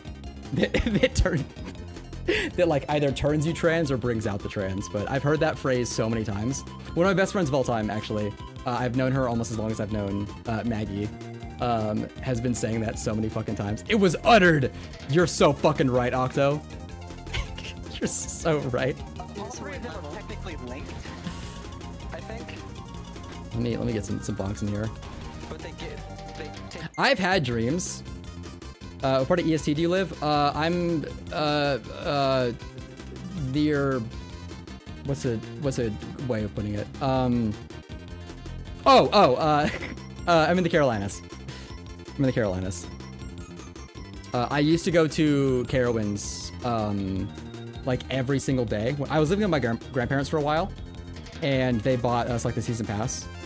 So I spent a lot of time at Carowinds. Unicorn Overlord? I don't know. Octo, I swear to God, every message you send me is like, I gotta Google something real quick. Is it Earth or stuff because Mr. Beast ruined YouTube? What do you mean? What do you mean you ruined YouTube? What the this looks like Fire Emblem? No, not quite. It's some weird.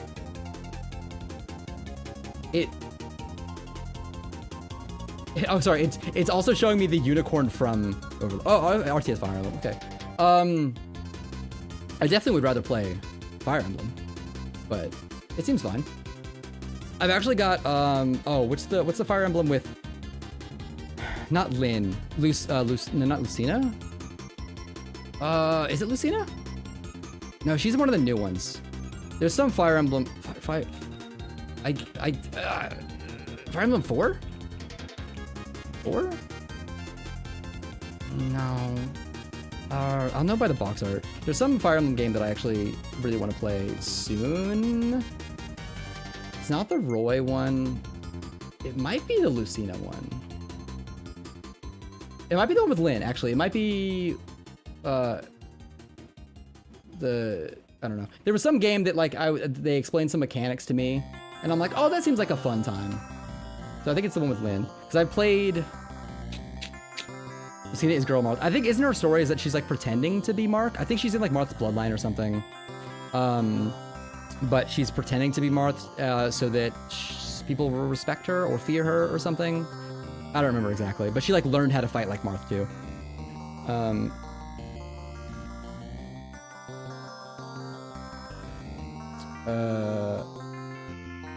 It had been 4 hours. How's the work going? Listen, I've got a bunch of audio chopped up, but a bunch of audio not chopped up, and we're at the 6.5 minute mark. Technically linked, I think, but they take you to different parts. This is hits, and this is fall. Is there anything in here I want to keep? Hold on. Oh, okay. Hold on, wait, this is beautiful.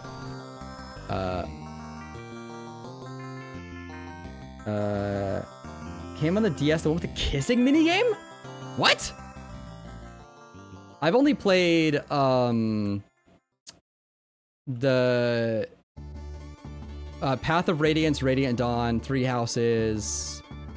There was one that was on like the 3DS eShop that I played as well that I don't remember the name of, but if I were to like see the characters in it, I would know which one it is. But then I beat that. I think it was one of those like ambassador program games you got for free if you bought one of the first like 3DS or something. I didn't buy a 3DS. My boy Danny did. And I just assumed. I just assumed it was good and I beat it.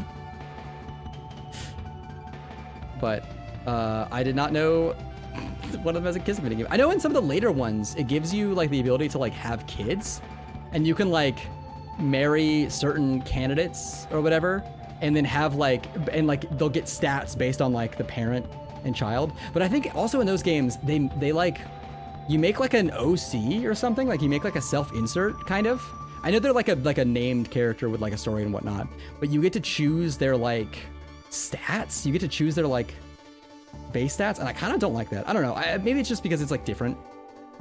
But I like the Fire Emblem games where your character is like a specific class, and then you have to like choose what other classes you want to bring in based on like the strengths and weaknesses of your own class. But there's a lot of classes that kind of like can do everything, and you can just make one of those as like your character. And I'm like, I don't know about that.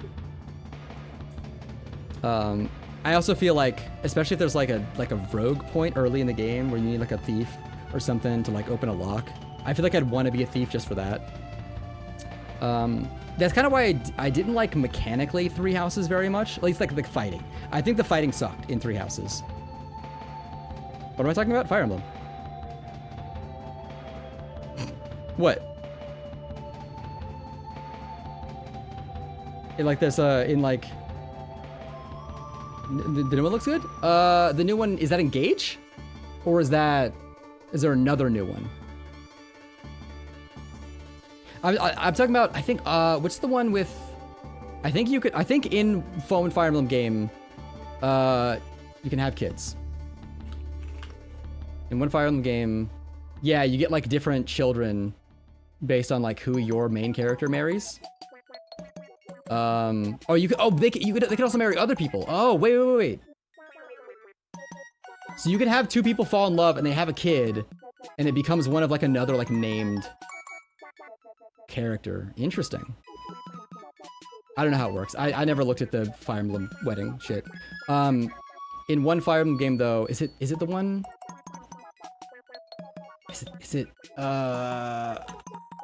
Is it Robin? Is Robin one? No, I think Robin's like specifically a spell sword. Fire Emblem 3DS. What's that one called? There's like 3 3DS games. And is it Corrin? Is Corrin the one where you can have like them be any class you want? It might be Corrin. I think in the 3DS ones, at least in the Corrin one, you can like choose their stats and they get to be like different classes or something. I don't remember. But I was saying I didn't like Okay, you have to kill all the enemies. That's what it is. I didn't like Fire Emblem Three Houses combat very much because it was like too easy to get like a busted strong ass character. Oh, we're getting ads by the way. Oops. I don't know who's alive. The characters could get too strong. It felt like by just like being a good teacher. But I liked the teaching mechanics. I liked min-maxing teacher shit. That one's fun. You have to kill all the enemies. That's what it is. Okay. So you kill the enemies and then open this, and now you can Did I drop go down past that him? pit. I can drop down in here? I believe so. Yeah. Okay. Yep. Okay. That's right. What is that, a fucking talisman? Now that Engage is bad. There's a new one announced for the Switch too. Oh, what's the new Fire Emblem? What is that's Engage? I played some of Engage. It felt like the game was treating me like a baby for like way too long.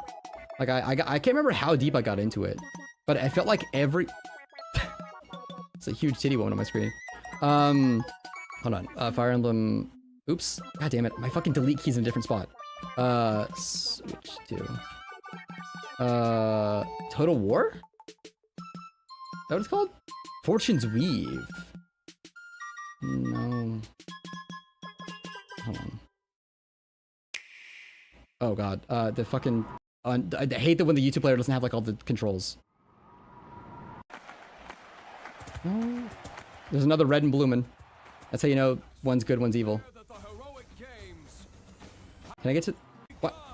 Sorry, I thought it was doing the fucking turn down for what right here. Declare that the heroic games have begun. Turn down for what? All right, sorry.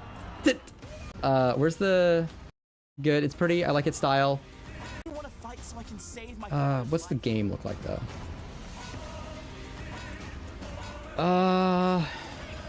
Okay. I'm on a chicken. Our mount's gonna be like a part of it. There's like chicken riders instead of horses. Let me get to gameplay. I don't really care about pre-rendered. Oh, I guess they're bringing the, what are they called? The armies, the platoons back. I like that mechanic. It was kind of underdone in Three Houses. It is imperative that I face it again. Ooh. A Myrmidon that can teleport? Okay. All right. I must cull it with this blade. All right. I'll calm down. I'll calm down. You have to kill the enemies, that's what it is. Okay. So you kill the enemies and then open this, and now you can Did I drop go down past that it? I can drop down here? pit. Ash baby. Okay. Yep, okay. That was right. What is that, a fucking chalice? Did I play Bloodborne? Wait, was I playing Bloodborne? Can I get a couple more of those as this goes on? Because you gotta do that 2 more times. Gascoigne? As this goes on, because you gotta do that 2 more times. Gascoigne? Let me do, copy this to throw later. Okay. Let's see. Let's Don't. Okay, you have to kill all the enemies. That's what it is. Okay. So you kill the enemies. Okay. cut this here. So you kill the enemies and then open this, and now Did you I can did I drop go down past that any? pit. I can drop down in here? I believe so. Yeah. I believe so. I believe so. Yeah. You... Okay. Okay. Okay. Let's do funny sound effect here. Cut. This. Cut. This. Down that Past pit. any? I can drop down in here? A little bit more space. Give that one a little bit more room to breathe. I think a little bit more room to breathe here as well. Let's see how we like this. So you kill the enemy.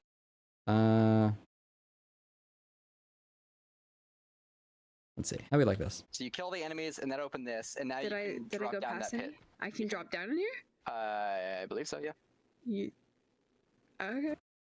You. Okay. Yep. Okay. I love. Oh god, Dark Souls 2 is so funny. This is like a scripted part of the game where you drop down the pit, right? So instead of them having the fog be like a part of this the entire time, as soon as you go through the fog that like hides the rest of the collision, it just like blanks out and then shows you like the rest of like the nothing collision into like a black void. Like it's they couldn't have kept the fucking, they couldn't have just like made the screen fade to black quicker or something. It's just, ugh, Dark Souls 2 is so funny.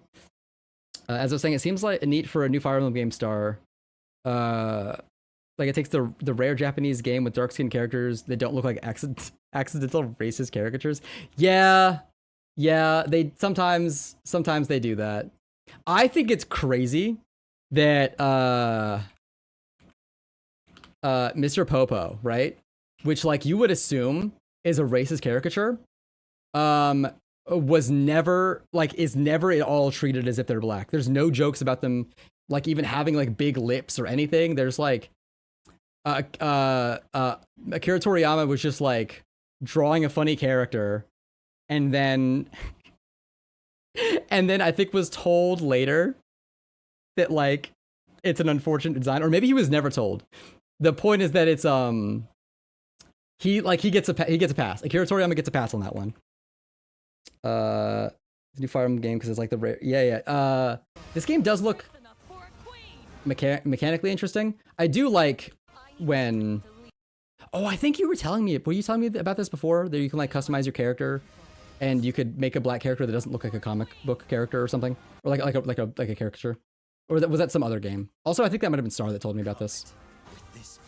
Because I think you and her both have overlap in your tastes. But I saw this Myrmidon that can teleport, and I'm like, that's kind of sick. That's kind of clean. His weapon's name is Answerer. He's so fucking edgy. He's cool. He's so funny. Hell yeah. Give me this edgy bullshit character. Oh, we got bards back? Oh, it's been so long since we had, what are they called? Songstresses? Bards? They have like a silly name. Performers. Now warm blood is served. I wonder what the deal is gonna be. What's like the unique narrative gimmick? What? She's alive? I guess she's a god, isn't she? Have you forgotten me so soon? Oh, you know what, actually? I kind of hope they don't have the rewind mechanic again. Because that's her thing, is she like let you rewind, right? I think like 2 of the other 3DS games have it too. I kind of felt like the rewind was like too strong. I kind of felt like it's fun to, like to have like an oopsie or something, right? But I felt like I don't know. I feel like it trivialized the having to think a little bit. We fuck with Popo because he's based off the Hindu demon black scales. Oh, okay. All right, yeah. I honestly I don't remember that. I just remember that like people were like, "Ooh, Mr. Popo is a little bit crazy, a little bit oopsies." Okay. I was also talking about how funny Dark Souls 2 is with like you drop into this pit and then as soon as you get through the fog of the pit, it just like shows you the unfinished like textures in here and shit. I just think that's funny. Yep. Okay. That was right. What is that? A fucking chalice dungeon? We can cut this. We can move this forward a little bit. Maybe like I this. believe so. Yeah. You. Okay. Okay. I can put this here. Yep. Okay. That was right. You know, I don't need to speak. It's fine. You can cut this. You can cut this here. What is that? A fucking chalice dungeon? Am I playing Bloodborne? Can I get a couple more of those as this goes on? Because you got to do that 2 more times. Gascoigne? You don't. The last bonfire is No. around the corner. No. No. No. Anyways, I would like to play some Fire Emblem. I think they're fun. I definitely want to play some of the older ones. God, there's so many games where like a new game came out and it doesn't want to make me play the new game, but it does make me want to play all the games that led up to it, right? Like Resident Evil 9 came out and I'm like, I do love Leon. I mean, I played Resident Evil 4 for like 8 hours yesterday or some shit, right? But I'm not that excited about Resident Evil 9, I guess. But I do want to go play like classic RE2 and RE3. Do you hear about Jacksepticeye doing the Bloodborne movie? I did, and I learned about it from like what I thought was like a comedy post on Reddit or something. I can't remember what I'd searched, but I saw like a Reddit post that was like, "Hi, I'm Jacksepticeye and I'm making Bloodborne," and I'm like, "Haha, this is gonna be like a funny read." And I click on it and I'm like, wait, this is real. Wait, what? So I think it's funny that Sony or Miyazaki or FromSoft, someone was like, "No, Bluepoint, you are not allowed to make a Bloodborne remake. We saw what you did with Demon Souls. We're not gonna let you touch Bloodborne. However, we will let this YouTuber make a movie about it." And I'm like, hell yeah, dude, that's so funny. That's such a good bit. I think of all the Souls games, that one's probably like the easiest to make a movie about, because Bloodborne is like kind of all vibes, you know? Like it has like, there's a lot less story that's hidden from the player that you need to go read item descriptions and shit for. I don't have music playing. Oops, I didn't mean to play that. I think it's probably the easiest to make a movie about and like it be coherent without having to fucking stop and be like, okay, so we have to explain what the 4 lords are. We have to explain what the pygmy is, the furtive pygmy. We got it. Like, there's none of that shit, right? So it makes sense, I guess. That well, actually, haven't they working on an Elden Ring movie as well? Elden Ring is also one that makes sense. There's a lot more lore in Elden Ring, but also a lot of the lore is explained to you in a cutscene by an NPC. So it's like, it's less obfuscated, you know? But I did hear about that. He's really funny. He baited us in saying, I'm doing the Blood Meridian movie. Oh, is that a thing? What is Blood Meridian? I always gotta Google shit with you. Oh, it's a book. Oh. Is it like Blood Ocean, like it's a what's the game called? It's an Iron Lung joke. Is that what it is? I get it. I'm with you. I want I have no, actually, is there, you know, before I say anything, is there a movie for I Have No Mouth and I Must Scream? There's a video? It's a short. Okay, there's a 30-minute short for I Have No Mouth and I Must Scream. Actually, you know what? You probably don't need more than that. Because it's like, it's all vibes. You don't. The last bonfire No. around the corner. No. I want to play the I Have No Mouth and I Must Scream. I'm just gonna say Scream from now on. I want to Scream. I want to play the Scream not visual novel, point and click adventure, because it's got like more lore, and it's also written by the guy who did the book, which is insane, by the way. There's like, you could probably count on one hand how many times an author has any say in a video game that was made. You know what I mean? There's like, yeah, I know the video game is really good. I mean, I do want to play that. It's like, oh, I think Terry Pratchett also had a hand in the text-based adventure for Discworld. I think he wrote some stuff for that, which is awesome because Terry Pratchett's one of my favorite authors of all time. Discworld is an extremely good book series that I've read far too little of. I need to. The last bonfire No. around the corner. No. Let me do. No. Damn, I really put a lot of UFO 50 in this playlist, huh? I mean, not that UFO 50 is a bad video game, but I put a lot of UFO 50 in here. No. No. No. I tried to make a Blood Meridian movie, but the book is really dark, and they kept trying to cut stuff, so the author said, "We're not doing this." Yeah, that's you know what? That's pretty based. If you can't do the book like to your or if you can't do like an adaptation of the book to your liking as the creator, I think you should be allowed to pull the project. You know, there's too many book adaptations that get butchered, where I wish the author was able to be like, actually, never mind. It's about filibusters after the Mexico-American War. I think if you said that to most people, they'd be like, oh, you can tell me about it later, I guess. But I actually, that is very interesting. Wood and Black Gulch now. That's that is fascinating. I do like. I was talking about this a few days ago. One of my favorite movies I've seen of all time is 12 Angry Men, which is unironically just 12 guys in black and white sitting in a room arguing, and it's one of the greatest things I've ever seen in my life. Like, it's just so good. There's so much that happens with just dialogue. There's like basically no props. There's no like establishing shots. It's like all in one fucking room. And the subject matter is like, it's racism, and it's boring, and it's awesome. I'm told Angry Men sets the court standards for a lot of cases now. In what sense? Like a lot of cases, like they like need to reach unanimous decision or something, or they need to like the bar for guilty until proven innocent is like now like much higher because of that movie. Fuck yeah, 12. Yeah, fuck 12. You know what I'm saying?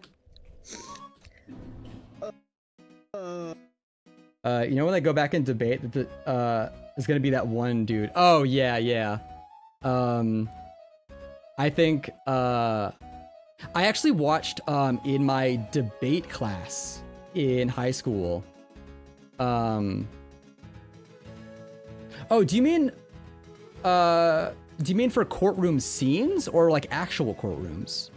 Because if courtroom scenes, that makes a lot of sense. Like the depictions of like jury arguing and stuff and whatnot. If I think that 12 Angry Men being like the standard that's set for expectations of those scenes, that makes a lot of sense. If it had like real world effects though, that'd be crazy. Like in a singular sense, not like a broad depictions of courtrooms over time because of its like the way that it impacted other forms of media later on. You know, like in an immediate sense, that'd be really cool.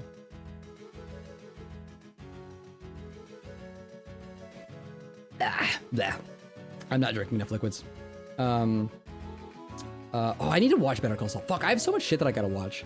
I think the first season of Better Call Saul, or like most of the first season, with a roommate at one time. And we had just moved into this new place, and we were sitting on like some shitty inflatable bed. We were like laying on our stomachs because that way the weight was distributed evenly, so there wasn't like a weird fucking like massive dent with us both sitting on the same side. So we were like laying down, like eating like air fried chicken wings off a plate on the floor, watching Better Call Saul, and it was kind of a fucking banger. And the entire time we were like, oh, this fucking rules, dude. We were like living in actual squalor, having the best time of our lives. Like completely empty room, TV on a cardboard box that's like full of every other thing that we owned. On an inflatable mattress eating off the floor. Good time. Anyways, you know, Better Call Saul. I think the South Park joke about the Chewbacca affected IRL courts. Oh yeah. Well, I mean, it wasn't there also Kangaroo Court was like, I don't know if it was the Chewbacca defense, which is ostensibly a non sequitur but with a funnier term. And then there was a Kangaroo Court, but I think that's more an indictment of the way the court is handled, not like a thing a lawyer does. So I guess there are probably differences in those. But I do like. I mean, I think that's more of like an etymology thing. I love when we get weird language shit like that, where some like individual piece of historical precedent or media or something like just like infects the rest of language.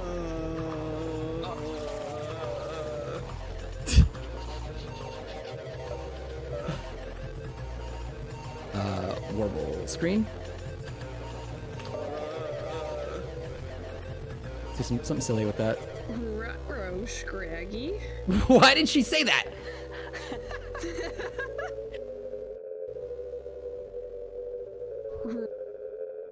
Why did she say that? What's wrong with her? Ruh-roh, Scraggy. How's the audio levels, by the way? Yeah, but you could be nitpicky. I mean, they're really easy to change. I did change some settings on my end, and I think they made minor differences in stream audio balance. If you've got a bone to pick, fucking spit that shit, Queen. Let me know what can be changed. Cause I got a bunch of sliders that are not maxed at all. Hit me in waves a little bit there. Scrap.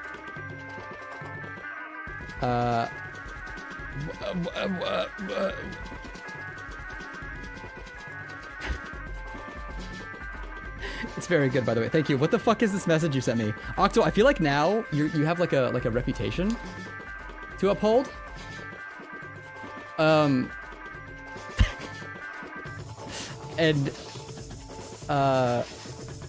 now you're like, I gotta say weird shit so that he has to Google shit. Alien crater feline invader? But it's like got hyphens in it? Is that what? Oh, it's from eugenics. Oh, okay. Got it. Edmund McMillan's such a freak. Hit me in waves a little bit there.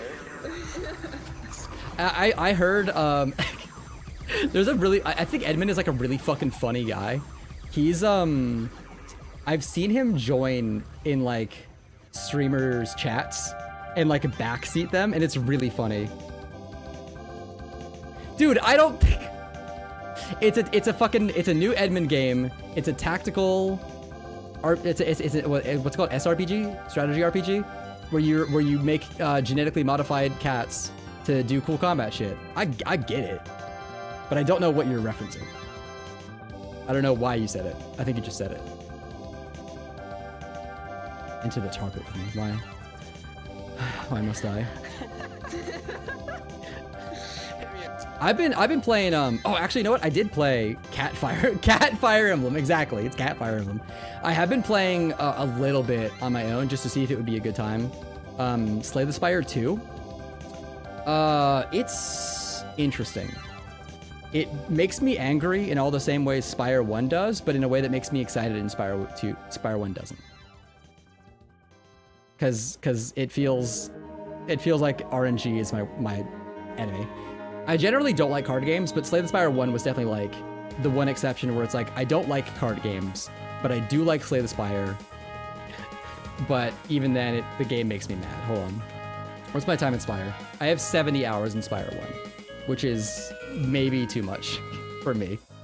But I did, I refused to play because I was addicted to 1 to a concerning degree. Yeah, that's fair. The reason I think I might like Spire 2 more is I was Discord screen sharing it to Maggie to see if she would be into it as well, and she is interested. She is curious. We'll probably play it together at some point. We played a lot of this other card game called Across the Obelisk, where it's like a 4-party dungeon. It's like Darkest Dungeon-ish. But you like build a card deck, and you have like 4 different characters that all have like different card decks and builds and shit. You know, got wacky moves they can do. And you can split it up so that like, Across the Obelisk, just like Slay the Spire, rather. That's fair. The thing that I don't like about Slay the Spire is that I feel like you have no control over what build you're going to do. You have to decide what build you're going to do on the fly based on what cards are available to you. My biggest issue when I play deck builders is I want to build a deck. You know, I want to build like a specific deck. In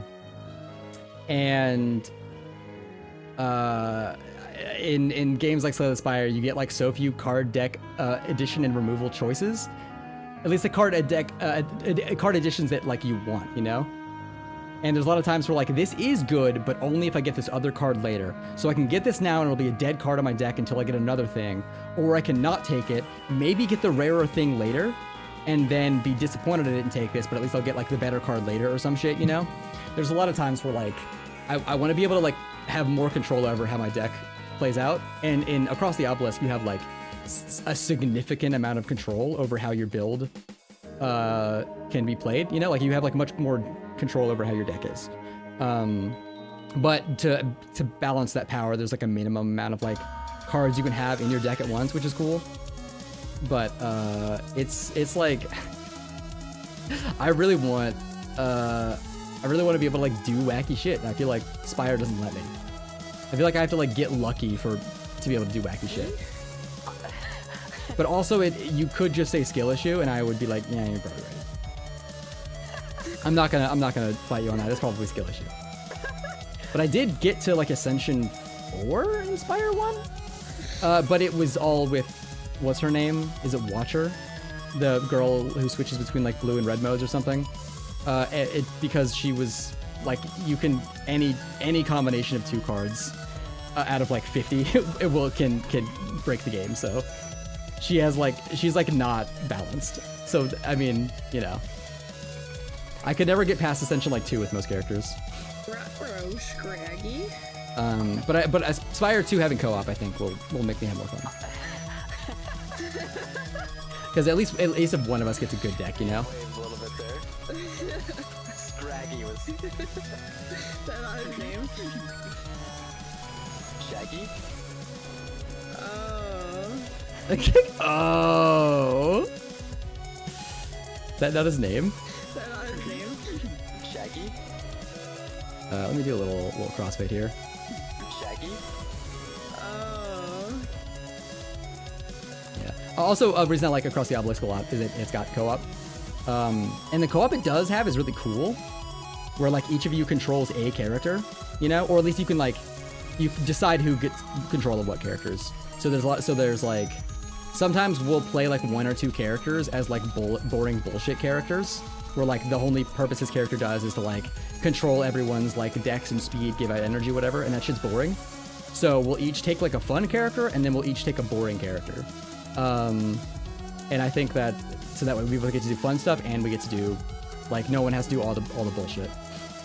And I think that's fun. A fun way to break stuff up. Loud in here. It's all the fucking worms just like slamming their God, these bodies fucking around. worms. I gotta go. What? Get me out of here. Get me out of here. Shut up. Stop talking to me. Sorry. Not you. Sorry. The swamps are always hell. In Obelisk? I think, oh, the swamps have those fucking, those horses. Yeah. The marsh. Yeah, because there's like 2 different paths that are kind of bullshit. The down path into the spider room is kind of fucked up, and then the up path through the waterfall with all the seahorses is fucked up. Oh, and in Soul series, you've just got you've got the swamp curse. All swamps are evil. There's definitely some truth to that. Get me out. We always had difficulty with, I think, the ice place. I think there's a lot of really, well, we played on the really high corruption number, whatever that is. The never like max, but like decently high. The ice ones, there's like a bunch of special enemies that spawn. Oops. There's a bunch of special enemies that have like a name that spawn, where it's like a mega enemy that's got fucked up stats or something. I don't want to listen to that. And there's always one fucking like squirrel or something that has like plus 10 speed, that if you're not prepared for it before the fight begins, they can kill you before you literally get a turn, which is bullshit. Because their speed is just too crazy. Because they'll like show up and like slow you all down, and it's like, ah, fuck you. What you Jinx Harden at me? What's you like? What's that for? I got it. Get me out of here. Get me out of here. Shut up. Stop talking to me. Sorry. Not you. Okay. Sorry. Father Gascoigne. Father Gascoigne. I feel appreciated regardless. It makes, you know, it's nice. A bonk. Thank you. Get me out of here. Get me out of here. Gascoigne. Yeah, I think, have we played we have not played Bloodborne yet as of this recording. But I did beat Bloodborne. I had actually never, well, that's not true. I've never beat Bloodborne while we were recording this. So I didn't remember that she's thinking about oh god. Gurman. She's thinking about Gurman right now because he's like the guy in the wheelchair. She's thinking about Gurman with the guy that's in the wheelchair here. But she keeps calling him Gascoigne, which I actually don't know how to pronounce his name. I don't think anyone in the game pronounces his name. Maybe the Eileen, the Blades of Mercy hunter girl. I think she has a quest to like kill him or something, or kill someone else in that room. Maybe she has something to say about it, but I don't know how to pronounce his name. I'm sure it's a real name that I could look up the pronunciation of, but I have now beat Bloodborne. I used the funny hammer, but only in sword mode, like the entire game. And I also didn't lock on. And I also didn't farm blood vials. I played it in a very un-Bloodborne way, I think. I hated the side steps. I hated that when you're locked on, you can only do like the side steps and you can't go in any direction. So I just played unlock the entire game so I could roll in any direction I wanted. And I feel like, just like in Dark Souls 1, a lot of bosses are balanced around the fact that you can only roll in like 4 directions. Which meant that some bosses, namely Ludwig, were like a fucking pushover. Like if I just stand behind the funny horse, he actually has no answer. It was very unfortunate. Ludwig was it was over for him as soon as the fight started. Get me out of here. He actually got easier in phase 2 because he like fights more like a human and doesn't do like his like little horse kickies anymore. I got it. And I was like, oh no, buddy, you like lost your one thing. Get me out of here. Get me out of here. Shut up. Let me hold on. God, it's so loud in here. It's all the fucking worms. It's just like slamming their God, these body fucking around. worms. I gotta go. I got What? it. Get me out of here. Get me out of here. Shut up. Stop talking to me. Layla, you're a Souls freak, right? You're a Souls girly. What's your favorite Souls game? And if you would like to include Sekiro, you are allowed, or if you would like to put it in a separate category, that is also allowed. It's not my favorite, but I do wish more games had the gimmick bosses like Demon Souls. Because almost every boss in Demon Souls is like a gimmick fight, and I like that. I like when the gimmick is also interesting or difficult, but I liked that every boss felt unique, you know? I did like Demon Souls. I played a little bit of it, and I watched Jack play most of it. It's very easy. It's like the areas are pretty linear. There's like a shortcut here and there in like most of the levels, but like the bosses are such a pushover. You never really need a shortcut back to the boss. Maybe this is just me, the good at Dark Souls privilege that I have, but I never struggled on. Okay. I didn't die to any of the bosses in my first playthrough of Demon Souls, except I think I died once to, Flame Lurker? It might have been Armored Spider. It was either Flame Lurker or Armored Spider, where it was like, I didn't realize that the move they were doing did a lot of damage or something. And then I died like 6 times to Dragon God, which makes sense because it's not a fucking Souls boss fight. It's a fucking bullshit, dumbass, like stealth mission, and it's so hard to tell where it's looking. It pissed me off. I was son. I'm in love with Bloodborne for the Gothic Cthulhu theme. That's mine. Bloodborne and Dark Souls 3. I think, okay, listen. Mechanically, Bloodborne kind of pisses me off because like, I feel like the rally mechanic is way too easy. I feel like a lot of the bosses are kind of samey. I like a lot of the mechanics you have access to aren't like dynamic or interesting. They took out like a lot of stuff like spells and stuff. There's a lot of like interesting build stuff you can do in other games you can't do in Bloodborne. Aesthetically, the game rules, but also aesthetically, the game is kind of one note, and I would like if it had more notes. But I get that I'm a freak for not liking Bloodborne, but like a lot of my issues with Bloodborne are mechanics. I think the game is like visually very good. I love the theme, but I do like Elden Ring. Elden Ring is an amazing game. I know this is like a not real complaint, but it is disappointing. Okay. Subsequent playthroughs of Elden Ring suck so much because if you want to do something wacky, like I never play a Souls game the same way twice.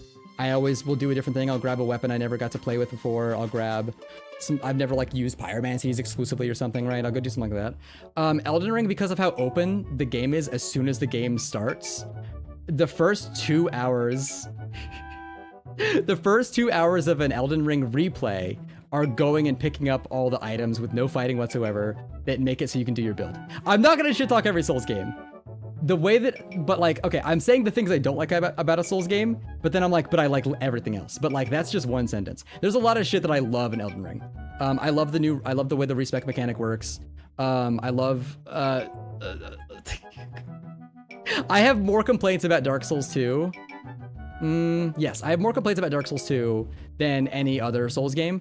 Demon Souls would have more complaints if there was more game, but one of my major complaints is there's no game. It's, what, 13 bosses? Worms, I gotta go. What? Get me out of here. Get me out of here. Shut up. Stop talking to me. I'm not... I don't want to seem like I don't like Souls games. I love Souls games, but I also want them to be better. I want to, like, I like when they improve a lot.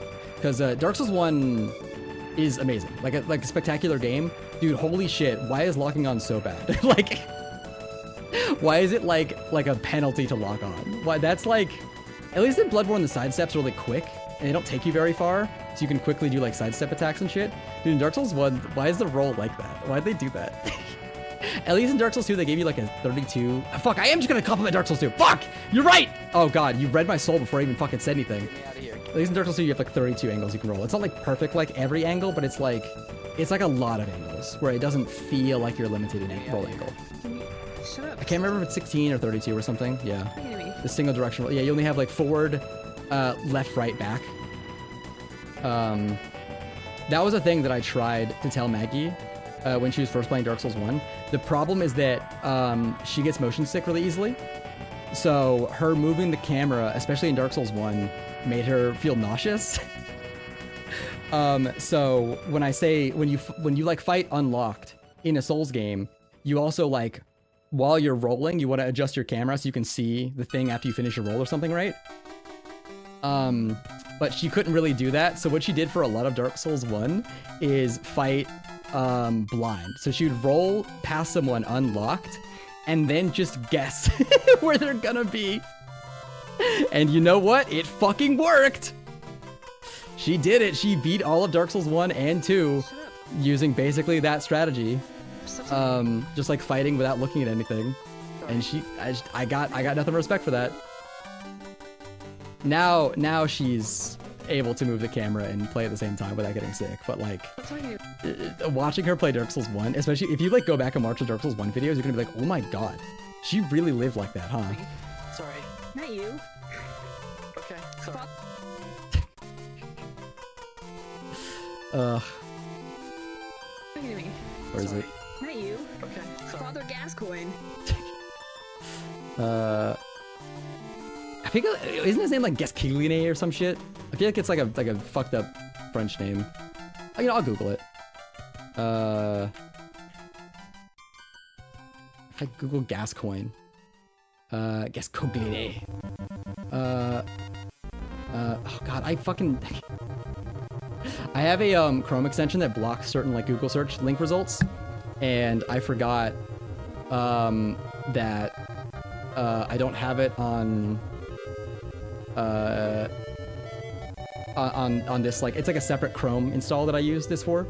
I forgot that I don't have Vexter Life blocked, so I keep seeing Mara! How you doing? Oh, I messaged, I guess I didn't respond. Okay. I miss you. Hello, Lamara. How are you? How do you pronounce Gascoigne? Zabbloods. Yeah, my girlfriend did. Yeah. What? That was to do. Hold on. What the fuck was happening at the end of this? Can I get the... Around the community by family being the family that... He was on fire in the early... What? What is this? Can I... Gascoigne. Gascoigne. Oh, it's Gascoigne? Like a G? Gascoigne. Gascoigne. Gascoigne. Ga- K-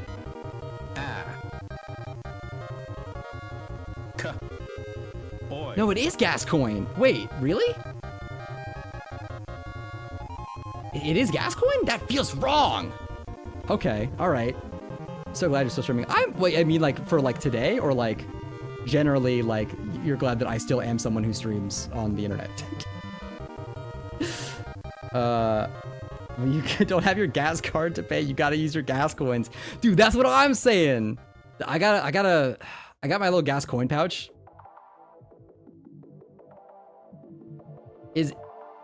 Hold on. Let me pull up. Hold on. I was at work, so I thought I missed it today. No, I meant for it to be a short stream, but then I got into it. Hold on. Where is the sound in this fucking YouTube video? Gascoigne. Gascoigne. Wow, fuck, it's so crazy. All right, whatever. Oops, I didn't mean to pull that up. I was at work. Yeah. Welcome in. I'm doing more video editing. I don't know if you caught me yesterday. I played Resident Evil 4 with using only pistols because I'm like, I want to play the game, but I want it to be hard because it's not especially challenging video game. At least when you know everything there is to know about it, and you know like where all the treasures are and like what enemies are weak to what and whatnot. When there's no longer any experimentation. And I was having a really easy time for like 4.5 hours, and then I got my fucking ass handed to me for like 2 hours straight. So. Gascoigne? Gascone?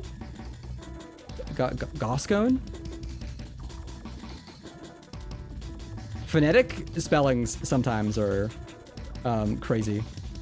Saw the note of too late and got sad. Oh, that's okay. You can at least, because I at least on YouTube I have all my old VODs. You can watch me get bullied if you'd like to. Whoa, what the fuck was... Hold on. The fireball passing by is crazy. This is Ratchet Clank, isn't it? I want to Ratchet. Gascon. Jacksepticeye can pronounce it. Oh, I bet. Maggie! No spoilers, of course. Let me, can I minimize this? No spoilers. I took away the spoilers. How are you? Hello, Mickey. Hello. I said it was gonna be a short stream, and then I did a long stream. I did a longer stream. Also, Lamara's here. Hello, Maggie. I love you. I'm fucking exhausted. Aw. You wanna go bed? I'm going to snooze. Oh, okay.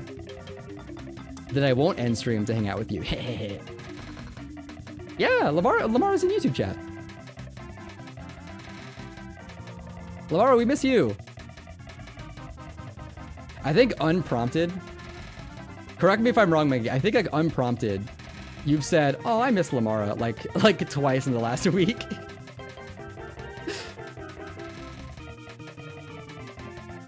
I also miss. I felt so bad, Lamara. You posted it in the Monster Hunter group chat like forever ago, and I like saw it as I was going to bed, I think, and then I forgot to respond, and I felt really bad. I'm like, oh no.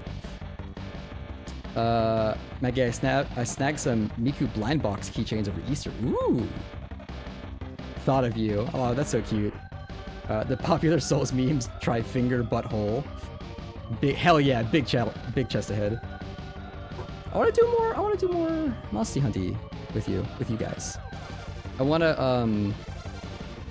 was saying to Maggie, I was saying to the other peeps that were here, Layla and Octo, that also like I want to do some Monster Hunter with the community, even if we can't get like the full squad. Maybe we can drag some of our fans in to beat up lizards with. I think that'd be nice. I think that'd be fun. Immediately, Octo volunteered himself and Star, and I was like, hell yeah. We made so many people buy Monster Hunter. Yeah, we've gotten so many different people to get Monster Hunter, and so little of that time we are playing with friends. Which is sad, because I feel like Monster Hunter is like, hold on, why are all these active? Let's do. No, that's not that one. Oops. Which one is? Oh, it's on the wrong fucking layer. That's why it's wrong. My schedule is a nightmare. Sorry. I'm dying on the outside and inside. Aww. Yo, I love to play with Octo. Octo's so chill. I'd love to play with Octo. Layla was saying I think she has it on Switch, but not on PC, which is, or we have it on console. I don't think it's at Switch. I think it's on all the consoles. It was just a Switch exclusive for a while, but I would also love to play with you, Layla, if you get it on the PCs. No, it doesn't have crossplay. It has crossplay, I think, with Game Pass, but not with PC. I'm sorry, too poor for PC. Aww. It's okay. It's okay. You can be our cheerleader. She's casting fucking spells? I think Mara means that she's is it easier to read the text if there's no background back there? Hold on. I think she means she's switching over to Twitch chat. I think that's what she means.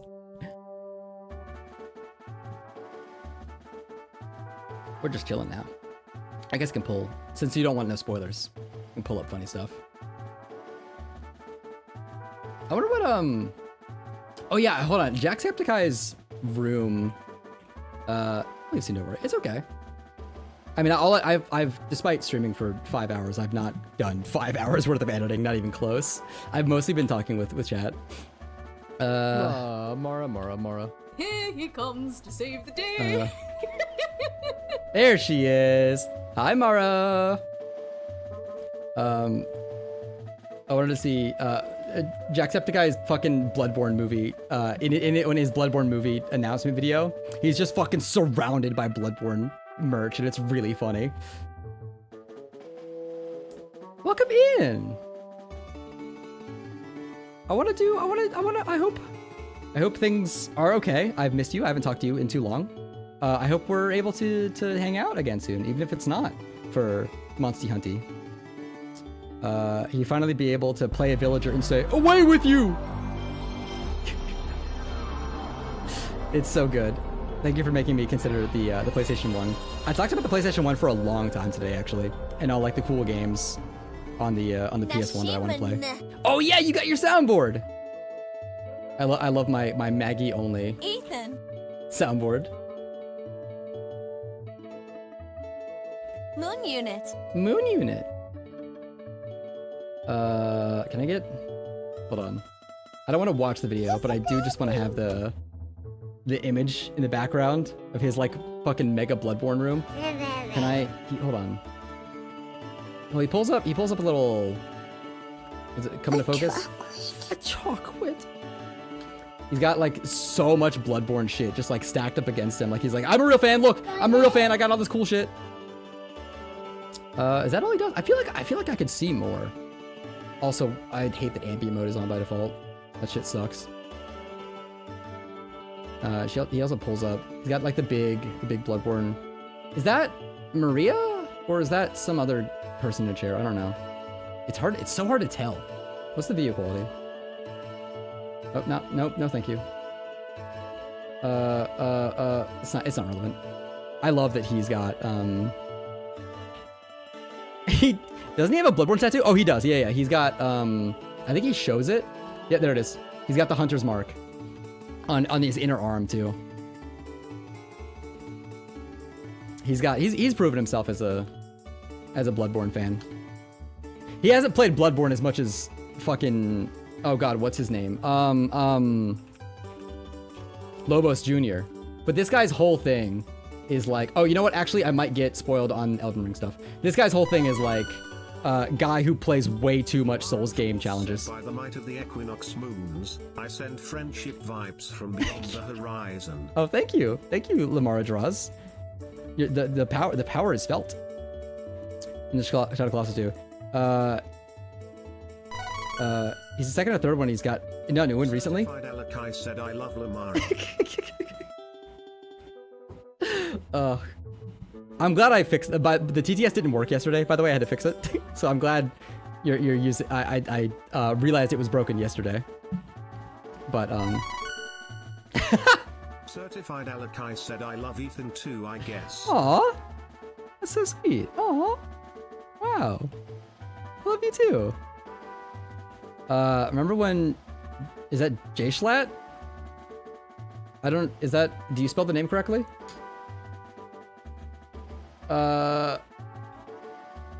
J-Slot, okay. Did he quit YouTube? I didn't watch him. I've seen some shorts of him. I'm wearing polyglots right now. I don't know what that is. Oh! Draws said Zep Maggie is my favorite ship. They are adorbs. Thank you for the bits, Maggie. Gloves. I thought I think a polyglot's like a language thing. I actually was talking about how we're probably gonna get married, certainly at some point, Maggie, today on stream. We're pre-engaged. We're promised. Lunch lady gloves. Take up a collection. Oh, I pull out my little hat. Would you like to donate to the Ethan Maggie wedding fund? Lunch Lady Land. Crowdfund our wedding. That would be funny. That would be good. Like, I feel like if you're doing a crowdfunding, there has to be incentives where it's like you get to like decide like certain decorative things if you donate enough. I feel like there's got to be some shit like that. Oh, thank you. I was chilling. I was leaning back. Oh, thank you for making me also drink water. I've been talking a lot and not drinking at all.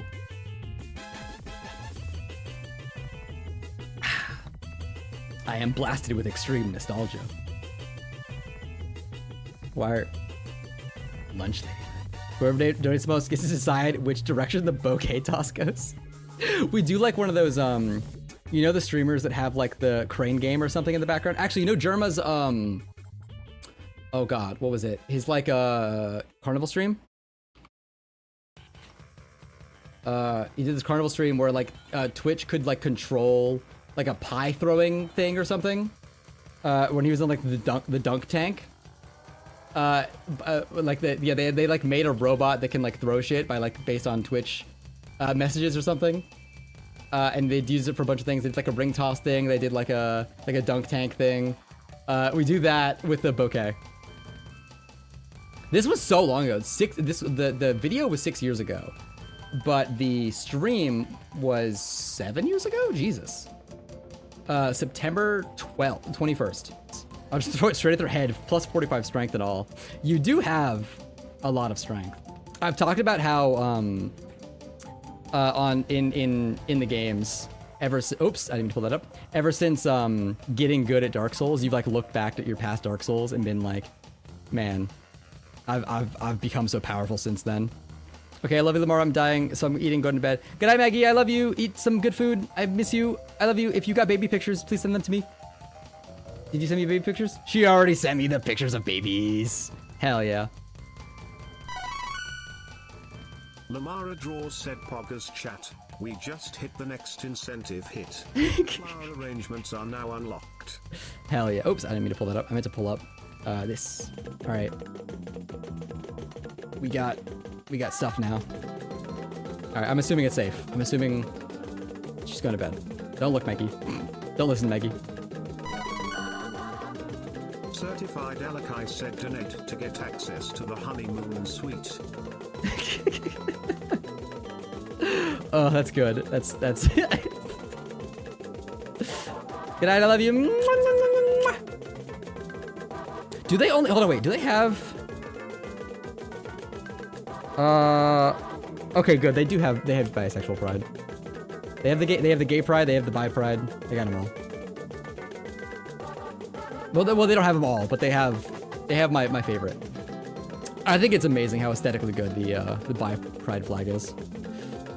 It's so good. Oh fuck, there's some guy with fire over there. Lamara Draws said next tier incentive, choose the cake flavor brown Zeppin. We get like one of those like a smash cake, like a baby smash cake, but specifically for Maggie! Maggie! You don't gotta go that far. Maggie. Thank you. Thank you for donating to the wedding fund. Oh my god, it's gonna do it for every it's gonna do it for every individual sub. Oh god. They return to me. Your emails. How's the alert volume, by the way? Is it too loud? It seems a little loud. Maybe it's just me. Maybe it deserves to be loud. At least this time. Oh, the fucking sword. Holy shit, that's a big sword. Hell yeah. Thank you, Maggie, for gifting Mara and Barrier Trio. Oh, I haven't seen them in a while. They're another streamer that I've spoken to a few times. And some other. Oh, Wayna. We met Wayna yesterday. Thank you. I love you. I'm not gonna play any funny audio. I guess I can mute it, but there's no. I mean, this is all audio editing I'm doing right now. Pizza donut. Okay. Nope. It's okay, random, right? Yeah. Okay. No, why is it always Terry? Okay. Fuck. It kept giving me Terry. I want randoms. I had proper rap music in here, but there's no lyrics. Weird. My brain got reset. I miss my girlfriend. I edits videos. What the fuck? There's some guy with fire over there. Not this one. Fire over there. Let's do. This is only. It's such a small amount of time. It's what? That's 43 and a half. 42 and a half. It's just a full second. It's a full second of nothing. It's fine, I guess. Ow. Jesus, she gets fucking double blasted by fire and then lightning. Oh, what? Oh my god. They're testing all of her elemental resistances. Lamara Draws said, I miss my girlfriend Zep. I miss her a lot. Yeah. Yeah. I want to get... Maggie knows some of the bits from Snapcube. She hasn't seen it though, and I gotta get her. I gotta get her on that Snapcube train. I have a playlist of videos that we both have access to edit, like YouTube playlist called like videos to show Maggie, and the entire like Snapcube everything is in there. Getting clapped by two elements at once is crazy. It's amazing how beautifully this syncs up, because it's hold on, how many frames apart are they? It's that's when the damage happens, so it's fire.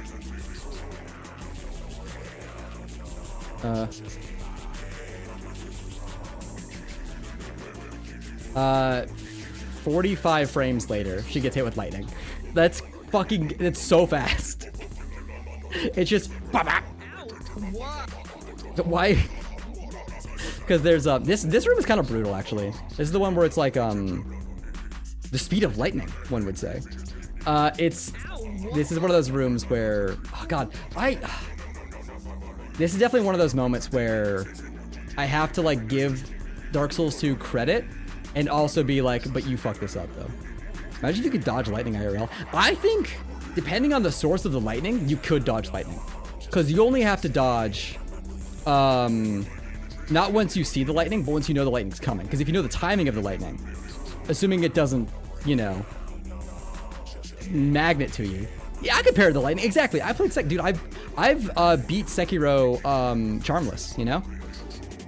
Imagine you could pull Leon Kennedy and parry lightning. I take offense to that. Leon doesn't parry until the remake.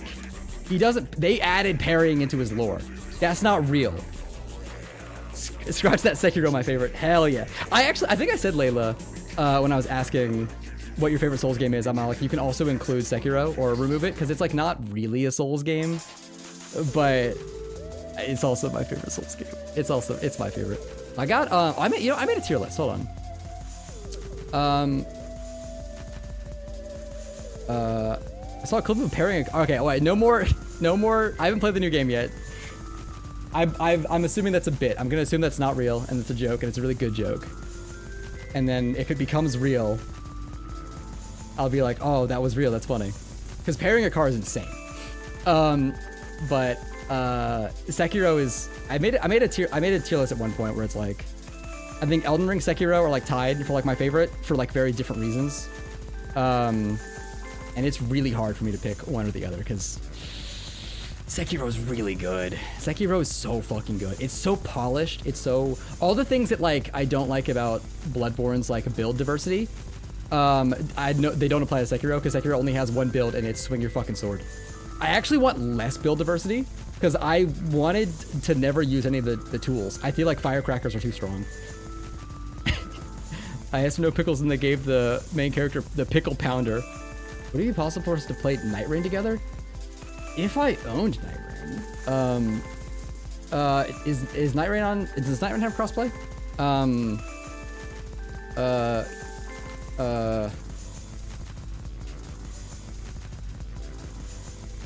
What? Well, hold on, wait. Night Rain crossplay explained. Sure, I'll pull up the fucking IGN. Fuck. No crossplay. Cross generation? Oh, you can play at different consoles. Aw, so I guess we can't, assuming you only have console. Sorry, Layla. I did the first time I played Night Rain, at least the very first time. I do want it to be me, Maggie, and my boy Danny, because it's only 3 players, and we're like, of our like friend group, we're them Souls boys. We're them Souls gamers. But then after that, I'm assuming it's more like freeform. You can kind of just play with whoever, and it's not really like an issue. I'd be very open to playing Night Rain with other peeps. A true question to tell the personality of a person: what color should each school's subject folder be? I'm a freak. I don't like I understand on like a conceptual level, like math has to be red and English has to be green or science is green or whatever, right? I never really had that.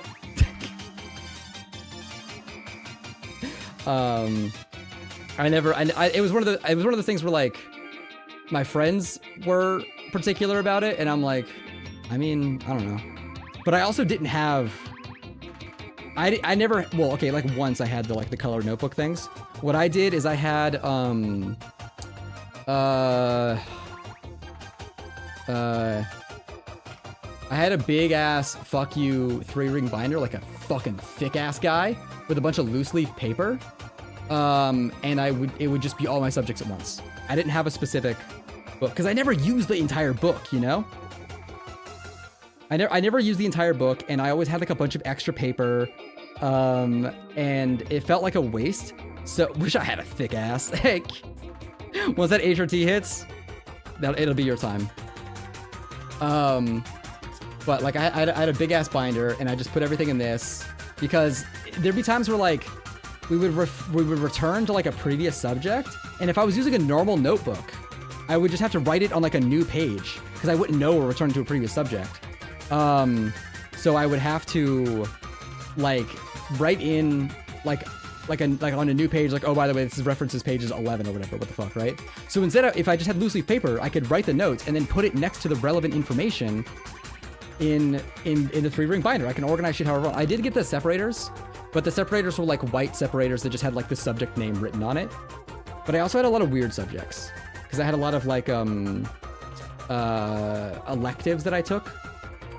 1 year of high school, I did take 2 math classes and 2 science classes and 2 history classes at once. I took basically 0 electives for the entire year because the way they did it is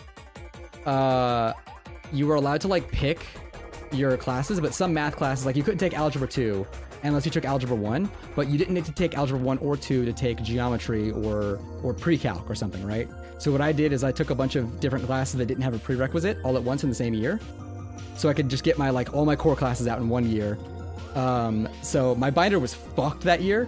And then basically after that, I had like 1 English and 1 math, like the rest of the year, like for each year. I had like 2 core classes for the rest of the year. So I was set. I didn't have all 4 subjects at once for most of high school. Didn't really matter to me. I'm 6'3". Damn, Lily, you're tall. I'm just barely 6 foot. I'm like 6 foot and like half an inch, quarter inch. I don't remember. They measured me at the doctor's office, and they were like, "Oh, we'll round down to 6." And I'm like, "Wait, hold on. What's the real number? What's the real number though?" That was curious. On my ID though, on my state issued government form of identification, I'm 6 foot. But I wish they had decimals because I think it'd be funny. I think it's funny to get specific about your height when you're already tall. Because usually if you're like, I'm 5'3" and a quarter, you know, it's like, oh, okay, well you're not just 5'3". It's like a defensive thing. I think it'd be funny to get like really specific about your height when you're already like tall and it's like doesn't matter. I'm 5 foot and 117 if I'm lucky. Oh, Lamara, I think we used to be the same weight when I was 6 foot. I think I was 115, but I was like horrible. I look like a skeleton. You look like a normal person when you're 117. I look like a gaunt, like Victorian child. I'm 6'8". Jesus Christ. And I haven't checked my weight in a while, so around 250, 300. I'm a big, strong boy. Or those dingleberries get offensive about their height on dating apps. Oh my god, yeah. I didn't put listen, I had an arc before I caved and started dating my best friend, you know? I did have an arc where I was on various dating apps for a while, and I had my height in my bio for a while because I didn't understand the etiquette. I just had it in there. And a lot of people, I'd get matches, and people would be like, "Oh my god, you're so tall, haha," and that was like all they had to say about that. Fucking Grindr sucks, dude. There's like, I can't talk to anyone on Grindr. Grindr is like the I'm sure there's cool people on there. Every single person that I know that exists on Grindr is just like, first message is, do you want to see my asshole? And I'm like, I'm good, dog. I'm fine. It's okay. I would like to like meet a person I'm interested in. Like we all had our one night stands or whatever, right? But I want to like the person first, at least a little bit. Like I don't need to. Like give me something to work with here. My twink friend Eli told me Grindr was disgusting. No, it's not good. I didn't look at Grindr until I found out that I was bisexual. So during my slut arc, during my whore age, my era of promiscuity, I wasn't bisexual yet. It hadn't evolved from within me. But I'm imagining. I've heard Grindr stories. I've looked at friends' Grindrs as they scroll, and I'm like, damn, that sucks. But I had my when I was in I used Tinder and Bumble, and there was some other one that I used for like a little bit that sucked. But I had my height in there for a while, and then a lot of girls would message me and be like, oh my god, you're so tall, and that's like all they had to say to me. And then they would hit me with like one-word responses, and they were like, hey, do you want to come over? And I'm like, I don't fucking I mean, I guess, sure, whatever. And it's like, I didn't meet anyone interesting when I had my height in my bio. Once I took the height out, then if I got messages, it was just how tall are you? Which is like, if that's your first message, I'm probably not going to respond at all. And then if the first message was anything else, they probably were someone I would want to talk to, you know? I gave up early the Delulu. This is Lulu for me. Lamara, you're a massive catch. Don't fucking hit that. Hey, anyone would be lucky to have you. If you were bi, Maggie would be asking me if she could have a second girlfriend or have a girlfriend. That's all I'm saying. If Maggie'd be like, hey, look, I know we're in love and whatnot, but like, we can have like a girlfriend, right?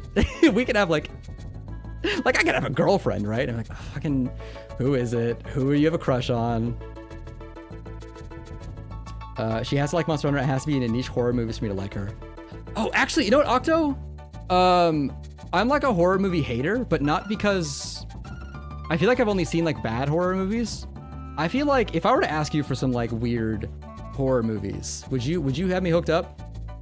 No, she's supposed to have better taste than that. No.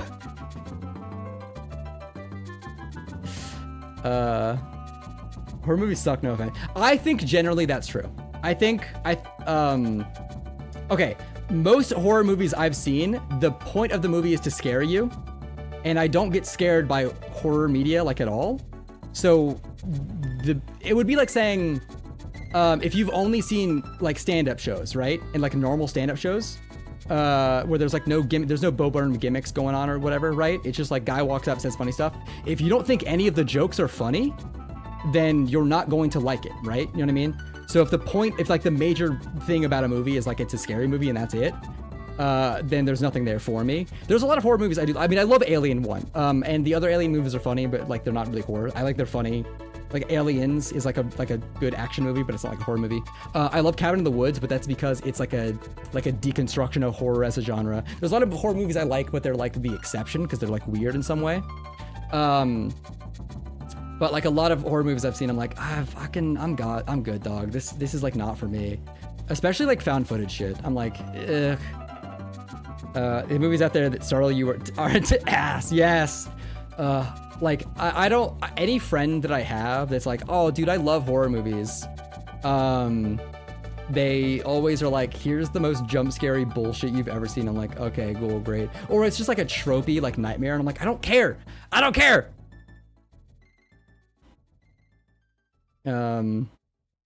It's like, I want like an interesting story. I'll watch, anything, whether it's, hold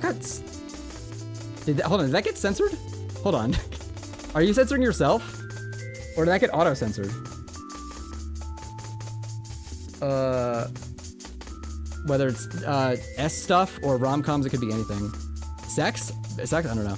I'll hook you up. There's a lot of slop movies at the start of your ass. I'm a fan of old horror movies, like House on the Haunted Hill or Blair Witch. I didn't like Blair Witch, but like I get that it's like historically important. But I feel like a lot of the it didn't like scare me at all, and it wasn't poorly made. It just like none of it was like for me, I guess. Same with Psycho, where it's like historically important. Oh, my audio to speech does the bleeping. Oh, okay, I got you. Blair Witch, I was like, it didn't get me, but like I understand it. My problem is I don't get scared. I just get extremely upset. Yeah, especially if it's like it just like jump scares you. You're like, oh fuck you, god damn it. The game. I'm really iffy on the movie. Oh, you're talking about Blair Witch, the game. Is there a Blair Witch game? I didn't know that. Oh, I mean, I'm assuming it's like one of the most influential horror movies of all time. There is a Blair Witch game. Oh, I think I've seen some gameplay. I think this one is interesting because there's like no tension. Yeah, Octo, you can put it in my DMs or you can put it in the Discord. I don't really care. The worst part is the men screams the hell out of it. I am one of them. Oh, Leonard. Oh no, do you get spooked so bad you yell? Oh no. I get disappointed in horror movies because they're like sometimes a horror movie will like have a lot of interesting other shit going on, and then they'll be like, by the way, we're gonna just do a jump scare instead, or put a spooky monster on screen. I'm like, fucking, I wanted like an interesting story that like has horror themes in it, and you just put like a jump scare in front of me. It kind of checks me out. I feel like horror games are much more often bad though, because they're like, as like the immersive experiences, they're like, the whole thing is like, they're just here to spook you. But I fucking love Alien Isolation. This is just an extremely good video game, even if you don't ever get scared by it. I think all horror media has to also be for people that don't get scared. In the same way that every comedy movie has to be good for people that like don't find the jokes funny, you know, or like they wouldn't laugh. I think there has to be also another story within your media. Like a comedy and horror are both like genres where that can't be the only thing you have. You know what I mean? Alien Isolation is a great horror game. If you argue, I'm gonna bite you. No, I have... God, do I even have nitpicks? I don't know.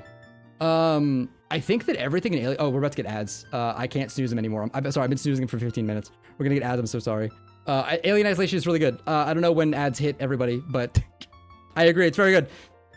And then, I know Lamara doesn't have, well, Lamara doesn't get ads because of my beautiful girlfriend. Gifted her a sub. Help! We lost Octo. Sorry, Octo. Fire over there. No, the ads! Ow, what? I like that you can like randomly gift subs on Twitch. I wish you as a streamer could change how gift subs are distributed, because I really wish it would give them, instead of it being to the things that like would keep the most retention or something, right? Because it'll give it to like people who've been watching for a little bit but have never personally subbed or something, right? Like it like prioritizes people that like I think haven't subbed before. That it thinks like the sub will like draw them in or something, I think is how their algorithm works. I'd rather it gives it to like the most active people. Ow. Like currently, you know, like it would like, I'd rather give it to the people who are like actually here and like actually interacting, or at least like if they're not here right now, they're like the most active people. Cause like, I've been, like the most active chatter in various other streams that I've been in, and then someone like gifts a sub and it doesn't go to me, and I'm like, well, come on. Like or I wish maybe you as a gifter could set the settings. I don't know. I wish you could set the settings so that, oh, I have Alien Isolation pulled up. Because I think it's really disappointing, especially as a streamer, if someone like gifts a sub and you're like, I've never seen that name in my life. Do you know what I mean? Maybe not most active in chat, but maybe just like most like just always be there. I've been ad striked. We lost Layla. There she goes. Do you mind? Do I wanna... Oh my god, she's getting bullied. Oh, this is bad. This is gonna be just like lots of sounds. What is this, Mega Man? How are you doing, Lamar? What have you been up to? No, not our Layla too. Oh yeah, Layla joined the Discord, by the way. I don't know if you saw. But we've got Layla and yesterday also someone who was very active in chat, Wayna. She was very cool. I think her Discord profile is she. Me before I called in. Well, yes, she in her Discord. And Zan, who was also here earlier. But I think they had to go for some reason. They were yapping for a while as well. I think they were in the YouTube chat. We got more people in the Discord. Everyone's hanging out, which is also what makes me like want to do stuff with the Discord, because I want to give them like, you know, like a reason to be there other than just being a fan. I want to give them some community events or something. I could watch some stuff as well. I don't know what we would watch though. I don't know. I think it'd be fun to do like movie nights or something, but I have no ideas for what to watch. Oh, this is bad. There's a lot of guys in here. Excuse me, fellows. That's so brutal. Oh. He godded me. Okay, there's 3 whole guys in there. Damn, this needs no cuts. This is golden. Is this? Let's not do this one. Oh yeah, I think I interrupted myself asking. What have you been up to, Lamara? What you been doing? You been playing any games, watching any shows, or anything? I have to use another one? Yeah, every time. That's what I said. I don't like. I do this thing that I don't realize that I do until I'm like in editing, where I'm like, if I've said a thing before, I like have to say that I said that before, and I don't know why I do that. I know I've done it. I've tried not to do it very much recently, but I've noticed like whenever Gort is playing like Bug Whip or something, I'll like, if I repeat myself, I'll say that I'm repeating myself, and I don't need to, because he like clearly if he's asking, he forgot. He doesn't need to know that I said it before. Like it's just like it comes across as snarky when I don't mean it, and I don't like. It's just like an automatic response, and I don't like it. That's something linguistically I gotta fix about myself. I mean, this was years ago, so I've had time to change since then. I've been existing. Aww.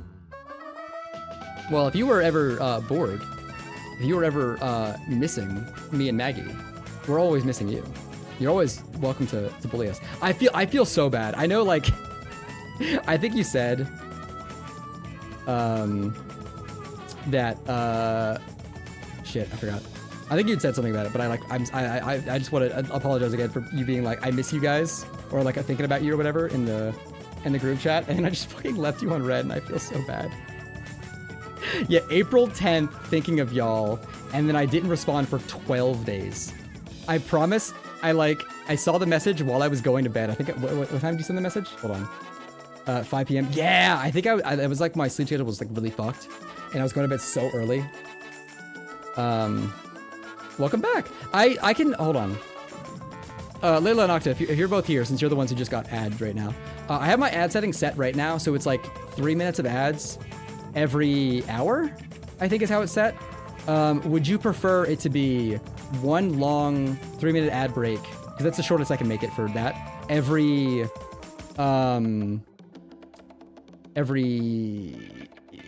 what's it called?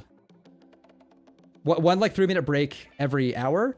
Or would you rather it be every like, it's like 15 minutes, like 30 seconds or something? So it's more ads per hour if I do like the shorter duration? Or would you prefer like, because I mean, I get total, even if I had like triple my viewers, I'd get total like 40 cents a month from AdSense, so I don't care. I wish I could turn off ads entirely. So whatever you think would be like a more enjoyable experience, I'll change. As a streamer, you all got my attention really quickly. You're very interactive with your group chat whenever Sieges. Aww, you're so sweet. Aww. You want to talk about this game you like now instead of shitting on Dark Souls 2? Alien Isolation. I'm a very nitpicky guy, right? Not in the sense that like I like nitpick a thing and then I don't like it because of it.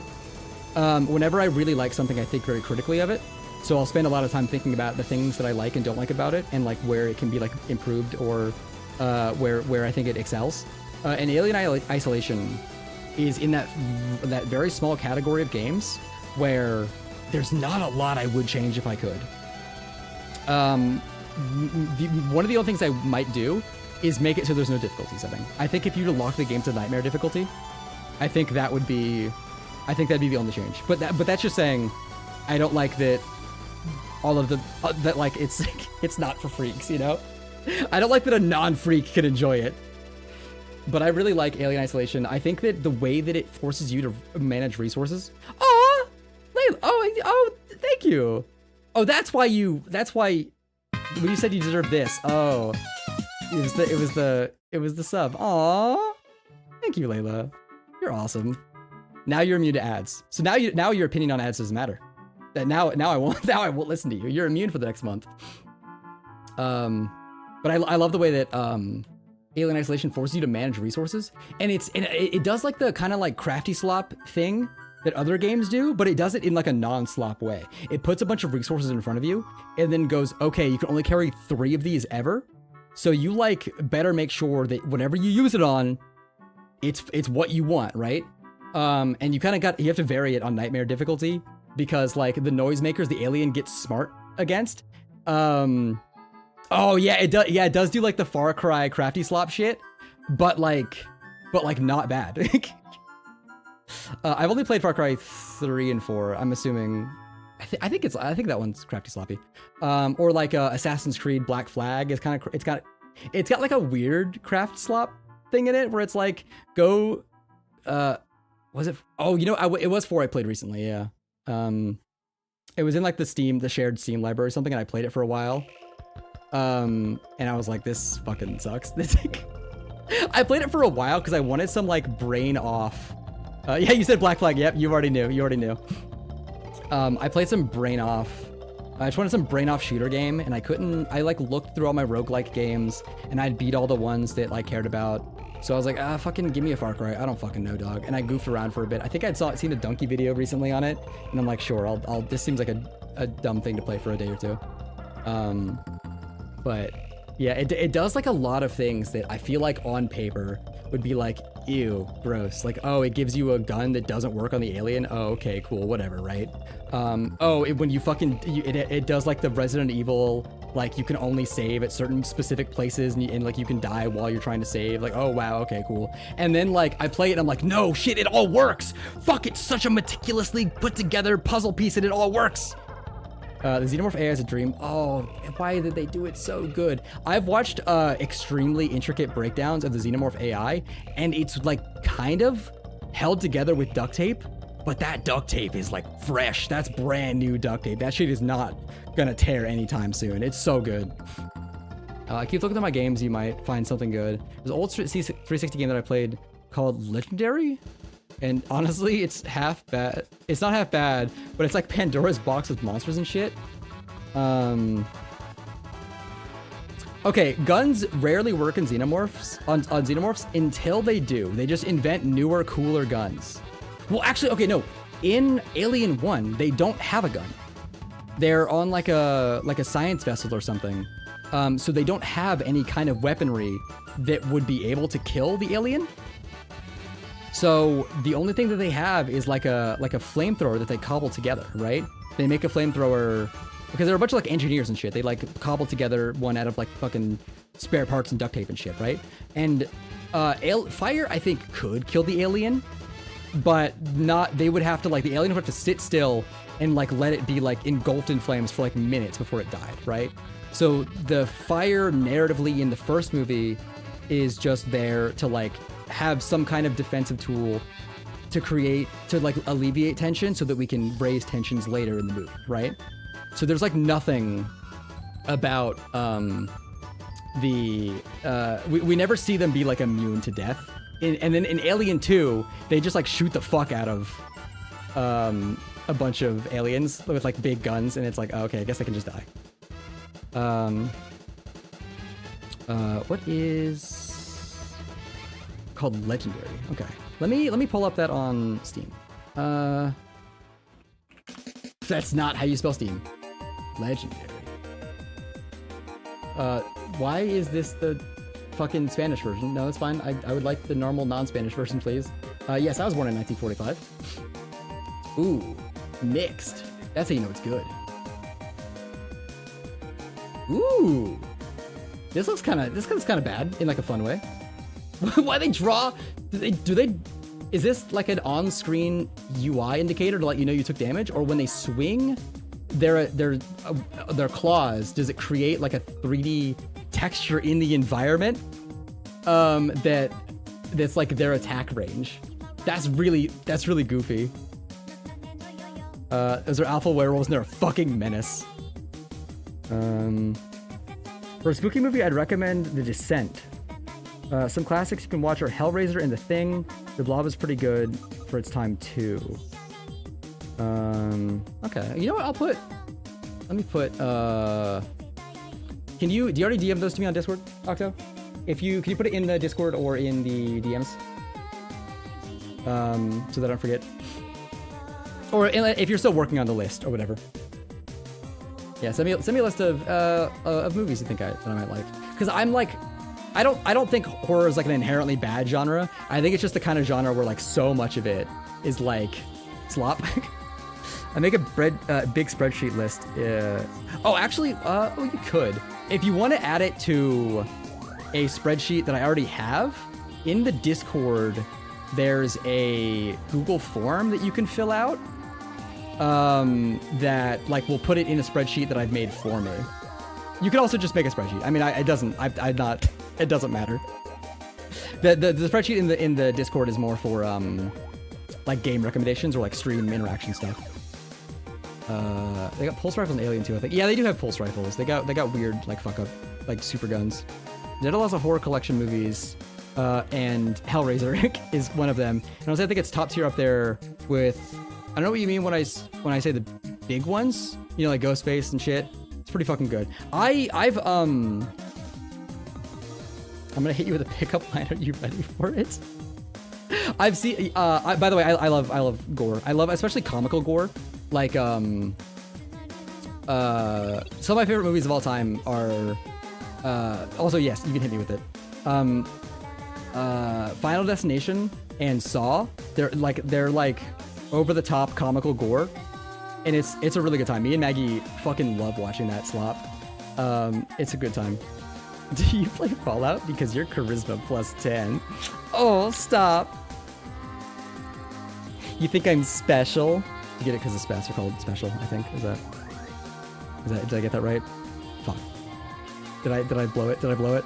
Am I single again? did I blow that so bad I lost my girlfriend? Van Helsing isn't a horror movie. Oh wait, the Van Helsing with Famous Man. Hold on, wait. I was talking about this movie recently. I saw this. Who is it? Hugh Jackman. Yeah. This movie fucking sucks in such a fun way. He's got a fucking automatic crossbow. He's so funny. Guts Berserk looking ass. I don't know if that's the one you're talking about, Octo. This movie's really funny. I do have it on my list of like comedy movies, like not bad movies, but like well maybe bad movies. Movies that are like fun to like not take seriously, you know. Are you more to? I forgot to answer this before. Are you more to campy stuff? I kind of okay. I like when things are good. I don't really care in what way they're good. Do you know what I mean? I definitely have like a lean toward uniqueness. I would prefer something that's like a unique story rather than something that's like you've done it before but good. People that make movies are fun anymore. I want to disagree with you, but I can't think of a movie that came out recently that didn't feel. I guess I haven't watched a lot of movies that came out recently. A lot of movies that were like the blockbusters or whatever, that like a lot of movies that people talk about are like it feels like it was made not out of passion, but out of like a corporate donorship, or like to fill a quota or to like keep an IP alive or something. Iron Lung was fucking amazing. I haven't seen Iron Lung yet. I'm not the most interested in it. Like I'd like to see it, but it's not like something I'm like chomping at the bit to see. I'm sure it's good. I'm sure Mr. Marky Pierre, which is his full real legal name, did a good job with it. I've only heard good things. And I haven't heard good things in like, oh, it's good for a YouTuber movie. I've heard, oh, it's a good movie, you know? We actually, okay, Lamar, actually, we did have automatic crossbows. They just, by the time we invented them, I think, we already had guns. But it is realistic. It is, that one's real. That we did do that one. Oh, I think they also had low power or something too. It was some fuck shit. They were real. It's like a $4 million budget and it made 20 million. That's pretty good. I think he also said that he like doubled the doubled like the salaries of everyone that worked on the movie or something. Like once the movie came out, he gave everyone a bonus of like all the money they made. Up until that point, they just doubled it. Oh, you said something earlier, Mara. I told the story before, but the most basic of horror scares got me sobbing behind a couch. Negative 50 out of 10, did not try again. Yeah, I saw you get spooked by that car game. And the entire time I'm laughing at how goofy this car game is. And meanwhile, you've never been more scared in your life. And I'm like, horror is maybe not for her. I'm a weak paper bag in the face of horror, let alone R, but I was captivated by it. Decimate Drive, yeah. I knew you'd remember it. There's no way you wouldn't after what you went through. He gave it to everyone or whatever, and he skipped Hollywood's Approval, which is a big one in my book. Did he get it unrated? Did he get it rated? Oh, it's rated R, okay. I thought he deliberately didn't get underrated for something. There's been some movies where a director is like, I mean, people know what they're getting into. I'm just gonna say it's unrated because I don't want to pay the fucking, not ESRB, whatever the other one is for movies. I don't want to pay them to tell me the movie is the thing I already know it is, you know? So, so here you go. I think some places won't let you like air your movie in like a theater or something if it's the unrated, because they'll like get scared. I don't know. Use another one? Yeah. Every time. Let's cut this. I have to use another one? Yeah, every time. Let's cut this. Let's do this. I have to use another one? Yeah, every time. Do a little crossfade here. Another one? Yeah, every time. Perfect screen check. Beautiful. Awesome. Cut. So remember the fucking craziness that when during the opening weekend of the Minecraft movie? Yeah, that might have been the only movie that I was excited to see in the last Sonic 3. I was gonna see Sonic 3. But like in the last like 5 years, the only movies I've been excited to see were Minecraft, which I did not go see, and Sonic 3. But I did ask my boy Danny, because we usually go, we usually will go on a little date, me and him. We'll go out, we'll get some food, we'll watch the movie. Sometimes we'll go to a place like a movie theater that has like food in it, and we'll go watch the new Sonic movie. Because we started with the first one, because I think the first one was like on Valentine's Day basically. So we had like a little me and him Valentine's date. We went and saw Sonic, and I dressed up in all blue and he dressed up in all black, and then we've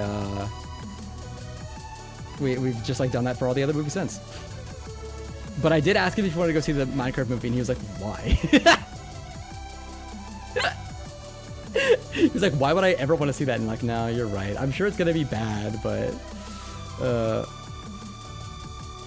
it's goofy fun until I play it. Then I'm role playing as a deer trying to outrun a Ford F-150." I think most critical of is the alter ego of Keanu Reeves. I think it's fine. I don't think it's the best depiction of Shadow, but I think it works. I think it reads, because we're doing like a different twist on everything. I think it does feel like Keanu in some ways. I'm not going to deny that one, but I think it's good. I had a good time with it, with low expectations. You know what I mean?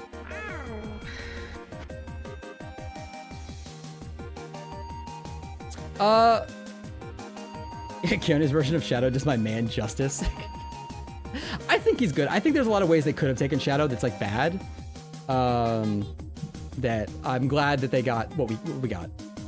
Driving in my car right after a beer. I need to play Deltarune Chapter 3 and 4. I have not gotten to it yet. I own it. I own Deltarune. I just haven't played it. All my free time I'm spending video editing, which, as you can tell, takes a fucking while for me.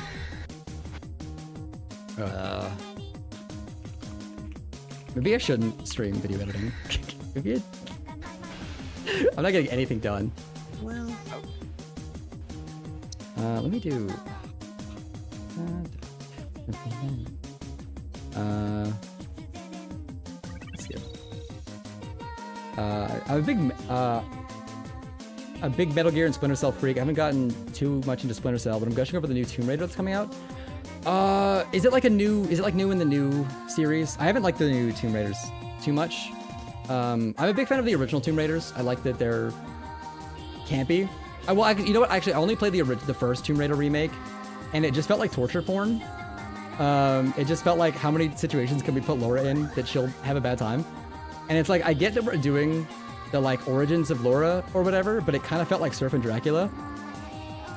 And I don't care about how Laura got there. I don't need to see that. That's not the interesting part of Laura's character is not how she got to be a badass bimbo, pistol wielding, backflipping architect. I like that she is those things. You know what I mean? Like maybe if we got flashes beforehand or something, but I don't know if she ever. I heard from like the second or third game, she's like still not quite there, and I'm like, well, that's the point of the fucking Lara Croft. If she's not Lara Croft yet. It's a new voice actor, but this one's a Tomb Raider Atlantis. Okay. I mean, I think they were fun to play. I like the shooty ones. I like the shooty mechanics. I have to cancel past or future Tomb Raider show. Oh, Tomb Raider show. Oh, I didn't know that. Tomb Raider TV series, animated. Oh, okay. Hold up. She's not the worst design for Laura I've ever seen. She's not quite bimbo category, but that's fine. You know, that's okay. She doesn't need to be Mega Stack to be Lara Croft. What matters is that her personality is Mega Stack. It's that one modern tweet. Modern series will be called Surf and Dracula, and 20 episodes of them getting to the surfboard, and the final 3 minutes of them surfing. Yeah. Splinter Cell Death Watch? Cell Death Watch. I know I don't have this pulled up.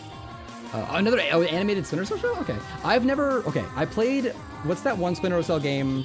It's called Blacklight or something. That's got the co-op. It's got like a separate co-op campaign. I played that one. I really liked it. Splinter, and then I played the co-op of it only, and then I liked it so much playing it co-op with my boy Danny that I continued to play all the rest of that campaign. Not this song. But I also am a big Metal Gear guy. But also I feel like I have the opposite opinions of the Metal Gear games that a lot of people do. Because I think Peace Walker is the best Metal Gear game. It's crazy. It's crazy. Like I've like, so many people have been like, I didn't play Peace Walker. It's on the PSP. Who cares? I'm like, dude, you fucking kidding me? Dude, okay, first of all, Peace Walker has like, Revengeance is my favorite to play of all the Metal Gear games. But if I told a Metal Gear Solid fan that my favorite Metal Gear game is Revengeance, they'd put me on a fucking pike. So my favorite Metal Gear game is Peace Walker, and then my favorite action game that exists within the Metal Gear universe is Revengeance. But I like Revengeance a lot more than Peace Walker. But I think Peace Walker is like, it's got the perfect blend of like, feels good to play and also is a good story, because every Metal Gear game exists on a spectrum where some Metal Gear games feel bad to play, and that's kind of the point. Where like it's like a Resident Evil 1 doesn't feel good to play, right? Resident Evil 1 is not a game where it is mechanically satisfying to play. The point is that a lot of control has been taken away from you as a player so that the horror elements of the game stick stronger, right? It's like, it's an intended design thing. In Metal Gear Solid 1, you do not have a lot of control over Snake You don't have a lot of control not only of the camera but also over your movement. There's a lot of things you do not have control over, which is to make you think more about your decisions and like do the stealth action shit better, right? That's like the point, right? I'm not saying the games are bad to play, but there's a balance that has to be had, and I think that most Metal Gear games do not exist on the fun to play and also or like satisfying to play and also has a good story thing. And I think that Peace Walker is like a perfect blend of like feels good to play and also I love all the story bits that are happening. I love the cutscenes, like the stylistic like comic book splashed painterly bullshit that they were doing. What the fuck were they on? That shit rules. That's so awesome. They have the most like interesting visually cutscenes. They're so good. That's what you're on. That's what you're on. Me too. That's what's drawn you in. Me too. Drawn me. Oh, that's what's drawn me into. Got it. Sorry. I understand that you have to speak through your fucking text-to-speech. You have to like sift through it. I think that, I don't know, I think it works so well. I think, because Metal Gear Solid 5, obviously, extremely fun to play mechanically. Not the best story. I also think that Metal Gear games have to exist on like a funny, serious spectrum. A lot of Metal Gear is played straight, right? But it's insane the things that they're saying to you. You know what I mean?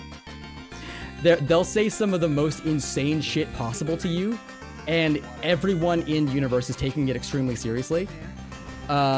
Except in Metal Gear Solid 2, Raiden will always be like, what the fuck are you talking about? Which does put him really high on my list of characters I like. Yeah. I think that, that the Vulcan scene is funny to us, the viewer, right? But, like, the fact that, like, that could be the first time you find out the Vulcan is gay. Or at least he takes on the affect of being gay to like dominate his inferiors. It's not, I don't know if it's clear. I don't know if he's bi. I don't know. But there is a scene where Vulcan grabs your dick while you're wearing a mask that looks like his boyfriend. And then he realizes something's wrong because your dick is wrong. He's like, that's not the right dick.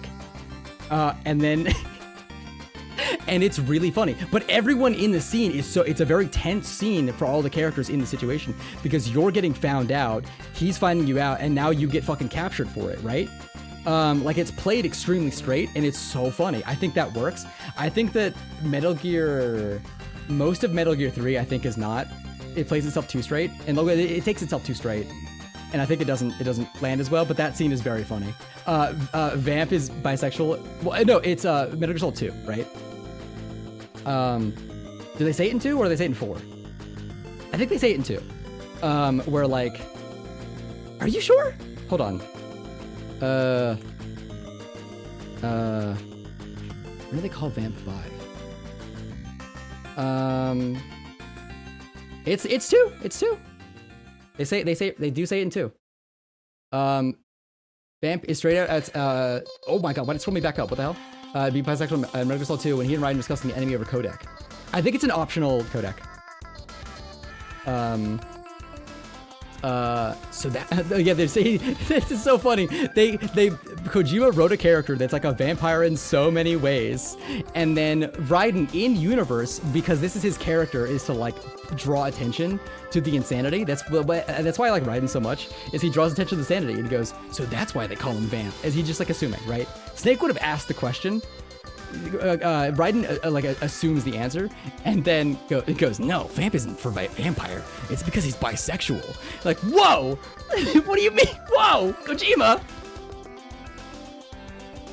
Why am I listening in front of that fucking music? It's so funny. They do definitely say bisexual in 4, but I think the very first time in any video game ever the word bisexual was used was in Metal Gear Solid 2. I think that's why I know it, because it's like one of those crazy trivias where like, I'm sorry, we never said the word bisexual.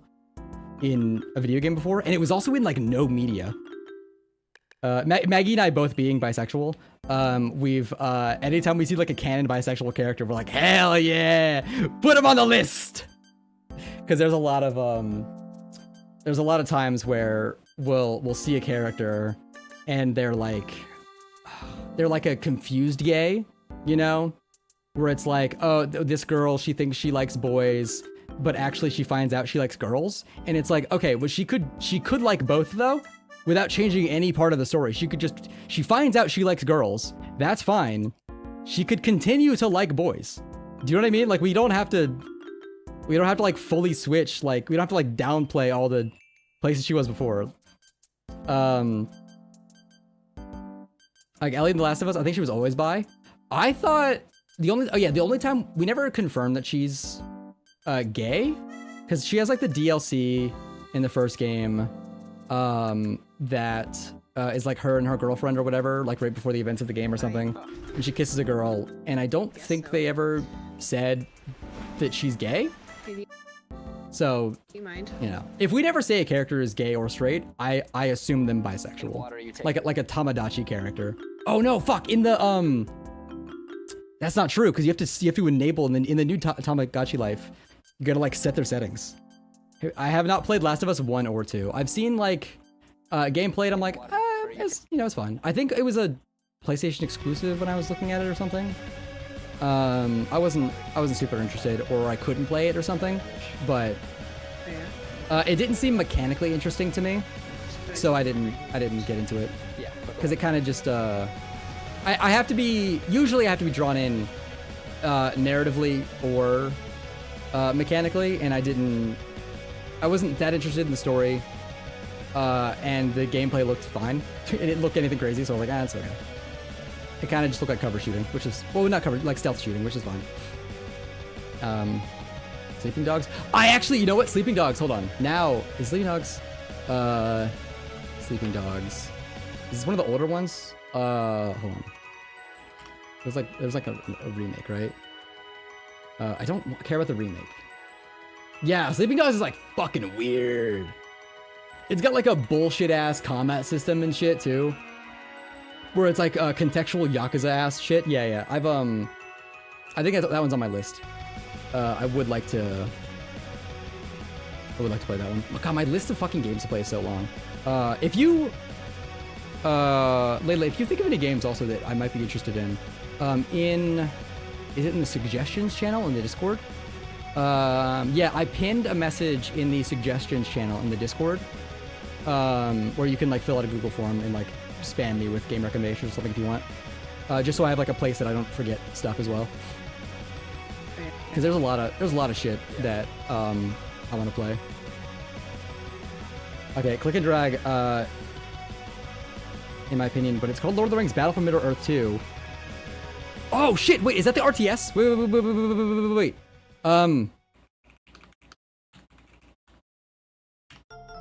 Yeah! I had this game. I bought this game from like a Walmart bargain bin when I when I had a piece when I had one of my first PCs. Dude, this game, I fucking hate RTSs, and I loved this game. I thought I loved RTSs because this was my only one that I played, and then I didn't like any other RTS, except like maybe Pikmin, if this counts. Dude, I played this game so fucking much. Is this the one where you can play as like the good guys and the bad guys as well? There's like an evil campaign, or was that the first one? I played the shit out of this game though. I played both of them. It was like $5, dude. It was $5 in the fucking Walmart. You know the bargain bin? Hold on. It was basically this. Yeah, this shit. The fucking $5 bargain bin where they just had a bunch of fuck you ass movies and shit, and it's just like, whatever, dude. This, like, there was like games, there was movies, there was music, it was just whatever. I found it in there and I got so fucking hyped because I had just seen Lord of the Rings. I think for like Christmas my mom got like a collector's box set of all the extended versions, and I was excited. I don't have it on PC, but I got it on the autocorrect went to 370. That autocorrect is awesome. Guess so. Guess so. Where's but I got way into that game. I remembered learning. I like that. I was like too young, I think. Actually, hold on. When did it come out? Battle for Middle Earth 2 release date. Is that true? 2006. Okay, I was definitely too young when it came out. I was too young to like understand what was going on. But so I just like trial and errored a bunch of shit. And then eventually I learned like how a bunch of shit works. I think you can summon Frodo. You can summon like a bunch of heroes and stuff, right? They're like really strong.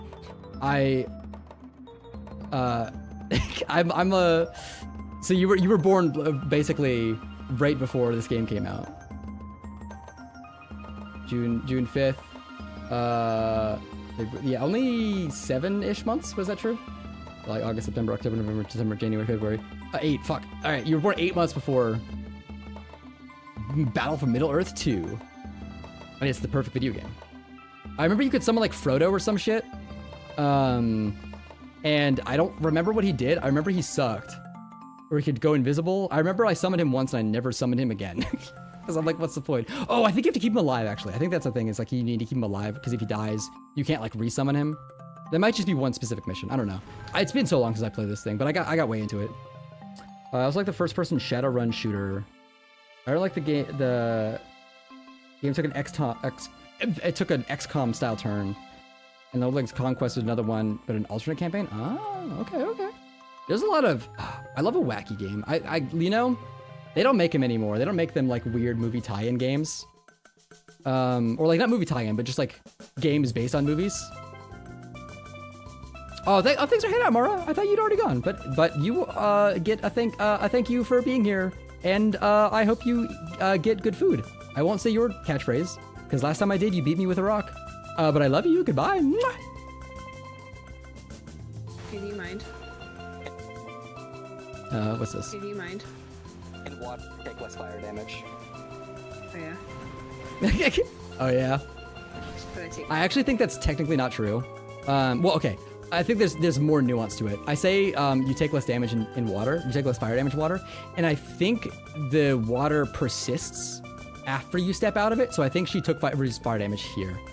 I believe that's how it works. In the same way that like snow and poison like build up on you when you roll through with them and whatnot. I believe water does that as well. But you can't really tell. It's like it's a very subtle difference. So it's hard to tell.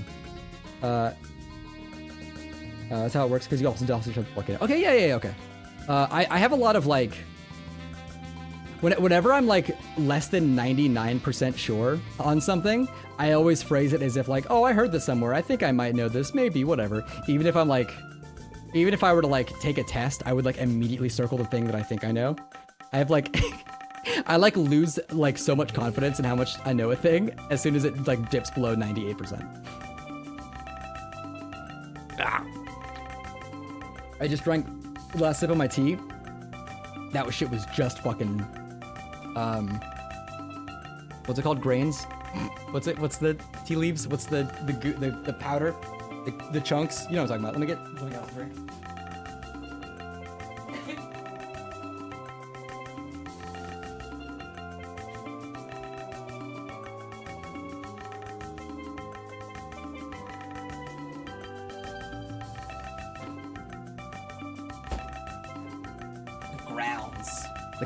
The tea grounds. Yeah, I forgot about the volcano dousing. Because it's like, it's behind a Pharaoh's Lockstone, but don't you have to do a fucked up jump? That you have to do, I think it's where this Viander is actually. The ground's on the bottom. Ground's on the bottom? Where it's like, if you're facing the boss fog wall, right? You can turn around and then you like walk a little bit and then drop off to the right. Yeah, I think no tea grounds. the normal grounds, not the tea ground. Oh, okay. That was the tea. Got it. I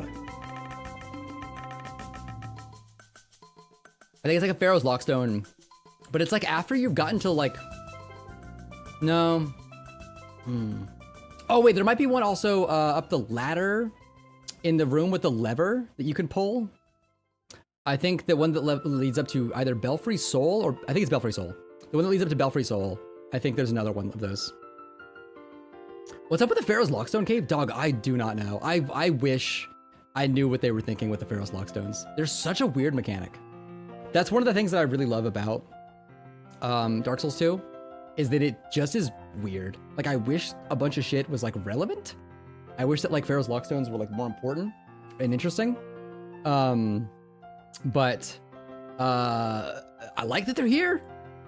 Why are they here? Give me a reason for them to be here. Water, you take less fire damage. Oh yeah. Yeah. Yeah. But I take more lightning damage. Yeah, but the lightning guy is dead.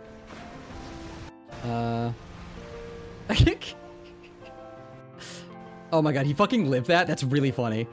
She hasn't like yet gotten like realized that when you swing at an enemy, they'll like have like a sound effect, and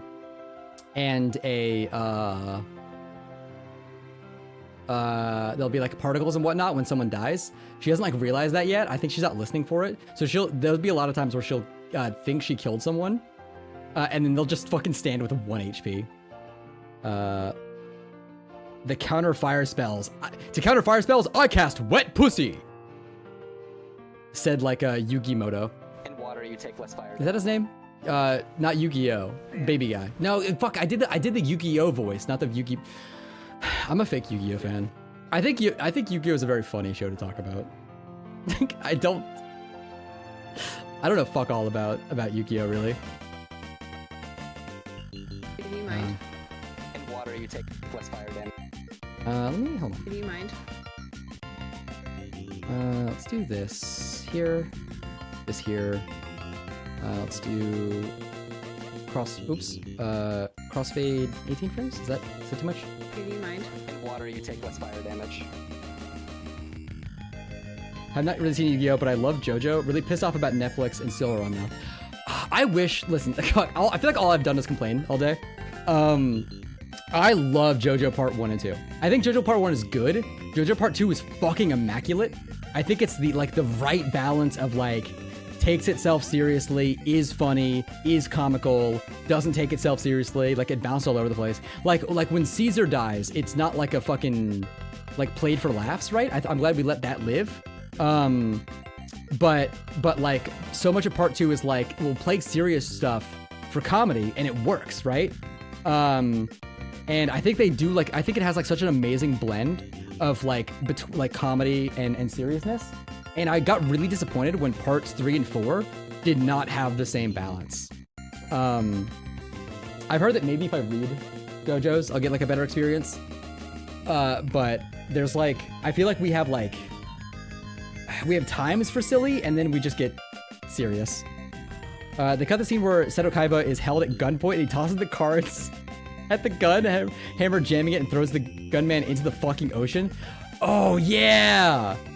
God, the 4Kids cut really ruined so much of Yu-Gi-Oh. I'd watched there's like a breakdown video of like a bunch of fucked up 4Kids changes to Yu-Gi-Oh, and it's like, man, I'm not a fan of that. Which one's Golden Wind? I liked that's part 5. I liked part 5 a lot more than parts 4 and 3. Part 3 has some moments that are like truly spectacular, you know? I think that the poker scene, that's like the 2-episode poker guy or whatever, right? One of the best pieces of writing in all of JoJo's. I think it's spectacular. And they say Shadow Realm to just mean you die. Yeah, that's... okay, don't get it twisted. Sending someone to the Shadow Realm, that phrase goes fucking hard. It's way cooler. It's way cooler than saying you died. I think Shadow Realm, like, fucks now. I think that's a great way of like, phrasing something. But also... yeah. I wish they really went a little harder. But the JoJo scene, the JoJo fight guy, whatever, where they fight against Mr. Pokerman.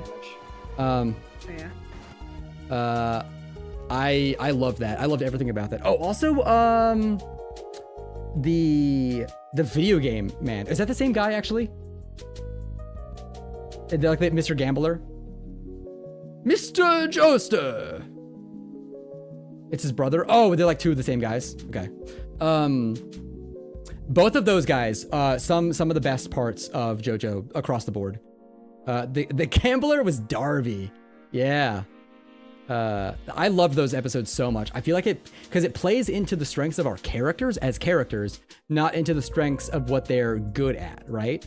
A lot of times, Jotaro solves a problem by not saying anything the entire episode and like brooding and looking cool, and then he scoffs, does 1 billion punches right when it's needed the most, and then the episode's over. And I'm like, that doesn't fucking do anything for me, dog. I don't care that he's standing there doing nothing the whole time, and then he does a punch and wins. Like, it's kind of frustrating.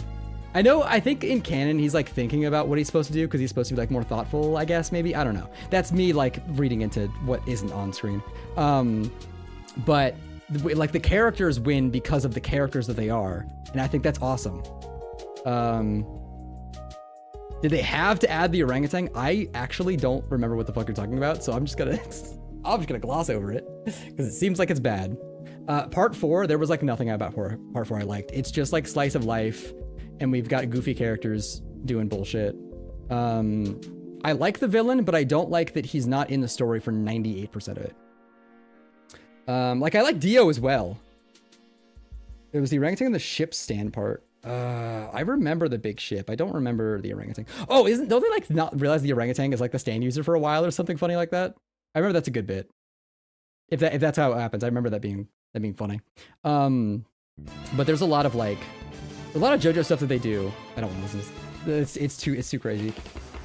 There's a lot of JoJo stuff they do where I'm like, this would be cool if we'd played it a little differently. I don't know. It feels like they take themselves a little too seriously sometimes, and it kind of eats into my joy.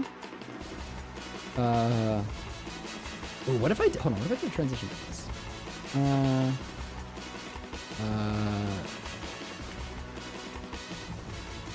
There's I want it to be wacky so that when it's serious, it hits harder. Do you know what I mean? Like what's the? I think oh god, I was gonna call him fucking Walter White. What is the actor's name who plays Walter White? Fuck. He has an amazing quote where it's like when a character cries. Bryan Cranston, thank you. There's like he has a quote that's something along the lines of like, when a comedy character cries, that's how you know it's serious. So like, when a character doesn't cry, that's how you know it's time for you to cry. When they try not to cry, there's no moments where I feel any of the characters are more than like larger than life, like over the top characters, which is perfectly fine. But I feel like the story that they're trying to tell works better if there's a little bit more variance to the ways the characters are portrayed on screen. And a lot of the times we'll get like a character who's like being haha funny, and then the rest of the time they're serious. And I think if they only fucking lock in sometimes, I think it hits harder. That's what made I was gonna call him Josuke. What's his name? Part 2? Joseph? I think Joseph is like an amazing character because he's such a haha funny character, and then he's like, oh fuck, I gotta be serious now, you know? He's like, I gotta fucking lock in. And he tries to be a silly goofy guy, but it still is like, it like is to his detriment sometimes. Jonathan, Joseph, Jotaro, Josuke, Jolene. Oh yeah, I love that all the music references. I like how the music references really aren't relevant to the story at all. There just are a bunch of music references in JoJo's. I think that on its own is funny. There's a lot of stands that are named after music that like the stand has literally nothing to do with the source material. It's just named that, and I think that's funny. I'm a big fan of that shit. I do think it's disappointing that they have to rename some of them. I think some of the openings are sung by the characters, or maybe it's tournaments, I don't know. I didn't, what I'm saying is I want more from JoJo's, because I want it to be good, because I like the world so much. I do think stands are cool, but I wish the stands were from like a different story, because I think we've explored a lot of what Hamon can do, but I really like Hamon. I think Hamon's awesome. and I think it's cool when we use it in part 3, but we use it once or twice. I want more Hammond. That's what I'm saying. I think stands are a little bit too wacky. I think going from Hammond to stands is crazy. I think the fact they exist in the same universe is crazy.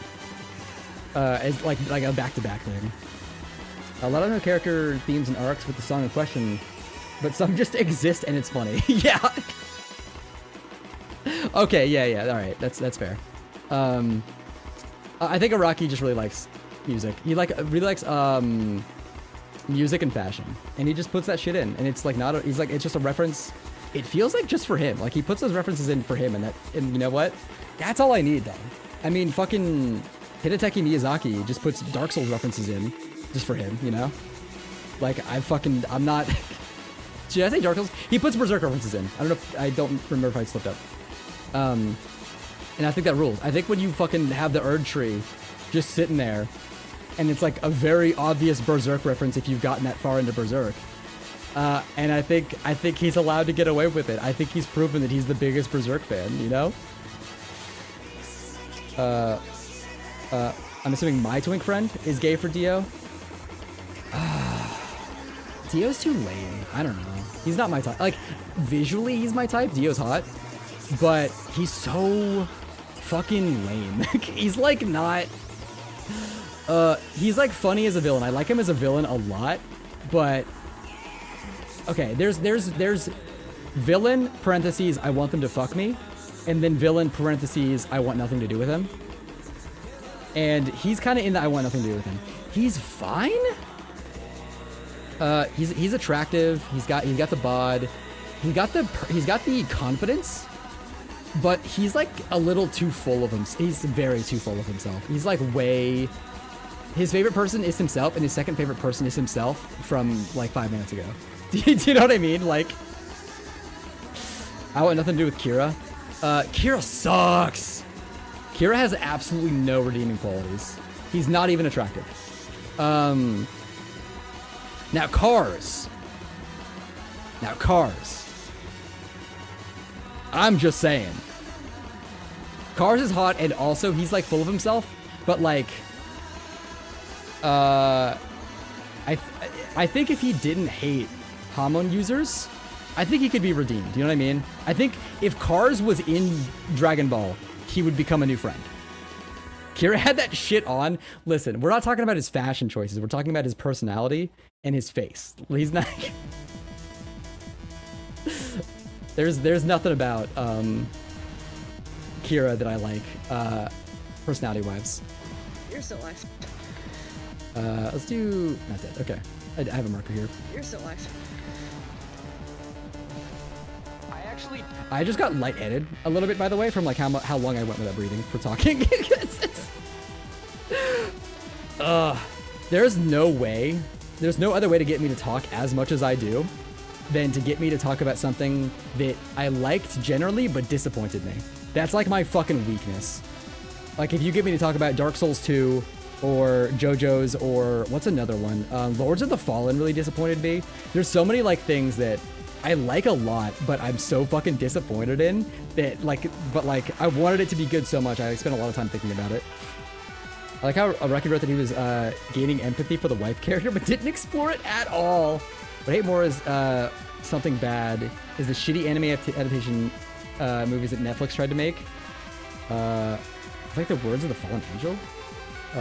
Words of the Fallen.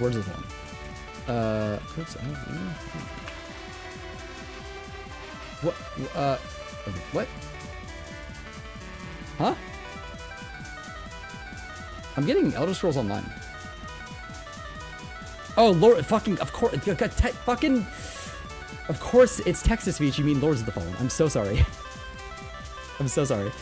Lords of the Fallen disappointed me because it had like a lot of interesting bits to it, and then every single piece of story was like the most like bland bullshit. But like all the characters were interesting. I liked that like you could fight bosses in like multiple unique ways, or like if you fought them in a specific way, you got like their boss soul item basically. But it's like definitely like a mechanically kind of busted game. Like it's like it was a little underthought. Hold on, what am I saying here? Let me just video in. Give me 5 minutes.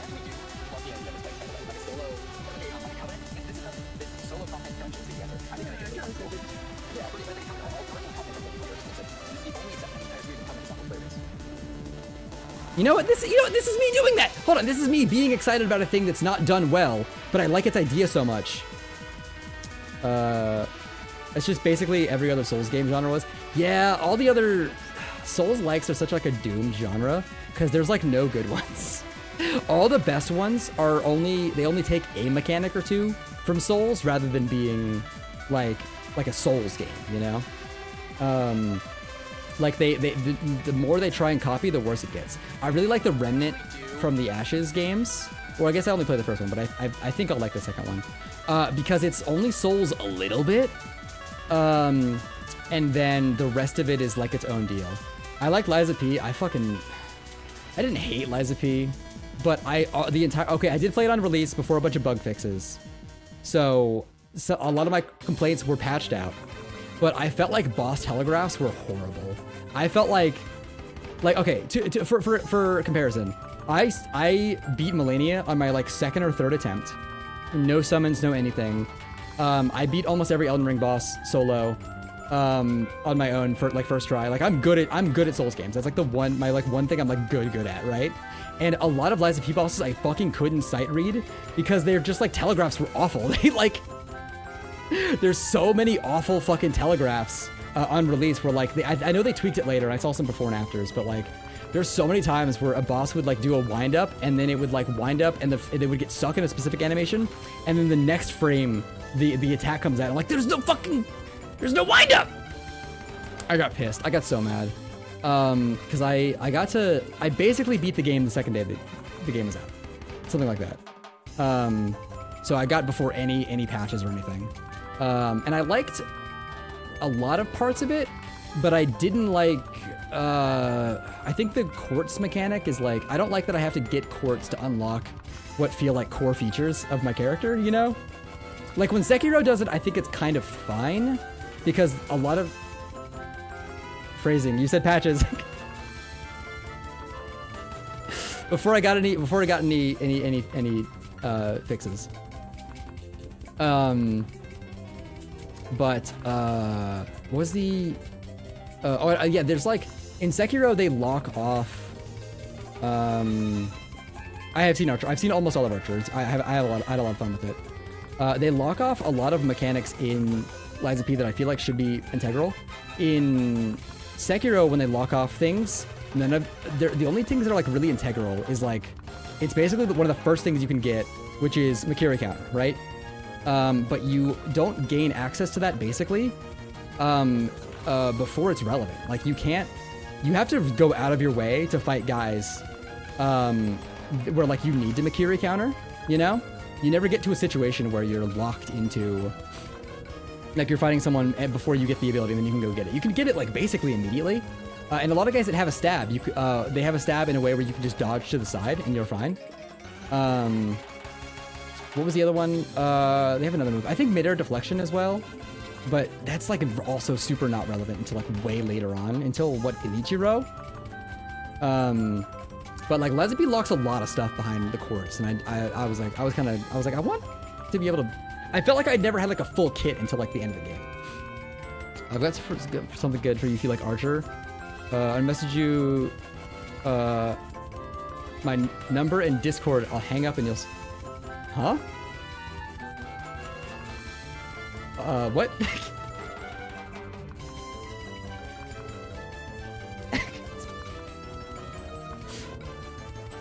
You want me to call you? What do you? Yeah, but I mean, it's tempting. It is funny.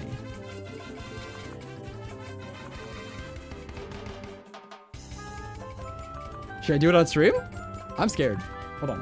Well, hold on. Actually, you know what? I don't want my phone number out there. I don't. You can call me on Discord. I'll answer that call. If you're okay with that.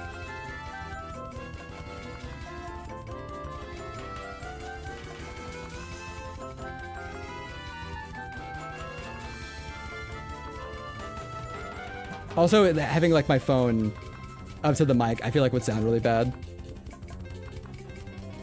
I'll do a Discord call. I'll definitely do a Discord call. Unless you want to text me something? I don't know. You said you want to call. I don't. I don't know where this is going. It's not that I don't trust you. I just don't want like, in any way, my phone number out there. I delete your call from my history. I'll forget the number. It is tempting, and I do think it's funny. All right. All right. All right, Layla. We're calling the number.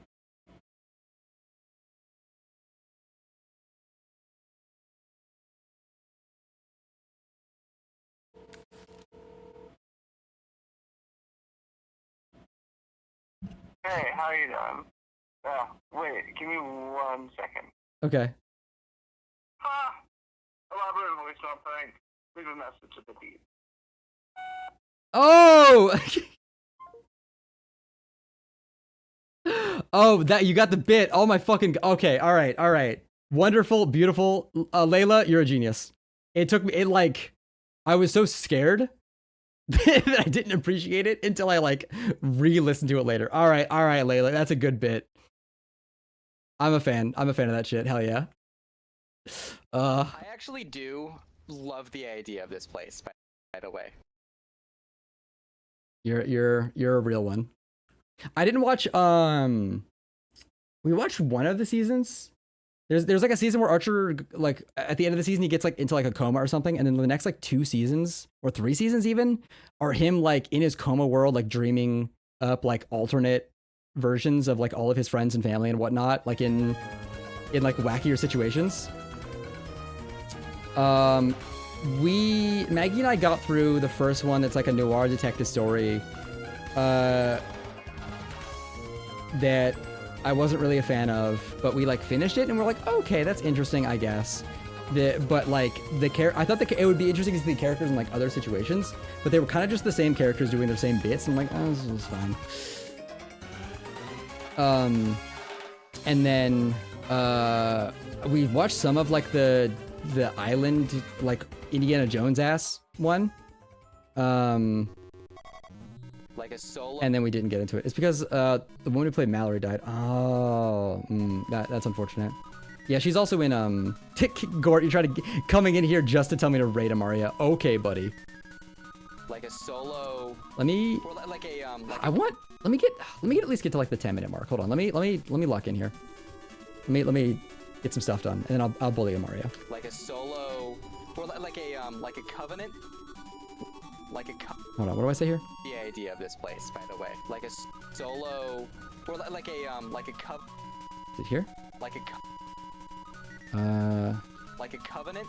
This is a covenant that's solo content dungeons that you enter. I think that.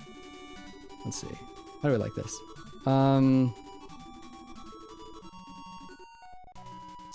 Is it this? Like a covenant that's solo content dungeons that you enter. We are the covenant of the yappers. What would be the symbol at the top left by our health bar for the yapper covenant? I feel like it should be like a mouth getting shushed, but we're still talking through the shushing finger.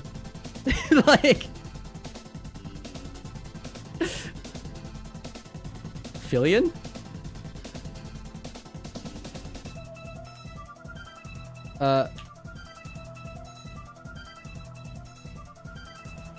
Shit, I don't know. I don't know that one. Like Nathan Fillion? Oh, shit. What is her? Who is she? Oh, is that a, hold on. I thought that was like an NPC name. And like, why don't I remember this? That's a VTuber. Okay, I don't know who that is. Oops. The Filipino boy? Filipino? They got a cute avatar, that's all I know. I don't despite being friends with several VTubers, I don't actually watch VTubers like ever. Well, I mean, I watch my friends, sure, but like, VTubers are like, Okay, the median VTuber is not my style, you know, because they're like, they do like the baby voice and whatnot. And I'm like, I'm not into that shit. But there's also plenty of VTubers that are extremely cool, obviously. I mean, I'm friends with several of them, but if it's not someone I'm personally friends with, I don't actually know any VTubers. Unless there's someone that like made a VTuber avatar later. Like Jaden Animations, I think, made a VTuber avatar, right? So she's like, Sep, I hate VTubers. I love burnt peanut. You're so right, dude. Man, that funny nut. I love when he won the streamer awards. Did he even win or was he just nominated? I don't fucking know.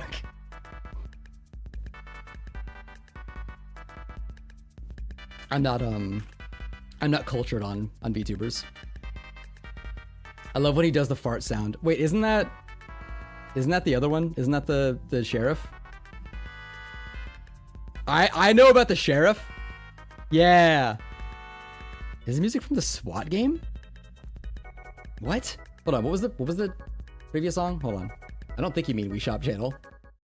This is Pokemon Gale of Darkness. That's what it is. Yeah, no, I know about the Faithful Sheriff, I think his name is, because of his beef with Super Mega. Or, sorry, Super Mega went out of their way to, like, beef with him in a funny way. He got banned for telling a Muslim boy you are going to hell in a Fortnite lobby. Okay, well, maybe that's a little bit funny. Maybe, at least the way you phrase that, maybe that's a really... that's like some Always Sunny shit. Hear about the Tofu and Markiplier beef? Like Tofu from Resident Evil? Tofu from Resident Evil 2, voiced by the developer of Resident Evil 2? I don't know about a Tofu VTuber or whatever. I don't know. Tofu Chan the dog? Oh god.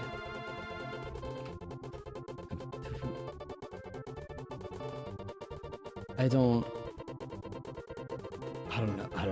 know.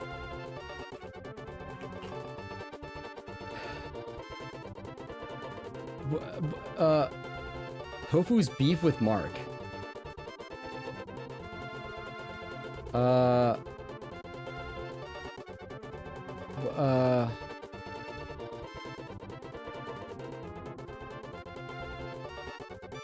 Is it like a real beef? Look up the drama, streamer boy. It's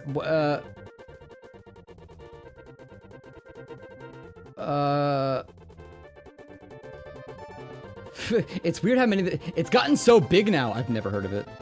I don't even know who Tofu is. People getting. Mark needs to. What? What's the? Tofu's a little snake that seems to hate Mark. His owner made a video where anytime Mark's video was on, he lunged at Mark's face cam. Okay, alright, whatever. I don't fucking... That's like the most nothing-ass nothing shit. I don't care about any of that.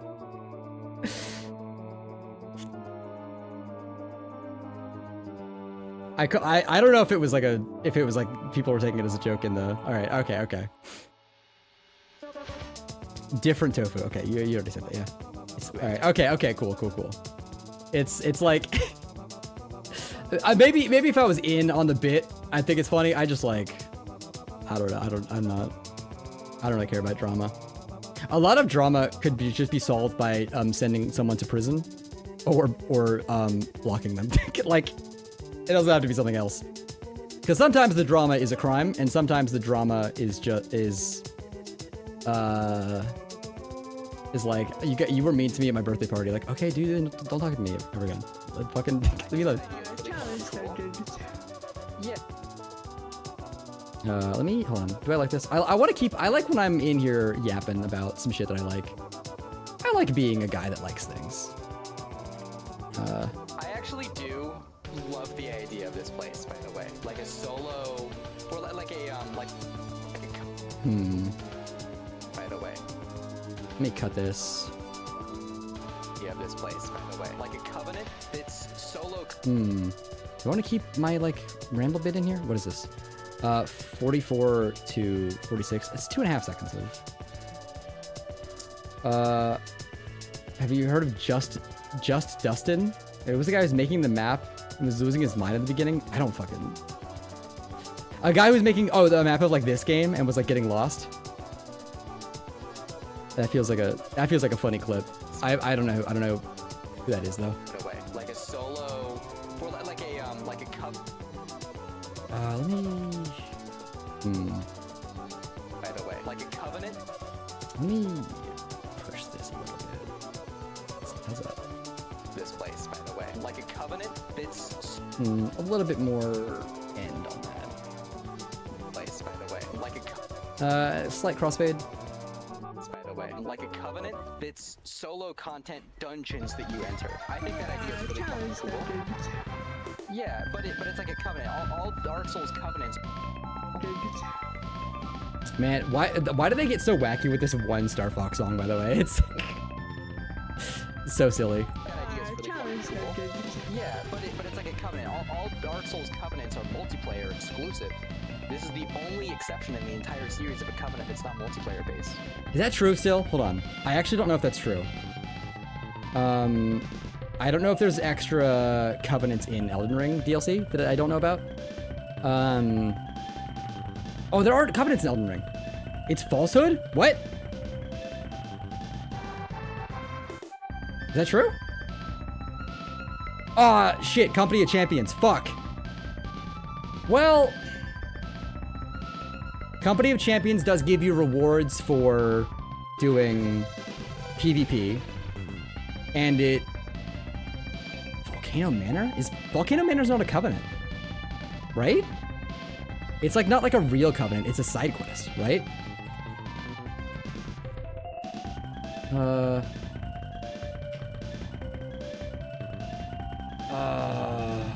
I don't know. Don't take me to fucking Fextra Life. Jesus.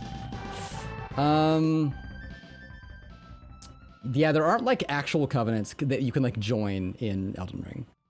There's like side quests. Company of Champions. Do I? I think that idea is really fucking cool. Yeah, but it's like a covenant. All Dark Souls covenants are multiplayer exclusive. No, it's not multiplayer exclusive. Yeah. All right. You know what? I'll keep this in, but I'll put text on screen that's correcting me.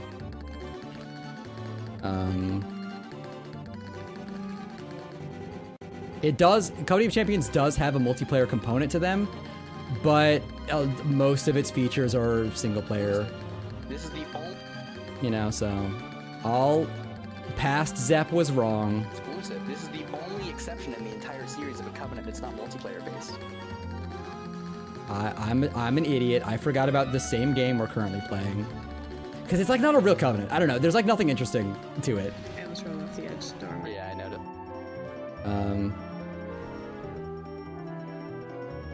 Let's put this here. I was rolling off. Red alarms. Hold on. I actually think I have that. Hold on. I got this. How's that? That's beautiful, right? The edge storm. Yeah, I know. Beautiful. Don't worry, I got it covered. I even have a hold on. I was rolling.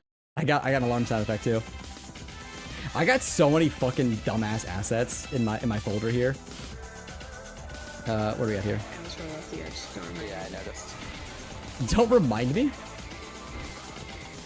Add the stock subscribe icon with the bell, with the stock ship's bell sound. I think I might have. No, I don't have a bell sound effect. I have like a Hanna-Barbera sound that's kind of like a bell, but I did at one point have a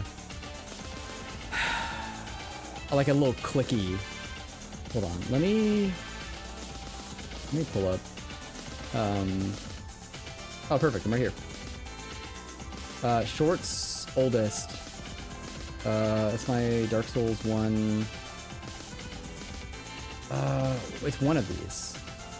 Hold on. You're like, Whoa. Oh, I wasn't close enough. Hello? Oh, I wasn't close enough. Oh! Do I- dare you? I See how think. your friends? Have I done it yet? He's learned from their mistakes. No. I did make a little graphic that was like the subscribe button or something, right? At some point. Top of the morning bell, top of morning. Smash that like button like a boss and click the little bell, swoosh mouth, cling, bonk, bang.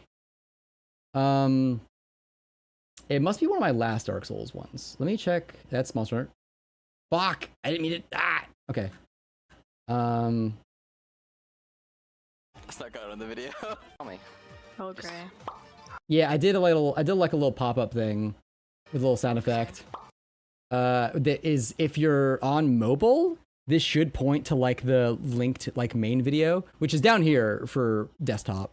But like there's like a linked main video that's like about at that point. And I didn't hate it, but I didn't like how, no matter what I wanted to zoom out the videos, because like a lot of it gets cut off the sides and whatnot.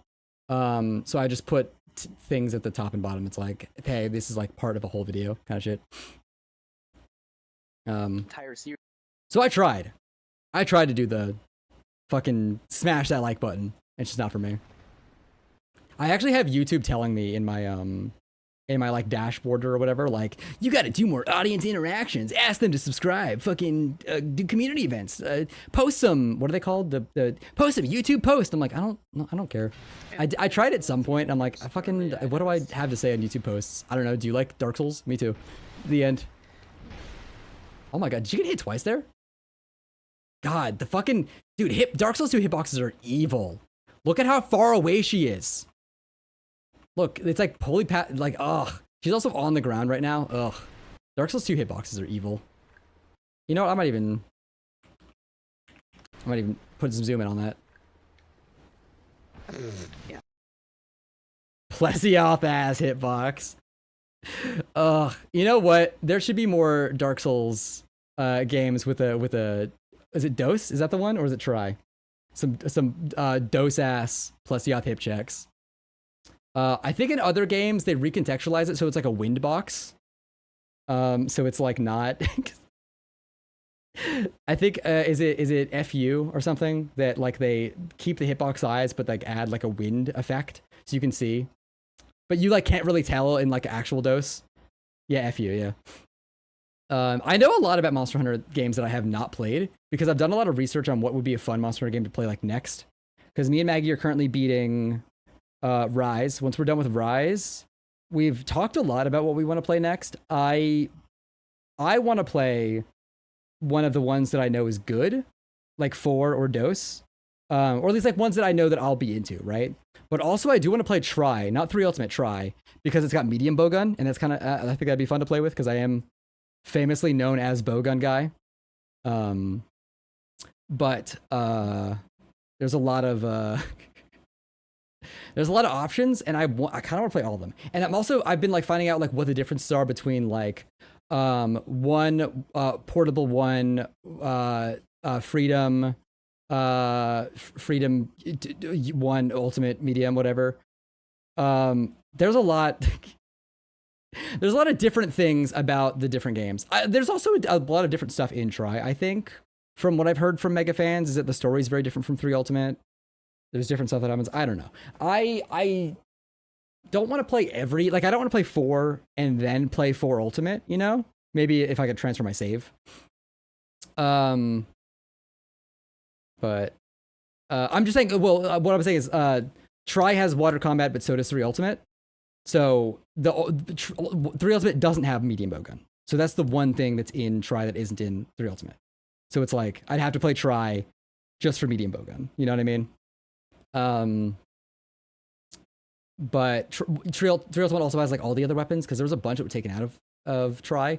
And I'll be honest, I kind of wish... What? That can't be true. I think you're thinking of Monster Hunter Portable Third. Portable Third doesn't have water combat. 3 Ultimate does. Because there's 3 different versions of 3.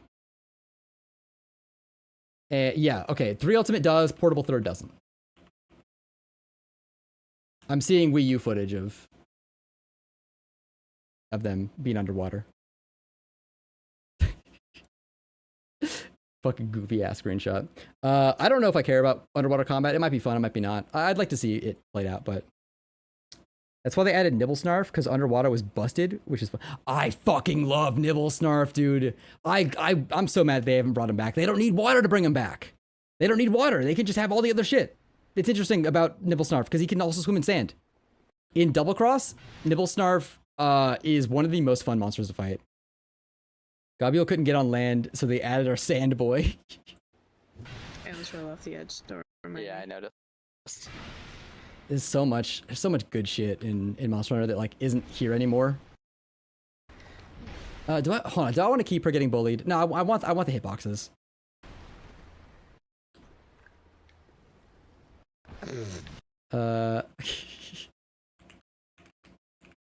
Yeah, let's both take a break. Let's like. You don't have a sword.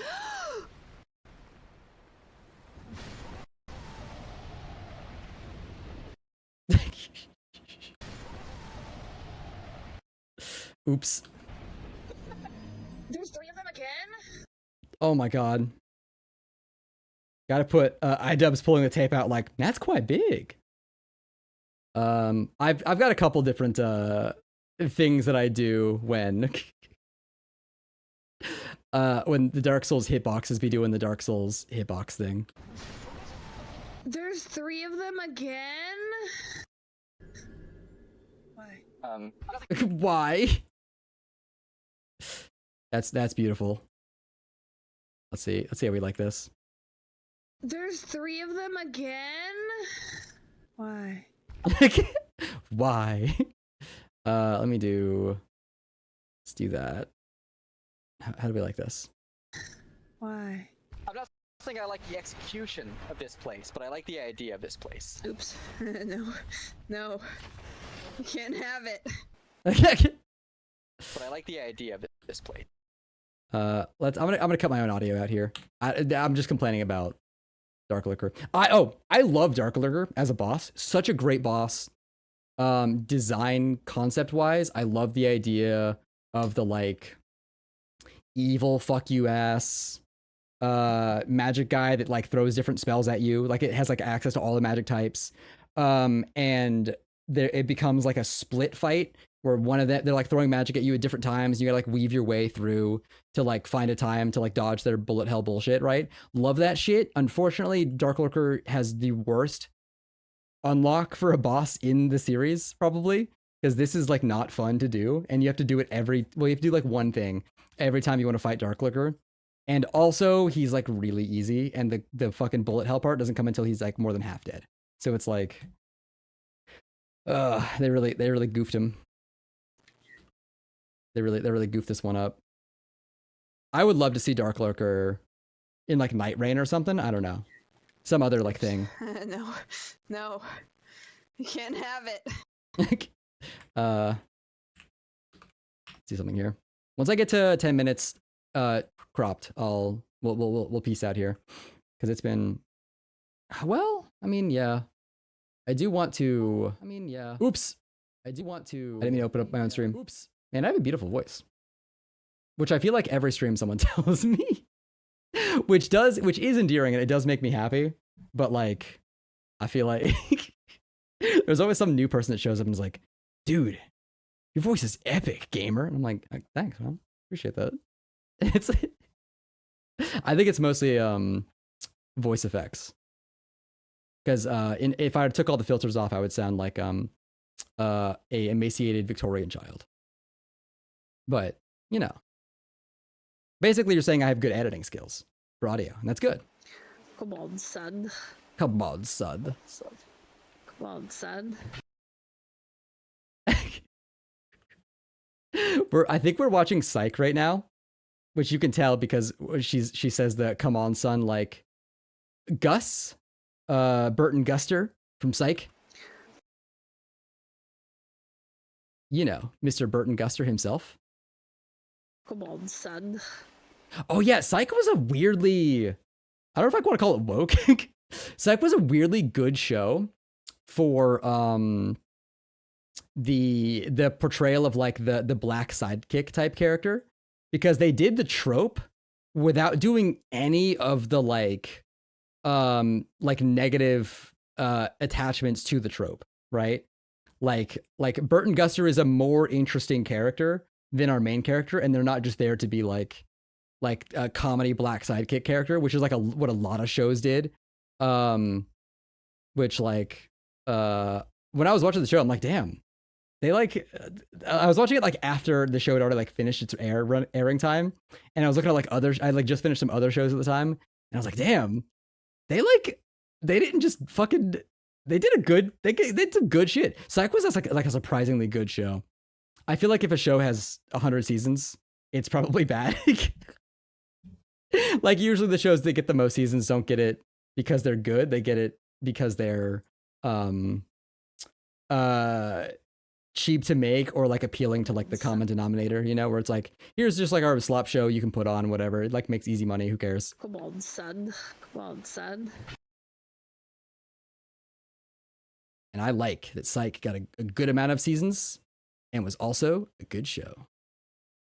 I've seen too much media. The Moon Haunts. Fuck. Hold on, Layla.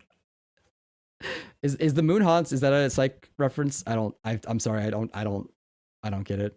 It's been too long since I've seen it. I'm so sorry. One of my besties tried correcting me, saying that the song Beverly was made before the movie Beverly Hills Cop, and I smiled when she realized she was wrong.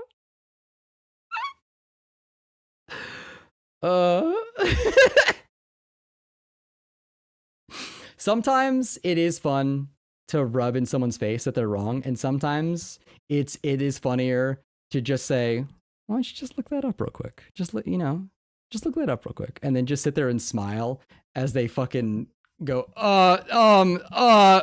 oops.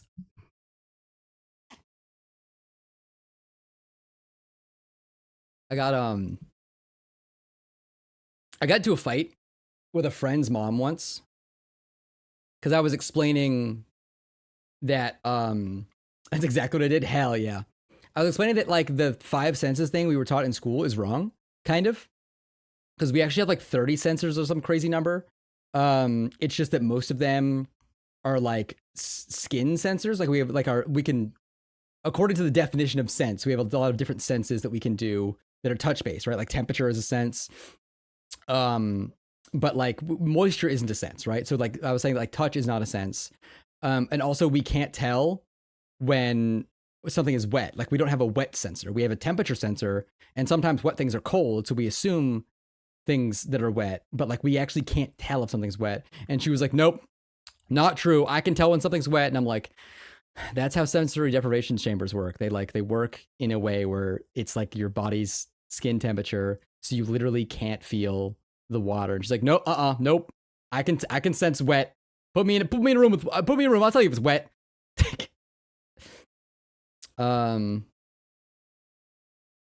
Snape casting is gonna bite. That Snape casting is gonna bite the creators in the ass. What are you talking about? The access racism is gonna be unironically horrible if they don't make sweeping changes. Huh? I can sense some moisture in the air and when it's gonna rain, and I can also tell by the time I'm looking at my shadow when it. Apparently, hold on. Apparently, this is one of those ones where it's like it sounds like wizard bullshit, but it is real. It is possible to get an injury in a specific way where you're sensitive to specific ranges of barometric pressure changes, and it's possible for you to know kind of when it's going to rain. You can at least tell when barometric pressure reaches a certain point by just because of like an injury you had. That one is like kind of real, and I think it's really funny that there's like one witch doctor thing that's like real. I think that one's funny. I think that one's like, if you explained it to me that you can tell when it's gonna rain because your knee acts up, I'm like, yeah, sure, Grandpa, let's get you to bed. But it's real. Bucket from How to Train Your Dragon. Bucket. Come on, son. Well, sub. I'll put some buttons in So it too. you wish your girlfriend had boys like me. Don't you wish your girlfriend was a freak like me. Come closer. Come closer. The Harry Party remake, they made Snape black, but they made the character who the main cast thinks suspicious because of the way he looks and nothing else. Constantly accused of sealing up and up to no good because of his looks. There's also a scene where they hang him by a tree. Oh, I forgot about the James flashback. Yeah. Yeah. J.K. Rowling is like desperate, or like everyone associated with J.K. Rowling is like desperate to like seem woke because of everything to the contrary. So you know what, I think it's funny. I think they should do it just so it fails in a funny way. I think that's my take. Hermione is a character that we said was black, even though J.K. Rowling approved, I think, all of the original casting for the original trio. You know, I think she had a lot of hand in it, and the fact that she didn't pick a black character meant that maybe she hadn't thought about Hermione being black until then. Especially when J.K. was outed for being transphobic. The best part about that is that there were a lot of people who were like, hey, these books are written, not only did you steal shit from like a lot of other sources of like other better writings, but also you wrote it in like the most bullshit dumbass way, and it's obviously like a lot of shit's racist. And I think it's really funny that like, and then also she was like, instead of like keeping that under wraps and just like letting like the book nerds let all that slide under the table because like no one was really paying them any attention, then she was like the most loudly transphobic you could be. And it's like, oh, okay, you could have been revered for centuries if you just fucking shut your mouth. If you just like the fucking controversy was like already died down, dude. Like nobody cared, and you kept like tweeting, by the way, wizards shit on the floor and use magic to teleport it away. They don't use bathrooms, even though I wrote a bathroom on every floor, and I wrote characters using bathrooms in the books several times. The entire reason for Moaning Myrtle is because of the... Oh yeah, Kingsley Shacklebolt. Yeah. The only Asian character's name is Cho Chang. Like, it's... she actually, like, went out of her way to, like, dig herself into, like, deeper and deeper holes. It's so funny. Yeah, the fog wall went away, so that should be it. There's another hole you go down.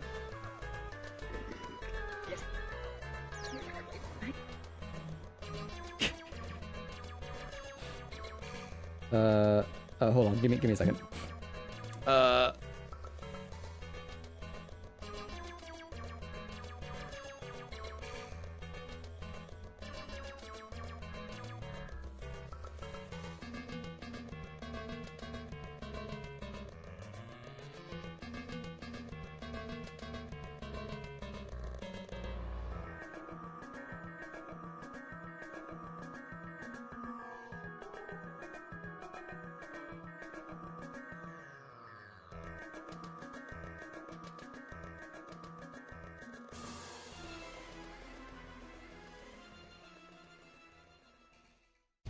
Hi, I'm back. Sorry. That's one thing that's cosmically funny is she named a Chinese character Cho Chang. The name Cho is Korean. She didn't even look it up.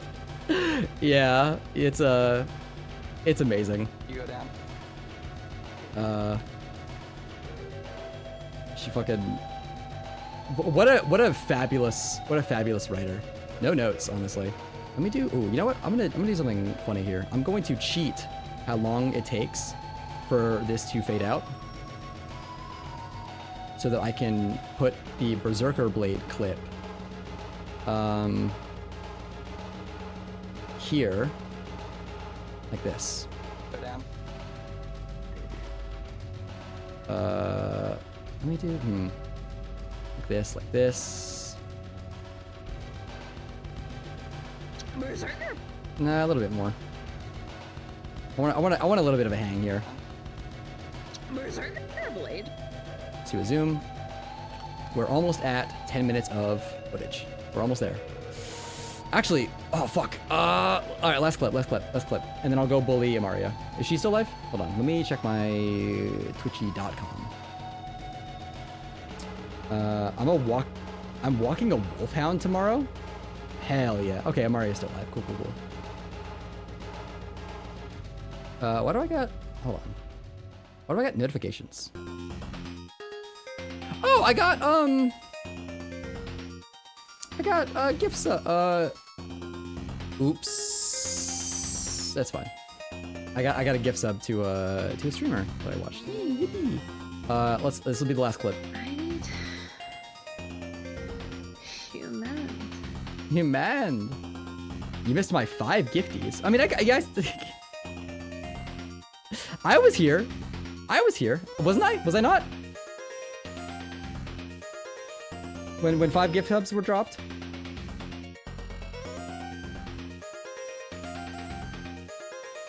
Oh, sorry. Maggie dropped 5 gift subs today, and I thought no, one of them didn't go to you. That's right.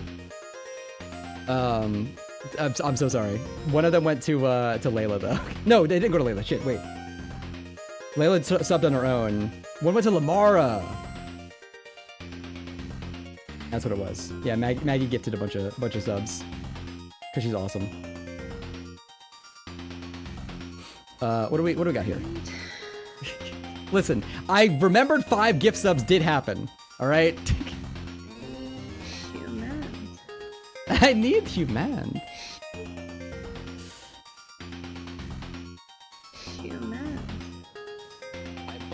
I believe the Grave Warden sells a plugin. Oh, go over there. I need. Do this.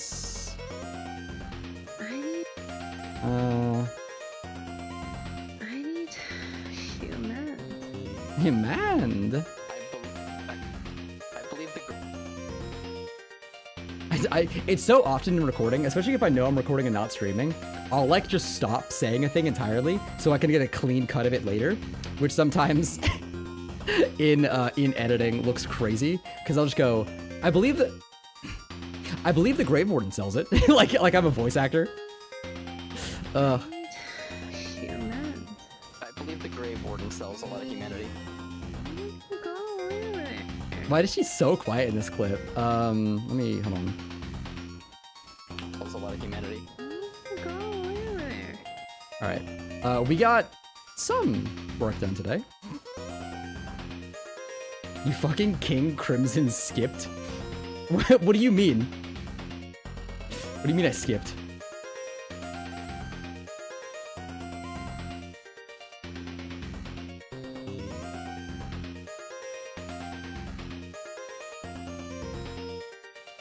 Did I skip over something you said?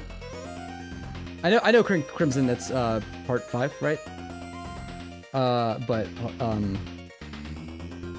fucking, like, my audio skipped?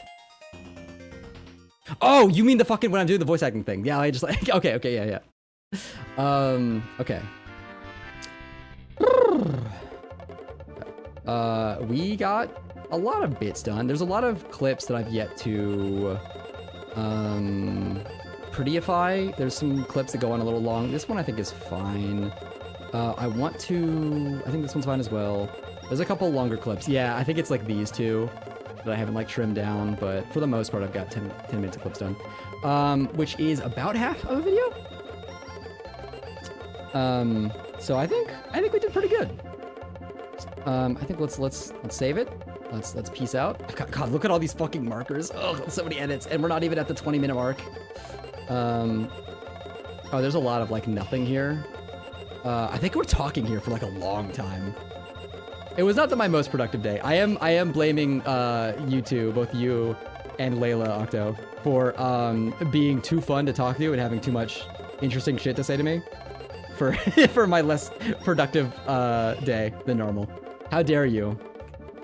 How dare you be such awesome fun chatters?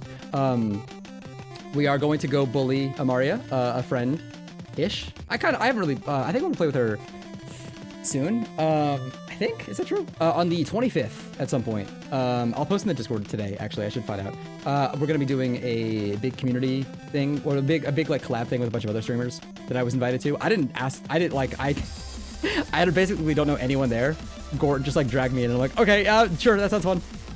So, gonna be a lot of new people there, and that sounds like fun. Thank you for everyone for stopping by, and 25th. I'll see you all then at some point. Enjoy Beliga Mario. Bye bye.